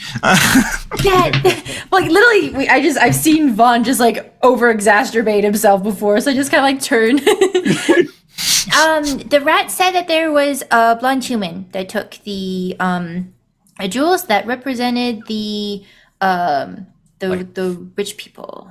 Like Phineas Duvall. Yes. Yes, he is also You brought blonde. the rat? Huh? You brought the rat? He said he wasn't a narc and he scared it off. It's a rat. Vinny gets down on the ground and goes, Vinny was very I good. just pat Vinny on the head. So when the rat ran away, you didn't grab him? I didn't want to go against his will. I mean, we needed the evidence. That's the only witness that we have to corroborate. I see Old Tipper. Old Tipper, yeah, when did you see these people go into the last night, what time? dark. Mm-hmm. Old Tipper, Yeah. did somebody pay you to say that? Not supposed to say anything. I knew it. Old Tipper, are you sober? Yeah. You're sober right now, aren't you? Yeah. I don't like Do you need it. to sleep it? Do you need to sleep it off? Yeah. Yeah. Old Tipper, Yeah. will you sign? I just like produce a statement that says I was bribed to. Will you sign this? And we can help get you some rest, so you can sleep off this sobriety. Thank you so much for running with my gag. I really appreciate that. My stupid gag. Intoxicated tomorrow. You help me break the curse? I'll do everything I can. Okay. And I just have I hand him a statement that basically says that he was lied, and I say, and I need you to write in who told you to lie and how much they're giving you to do it. Okay. So it was that guy with the thing. And is the guy, I don't know. Was he blonde? Yes. I turn into Phineas Duvall. Was it? Ah! Oh, wait. Am I drunk? No. Oh, man. I'm just magic. Okay. Yeah, I guess. This was me. It was this guy. Yeah. That looks right. Can I roll insight to see how, like, is this legit? Is he being legit? Roll it. I like to roll one too. Go for it. Yeah, get in there, GW. Get in there. I'm getting in there. Okay, I got a total of Mario. 27. Cool. You feel like he doesn't have a great memory, so he is telling the truth, and that's about as like a strong of an answer he can give. Now, on the good side, that's about as strong of an answer he was going to give against you guys too. He's not a super reliable witness. Also, from the chat, you guys do realize you also just bribed him, right? Well, you know, I'm gonna say out loud. He may not seem Right, like, Jeremy? I'm not. I'm not crazy, No, right? you're correct. Okay. No, yeah, you're right. Yeah. By the way, Skype. So I used. I'll tell the chat this now. I used to do mock trials for 8th graders, and Skype in the chat is my son, and I taught him well. Good job, Skype. Good call. I know he doesn't We did seem just reliable. bribe him. I know he doesn't seem reliable, but he's telling the truth. Okay. All right. Go ahead and sign it. I'm just He's like, inwardly. I'm such right. a bad lawyer. All right. So this is just that they told me that I saw him. Because I did When did you see him though? when they came out of the thing. Yeah, but you didn't see them. But you didn't see them go in and steal anything. You saw them go No, in. but I saw them go in, them go out. They just wanted me to say just him. Right. And you saw that the police captain was there too, right? Well, yeah, Yeah. So a bunch of people were there. yeah, but they only cared about him. All right, I'm gonna take this confession. I'm gonna tear it up. I just okay, everybody. I think we're gonna be okay. Let's regroup really quickly. I think what we've learned is, in case it wasn't clear, Phineas Duvon fell on. Oh, go ahead. Sorry. I forgot the goggles aren't the owls. I investigated them. They're not the owls. That's also very important. Okay. I forgot. The goggles have been falsified. We Yes. need somebody to come in and appraise those goggles. Yes, it like Vinny like does the goggle thing, and like Sage kind of slips off his shoulders a little bit. They're fake. They're not real. And I did off the record tamper with them to make them look even cheaper. So That's not how off the record works. no, it is because I stated it. So, but before that, they aren't the owl's goggles. So I actually don't know where the goggles are, the real ones. The evidence chest, right? Oh, that's right. So presumably, so what you got to see was the evidence. Owl's possessions, which may or may not include the goggles, are in a arcane sealed chest, a belongings chest. So we need to ask for both the evidence and the owl's belongings to be presented at the same time. Yes. And Calvin, you know that would require an order by a judge to have a prisoner's belongings opened and submitted like that. Okay. Okay. So I would like to. I'm gonna try and make a list of witnesses. So they were already gonna call Old Tipper. I'm gonna have Sage as a witness. I said Captain Farley as a witness. Did you want to call him, or did you want to play both roles? Captain Farley is a witness. We need an appraiser for the goggles. We can. Oh, we never got the information. Go ahead. Oh, I was going to say, if you could get the belongings chest open, presenting both sets would nullify that key piece of evidence. Okay, then let's just get the belongings chest. And I think we may need the arcane adjudicator to come in. And what spell? We may need to. My thought is, Zone of Truth is an option. Because it sounds like people are lying. Another one might be: would it be helpful to have identify, or would that not be helpful? Yeah, Okay. Identify might For the goggles, maybe. For the goggles, maybe. Yeah, but again, I mean that might be a good like backup pocket in case you can't get the chest open by the court order. But yeah. Okay, I'll say Zone of Truth. Was there anything else? Well, we need to get the rat, but I don't know if we're gonna get that rat back. That rat didn't want to testify anyway, so we can't make him testify. Ooh. I just thought of something, but Uh, do you guys want a suggestion? sure. So I'll do it this way. I'm going to approach the bench. I'll give you a suggestion, but what are you going to give me in return? You can have a luck point. How many you got? 3. I'll take 2. Okay. I'll give you a compliment. Will you take one Jeremy, in you are a compliment? very nice person, and you would do that anyway. Yeah. So you know who else will have dust on them? The rich kid. Whoever went in and stole the things. They've already The blonde submitted human. the blonde human.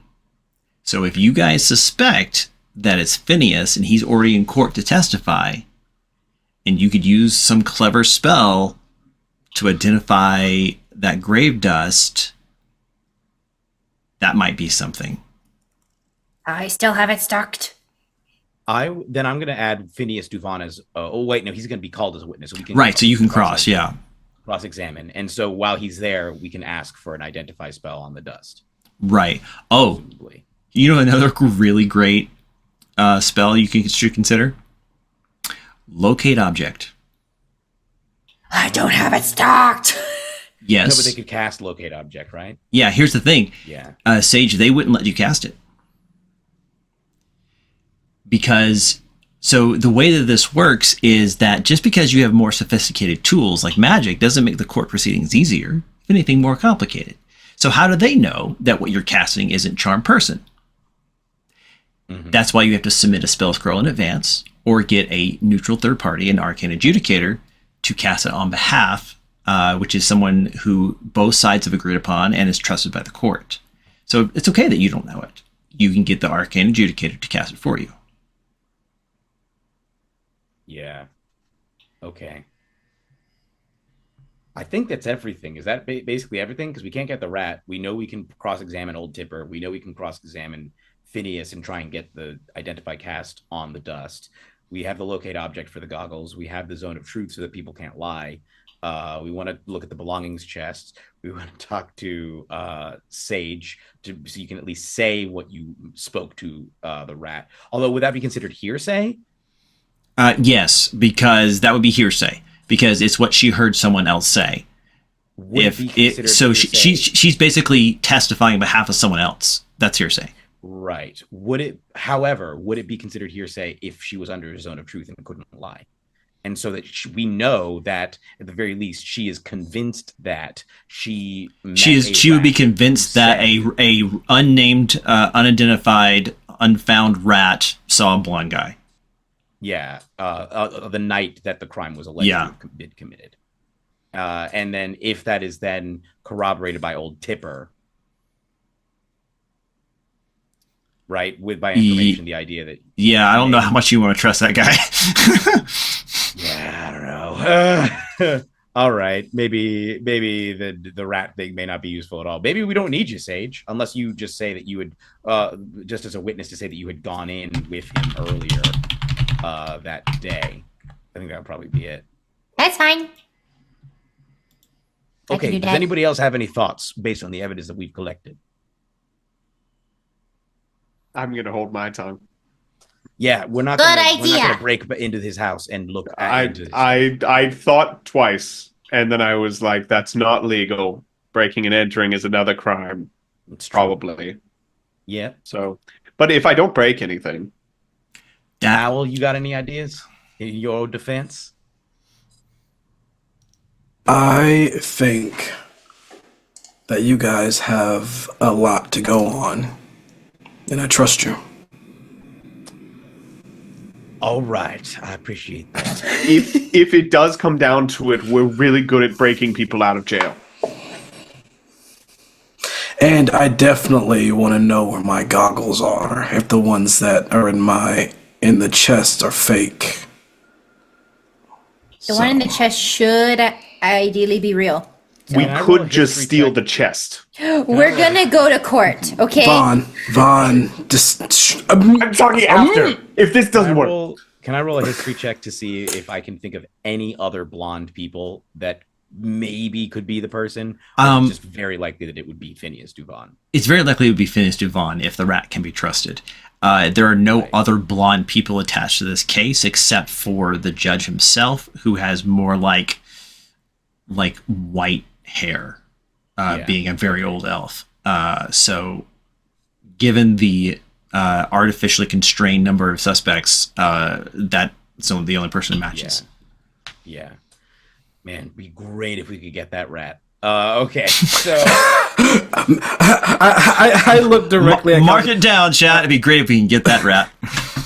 Calvin. You gotta let the rat go, man. You just gotta let the rat go. I don't think the rat's coming back, Calvin. My heart. It's gonna rip on my heart. I know how it feels, but you gotta leave it alone. Leave it alone. All of this, man. Cornerstone rat. No. Okay. What if Sage turns into a rat and just repeats what she heard? No. Still hearsay. But no, I say I'm gonna go talk to the court officials now. Yeah. So if that's where we're at, we can just go straight to trial. We can just turn the dial and go there. So I want to check in with everybody. Chat, if we wrap this up in the next half hour, you guys all good? And Jeremy, if we wrap this in the next half hour, since you are on a completely different time zone in the UK, are you good? Yes. Okay. Then that's what we're going to shoot for. Chat, you with me? Are you good? Have we all been zombified by a weird artifact with red glowing light? Legalities. there's so many big words. Dun dun. Ching ching. All right. Chat's saying we good. Let's go. Nah, I'm good. All right. The roll is the goal. Let's get that bread. Day of court. And let's do this. Players, if you wouldn't mind refreshing your screen because we have I see court. Yeah. Welcome to court, everybody. Woot woot. Oh God. Are you okay? I like how Vaughn immediately starts measuring distances. So I can't make it to him in one turn. yeah, I put you in too many PvPs. All right, so there's our handsome gentleman right there, our lawyer, Calvin. We've got our adjunct counsel over there. Here's the owl. Here is our Dragonborn, Sir Marcus. Here's Phineas. There is the one of the guards, and then here's the judge. I have a question. Yes. How high up is this ledge right here? I'm just pure curiosity for no reason at all. 10 feet. Okay, all right. That's all. Thank you. Okay. All right. So, listen, I'm trying to think of the most expedient way to do this.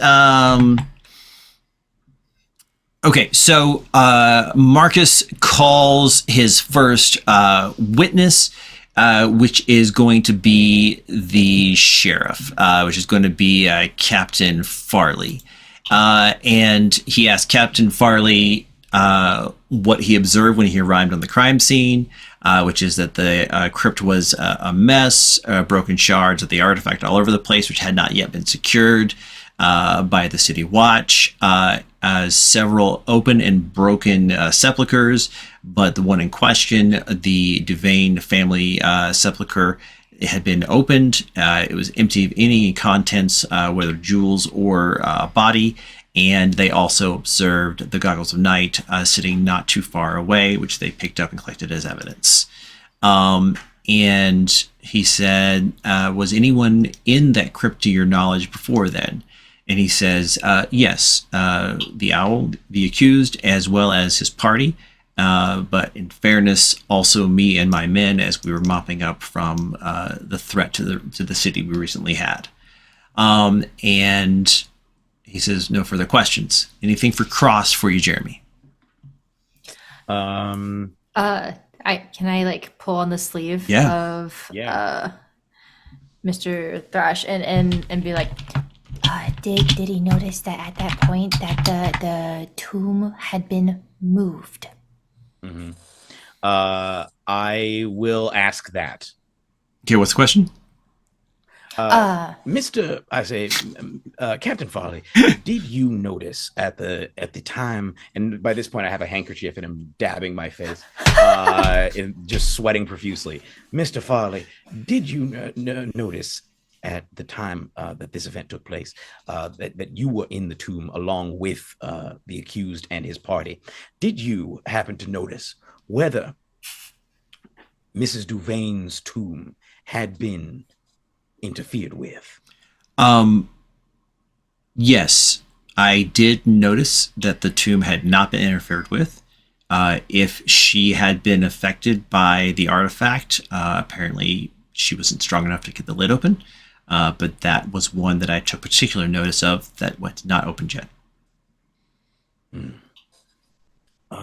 In your opinion, what would it have taken in order to move the great stone and have opened the tomb? It could have been, 2 to 3 people or a very determined individual with a tool like a crowbar or something. Did you find a crowbar in the possession of the owl when you searched his abode? No, we did not. So you found no such tools? That's correct. Also, Jeremy, at this point, if you wanted to enter into evidence the list of items taken from the owl, you could do that here. Yeah, I will enter. So you do that. Great. Yeah. And then I will say, at that point, I don't think I have any further questions. Thank you, Captain Farley. No further questions. Excellent. Then he calls old Tipper. Tipper says that, yeah, he saw the owl go in that night to the into the crypt. He asks him, why were you sitting outside of the crypt? And he's like, well, I get the whole thing. I live everywhere and have you helped the police, have helped the city guard in cases such as these before? He says, yes, he has. And he says, why is that? He says, because I'm always around and I typically see things and they're always nice to me. And he says, and you're sure that the person you saw is the person standing there in the middle of the courtroom right now? And he says, yeah, that's the guy. And he says, no further questions. Would you like to cross? Yes, I would. Old Tipper, did you see anyone else enter the crypt? Yeah. Along with, yes. Can you please point to them? He points to Vaughn, he points to Sage, and there's like murmurs in the back of the courtroom. Then he points to the sheriff and another guard that's in the back. He says, like, yeah, there's a bunch of the city guard there too. Mm-hmm. And did you watch them all leave together as well? Yeah. And did you see any of them return after that? No, I moved on a little bit after that. Thank you. No further questions. And you look over at Marcus. Marcus looks hot. He's like, I say telepathically, I told you. And then do they have to call any more witnesses? They're going to call Phineas Devon. Okay. He asks, tell us the nature of the jewels that were stolen. He tells the same story he told you earlier. He says, now you stated that these were worth 300,000 gold pieces. How did you arrive at that number? And he says, well, we've been working on a new project to better the city as well as our family stature. The project required more funds than we had currently available. And so we sought out a loan. And the loan people demanded to see all of our possessions. And I tried to tell them that, this isn't really a possession of ours, but they insisted. So we showed them, they appraised it. And so we're looking forward to maybe starting that project very soon. But we can't do anything with those jewels, but we're glad that helped tip the scales in our favor. Now who knows? The whole thing may fall apart because of the theft. And he says, any other questions? He says, and when you arrived, what did you observe at first on the scene? And he says that he describes the scene very similarly. The thing was open, and he saw that there was the goggles of night, which they've entered into evidence now, and that he didn't touch anything and went to go find the sheriff. He says, all right, thank you so much, sir. And no further questions. Would you like to cross? Yes, I would. So here's my question. So we had submitted to have the arcane adjudicator for Zone of Truth identify and locate object. Was that approved? I assume that was approved. It was. Then has Zone of Truth been up this whole time? You could request it at this time. I would like to request Zone of Truth to be. I would like to request that Zone of Truth be cast. Marcus, objection, Your Honor. This is highly irregular. We did not have a chance to be prepped that he was going to be calling this tactic. Honestly, the least, Your Honor. Your Honor, we were not all of these requests in discovery. The request for the arcane adjudicator was submitted along with my witnesses. Yes, sir, but that was only yesterday, Counselor. We only got the information yesterday. Counselor, if you'll recall, I ruled in your favor during the preliminary. And I told you that the defense could then submit their evidence late, since you were in such a, what was the phrase? Oh yes, gosh darn hurry. I instructed defense to submit their witnesses and evidence as soon as they got it, which they have done. Objection overruled. Counselor, he looks at you, Calvin. You may proceed. Zone of Truth is cast, and the adjudicator looks at the judge and nods that it's been in effect. That because when you cast Zone of Truth, you know if it succeeds or fails, and so he failed. Okay. So and the judge looks at you and says, "He's all yours." Mr. Duvain, did you have anything to do with the disappearance of the jewels? What do you mean by that? I mean, am I involved? Of course I was involved. I'm the one who found that they were missing. Were not in the aftermath, the discovery. I mean the disappearance itself. Were you in any way involved? Your Yes. Yes, I was. Connected.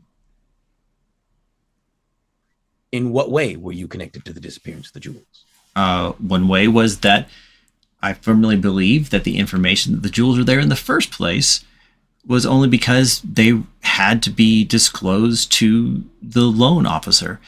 Before that, only a few members of my family even knew about it. And now the insurance and the loan person, as well as the sheriff, and now this entire court, which is on public record now. Do you believe that that someone other than you or someone other than you is responsible for the jewels going missing? No. Do you believe that you are responsible for the jewels going missing? Responsible? That you are, in fact, the culprit. That you would, if the truth were exposed, that you would be legally at fault for the disappearance of the jewels. I mean, isn't that a determination for the courts? I'd like to turn to the judge and say, I'd like permission to treat the witness as hostile. He looks back at you and says, "I wish you would." How does one treat a witness as hostile? This is me asking. I've seen so many times. Think about the most passionate speeches at trial that you've ever seen in fiction. That. Oh, okay. You can spin a story. You can ask leading questions. It's cross-examination, so you can ask leading questions anyway. Like, go to town. Yeah. It does not mean you can slap him like he's Vaughn. Right. I say, Mr. Duvain, you just revealed to the court that you do not believe that anyone other than yourself is directly responsible for those jewels going missing. Yes. And yet, you dance around the question of whether you believe that you are responsible. So either you believe that you were responsible, that you are the one behind all of this, or you believe that no one is responsible. Is that correct? Yes. Those are the only two conceivable options. Yes. Do you believe that the jewels disappeared of their own accord and that no one is responsible? No. I say, and so that leaves only one option, does it not? Dang it! He points at Marcus. This is your fault. You said that this would be easy. You said that this would be simple. They're from out of town. I'm not going to stand for this. My family deserves that money. It could restore our glory, and I'm not going to take this lying down. In fact, I'm not going to take any of this. And he pulls out a chunk of the crystal from the beginning of the adventure. You know, Grandma's jewels was the only thing I found back there. Let's see how this goes with a little intelligence behind it. And the wave of necrotic energy goes. Roll for initiative. Oh, I'm within 40 feet. God. Gabe, I gestured so hard my headphones fell out. What'd you say? I'm What? within 40 feet. He's right here, actually. Let's see. Where would he be? Yeah, he's right there in the middle. Yep. Even closer. I rolled a natural 1 on my initiative. My dad Jason. reflexes are sleeping. Yes. You took my 2 luck from earlier, right? Oh, yes. Okay. I only have 1 left. Mm-hmm. I'm using a luck right now on that. Now, Oh my god, why was that bad? Owl, I will tell you this. You are not in handcuffs in court. Beautiful. Because that could influence juries and judges. I have my initiative. Not All my right. circus, not my monkeys. Just his door runs out. All right. 20 and above. No. 15 and above. 16. Ooh, okay. Vaughn first though, because of your Okay. dexterity. Because you're a monk. What do you got, Vaughn? Yeah. I'm 16 as well. So. Oh, okay. So both of you. So Vaughn and then Sage. All right. Jeremy, what'd you get? Natural 1. Excellent. And G-Dub. I got a total of 10. Very Is good. Vinny joining the initiative? Calvin? I don't want him to fight, but Okay. he's present. So I Okay. think it would be more a matter of like me just try to get him to safety. Okay. Jeremy, when we talked before, we said treat him like a familiar. So Yeah. those are the rules that I will So he'll act on my initiative then, I think. act on your initiative. And let's say bonus action to have him to take any of the actions that a familiar could have. Cool. Okay. Unless you want to pump him up with sugar. And then I could see a barbarian rage thing happening. Just a thought. Top of the rounds, Vaughn, you're up. And by the way, let's see. Let's do this real quick. He's currently holding the gem. Yeah, he sure is. Is it doing anything yet? It's got an aura around it now. That same necrotic aura from before. But it's smaller than the last gem. Yes, it is. It doesn't seem to be growing. Okay. I am going to close that distance immediately, Mm-hmm. and I'm gonna try. I'm just gonna punch him straight in the face, just head on to the nose, and stunning strike. Love it.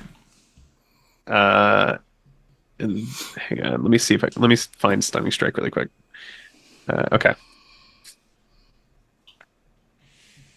So that'll be that'd be one of 2 hits actually because it's an addition. Okay.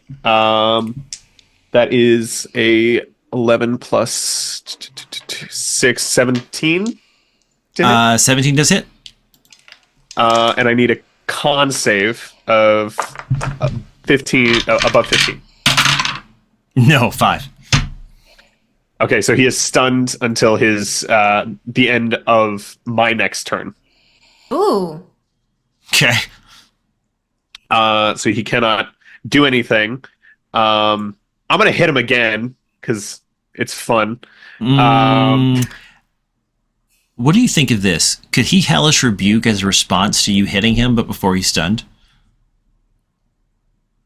Because How immediate is the stunning effect? Because it was on the first strike, and he cannot do anything until his the end of my next turn. The right. language of hell. I assume that I'm looking at includes it. the actions. I'm looking at it right now. Let's see here.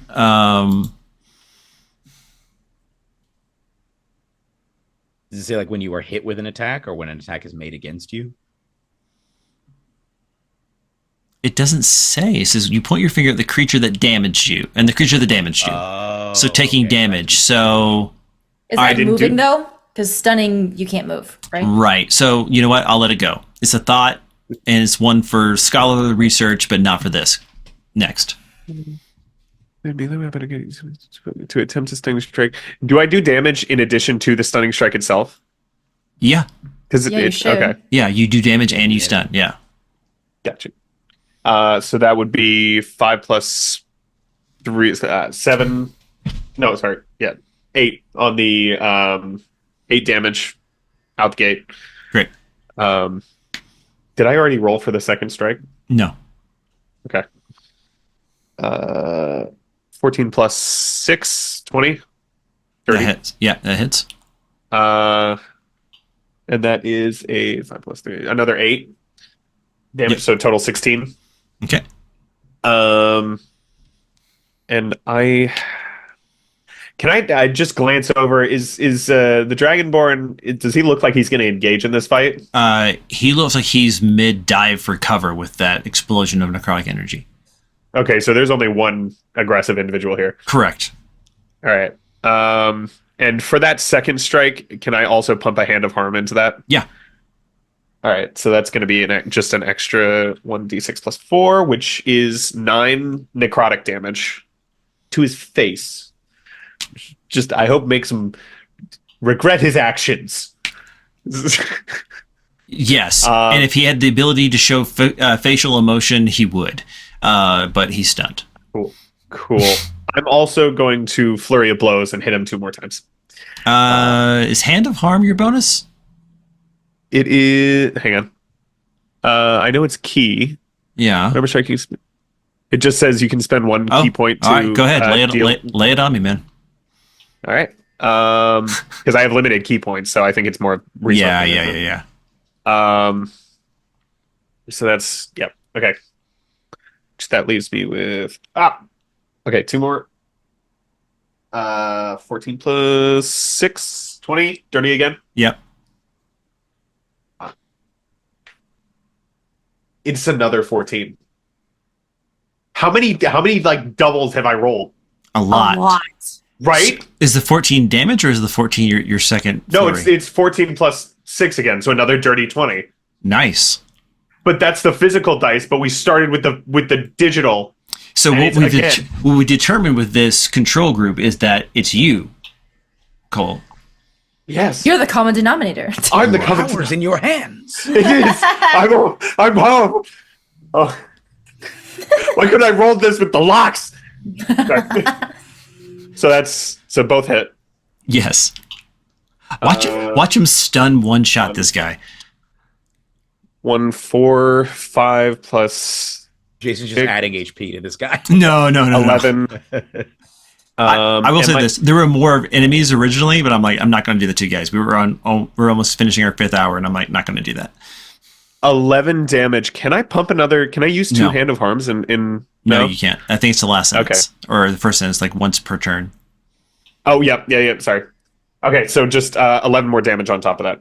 Great. He is bloodied. And I'm going to turn to Sage and go, take the crystal! Okay. Yeah, real quick, Cole, can you give me a Constitution saving throw? Oh, it's this again. Yeah, it is. Last time there was no save though. 17.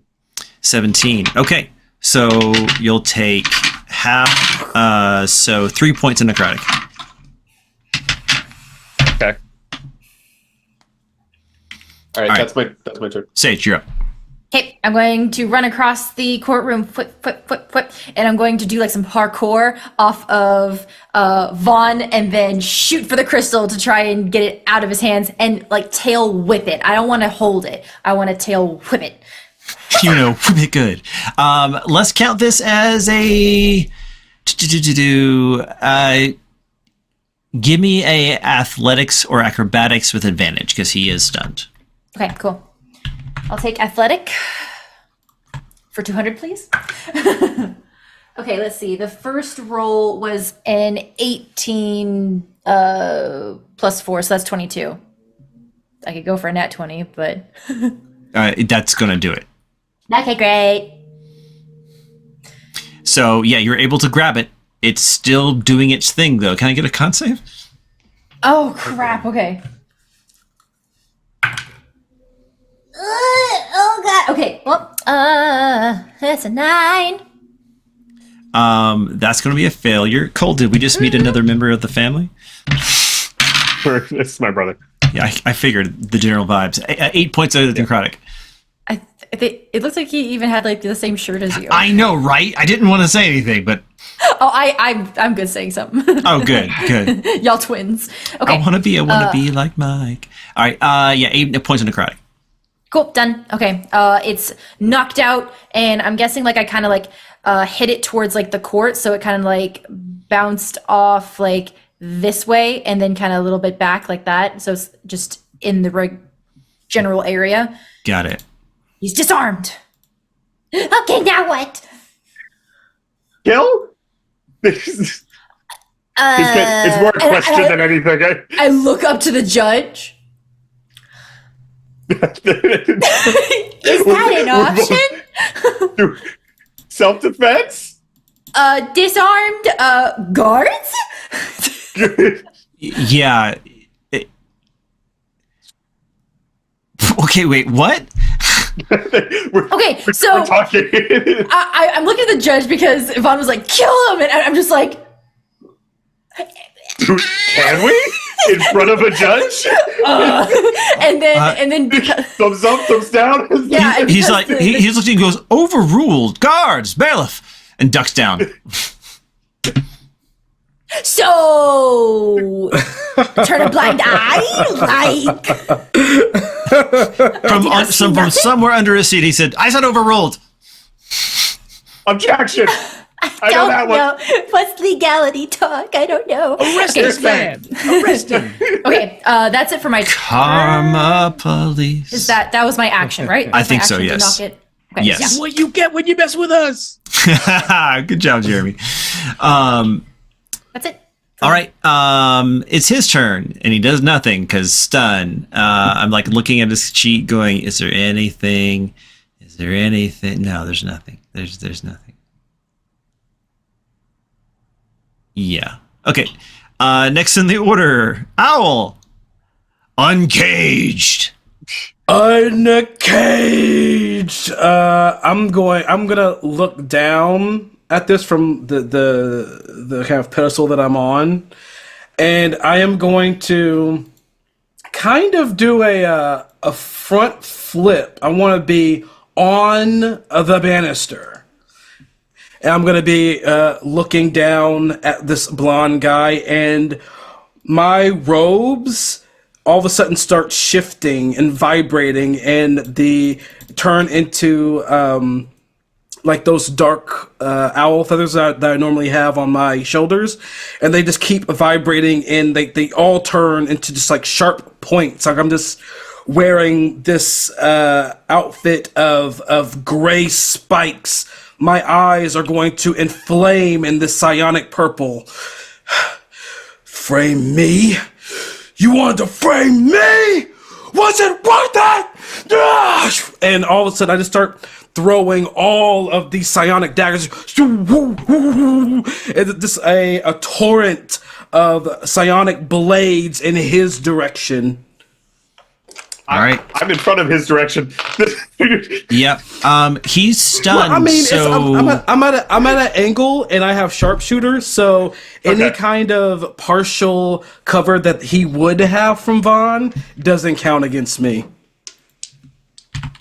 And you have advantage because he's stunned, right? but he's doing a be ranged stunned and- a ranged attack though, right? Yes. I'm double He'd be checking. stunned you. and surrounded because both Sage and I are right here. Yeah, you could get sneak. That's for sure.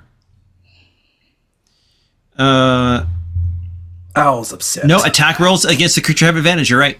You have advantage and sneak. All right. These will be sharpshooter. Here we go. So that's going to be...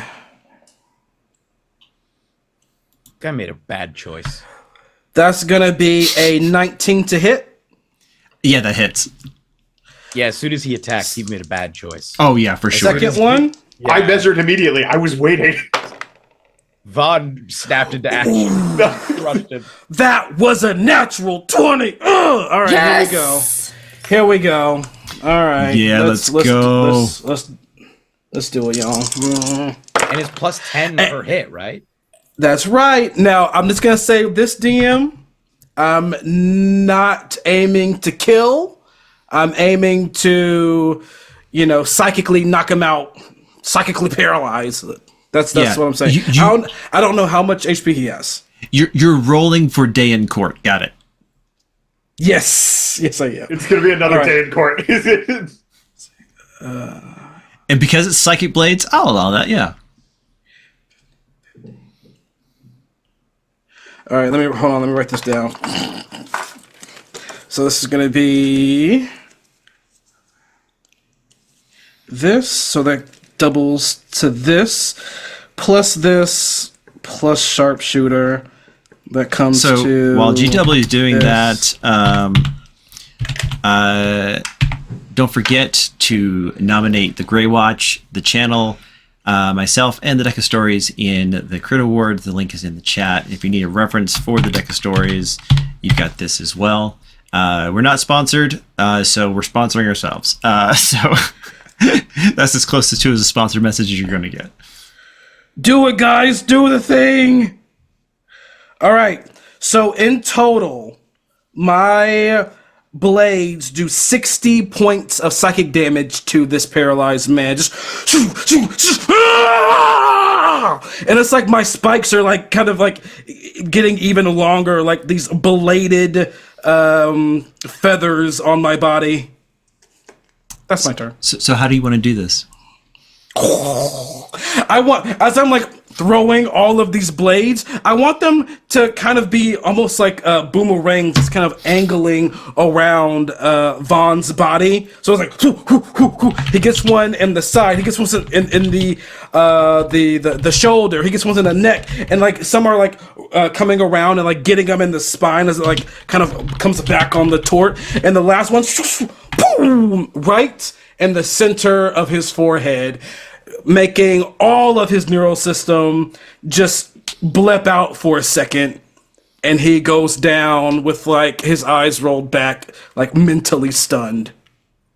Excellent. And I am just there. It's almost like you see like the light from behind me, so my front is dark, but you see like this very spiked creature, almost owlish, I guess you would say, with these like burning purple eyes that's just standing there. That's my turn. Yay! That ends combat. Jeremy, technically Yeah, I it's just your sort of turn. step forward. The defense rests, Your Honor.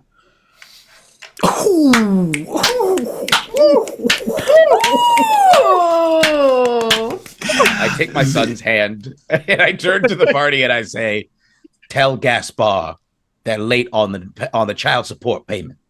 And I leave. I just walk out of the courtroom with my son. Before you do, Vinny reaches down to Sage, like to grab your hand, like to give it like one last little squeeze. And when he pulls his hand away, there's a sucker in your hand. Oh, He saved the last one to share with you later. I'm never gonna eat it. It's gonna remain in my treasure box. And in the wrap up, there is an official apology from the court itself. Your goggles of night, the real ones, were in the chest the whole time, the belongings chest.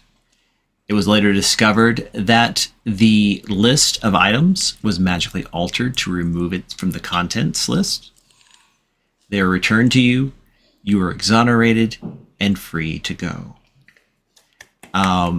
And a official inquiry has started around the potentially fraudulent loan application that the sheriff has been implicated in now that that Phineas Duvon has been arrested. And that, I think, everyone, is our episode of The State v. the Owl. Thanks for watching The Grey Watch. Yay! Uncaged! Hashtag uncaged in chat! Hashtag uncaged! I need to know. Were the jewels behind the painting? Yeah. I called it. were I called it. God. I Amazing. said. Amazing. A tip of the hat to you, sir. Let's go ahead and go around the circle. Remind everybody who you are, where they can find you, and what you do. And especially if you have anything you need to announce coming up soon, go ahead and do that. I'll start the way I did last time with our guest, Jeremy Cobb.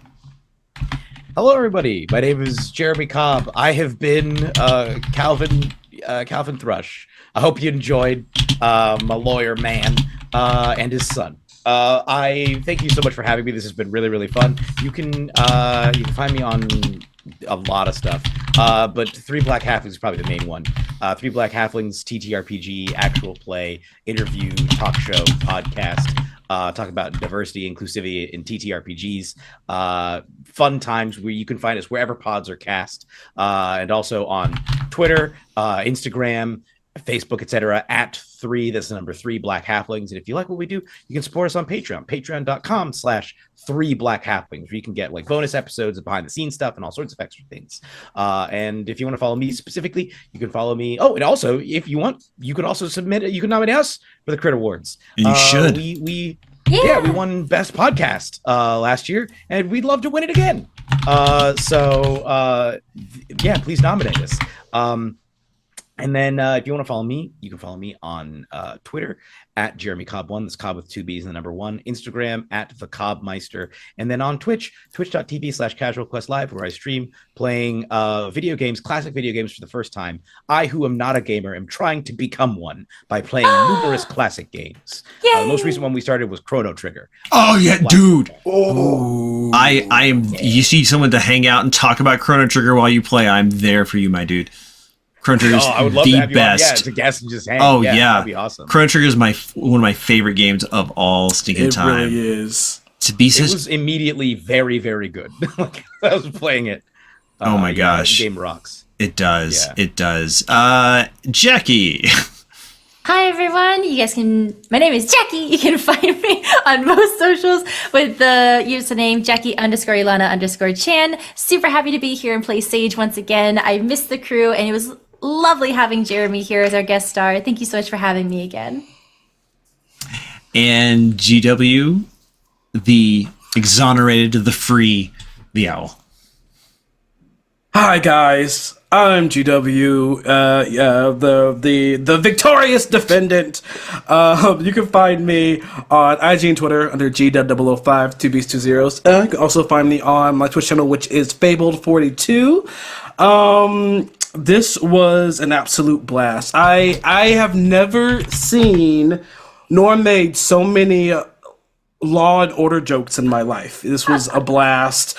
Hashtag uncaged. That's it. And Cole Lightbox Gnome.